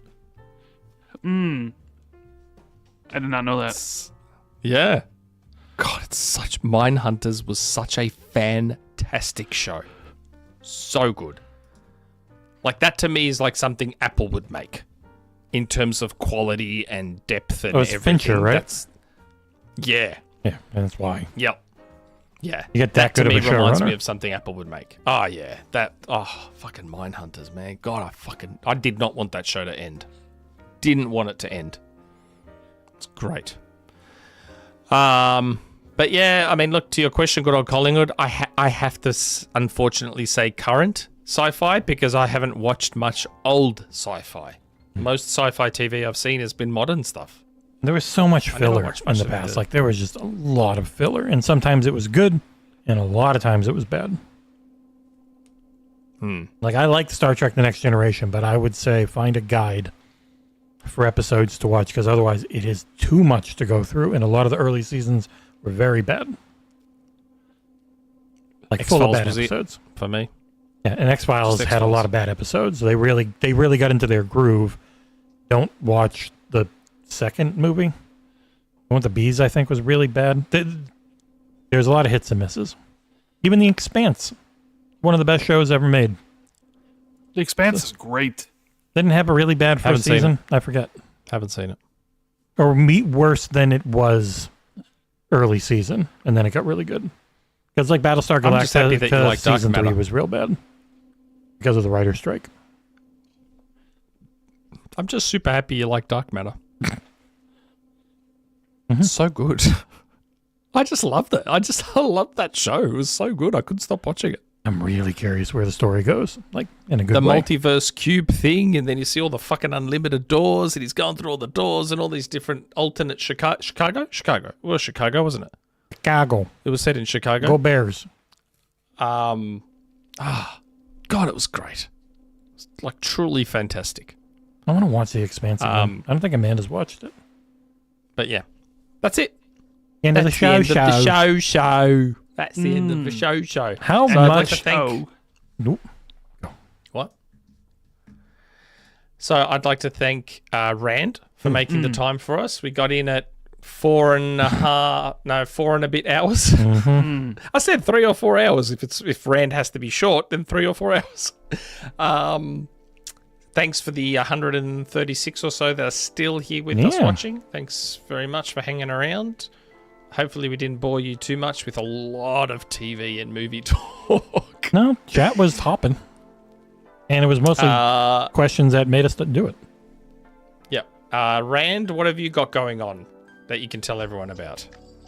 Playing more Arc Raiders. That's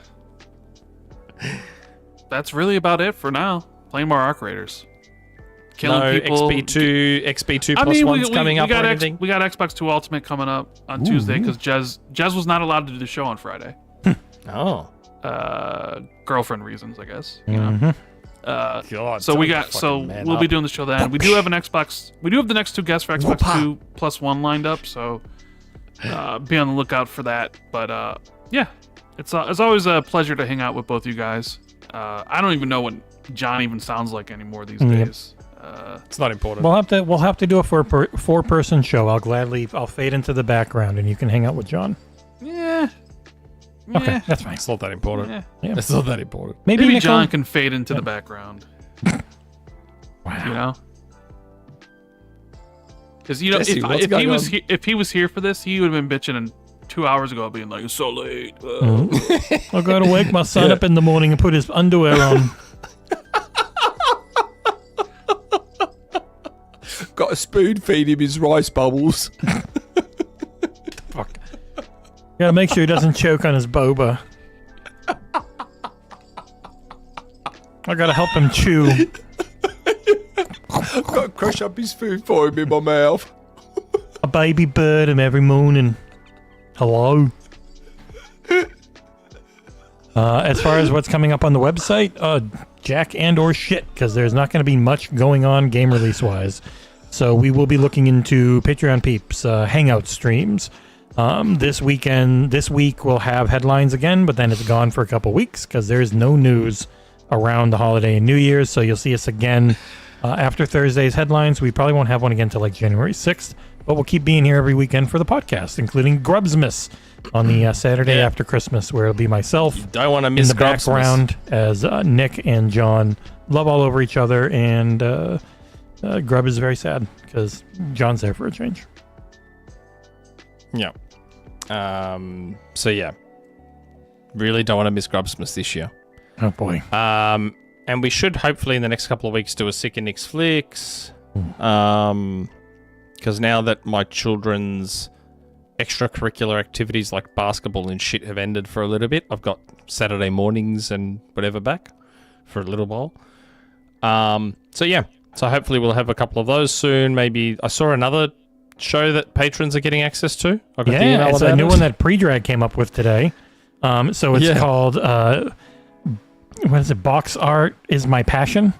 And it's box art is my passion. So if you're a patron, I post it everywhere. It's on the Discord. It's on the Patreon page itself. It's on the forums. There's a link to a Google form. You get a box art that you think you want to show us. Maybe something good, maybe something ridiculous. And you just post it up there. The image, say what it is and what it was on. And I will surprise Pre-Drag and maybe Nick. He would like to have along there as artists taking a look at some box arts through the year. And you can just submit everything you want, and we'll go through every now and then and record a show for you. You know what I should show? I don't know if I've still got them. I'd have to find them. Nope. I actually used to do my own Timestamps, box please. arts. Nate Dogg wants timestamps now. Oh, calm down, dude. You won't be getting those for a while. Timestamps. The show's still going. How am I going to do timestamps? I have to re-watch back this 4-hour show to do these timestamps. Uh-oh. So I just take got it- an take it announcement easy. from my Xbox app. Play the Game Awards winners. It's just a bunch. It's just a link to all the games that were in the Game Awards. Take it easy, man. I'm only human. Thank you, Rand. Yes. Yeah. Thanks again for making the time. Thanks for having me. Thanks to everyone for hanging around. And we will see you all next week. Ciao for now. Ciao for now.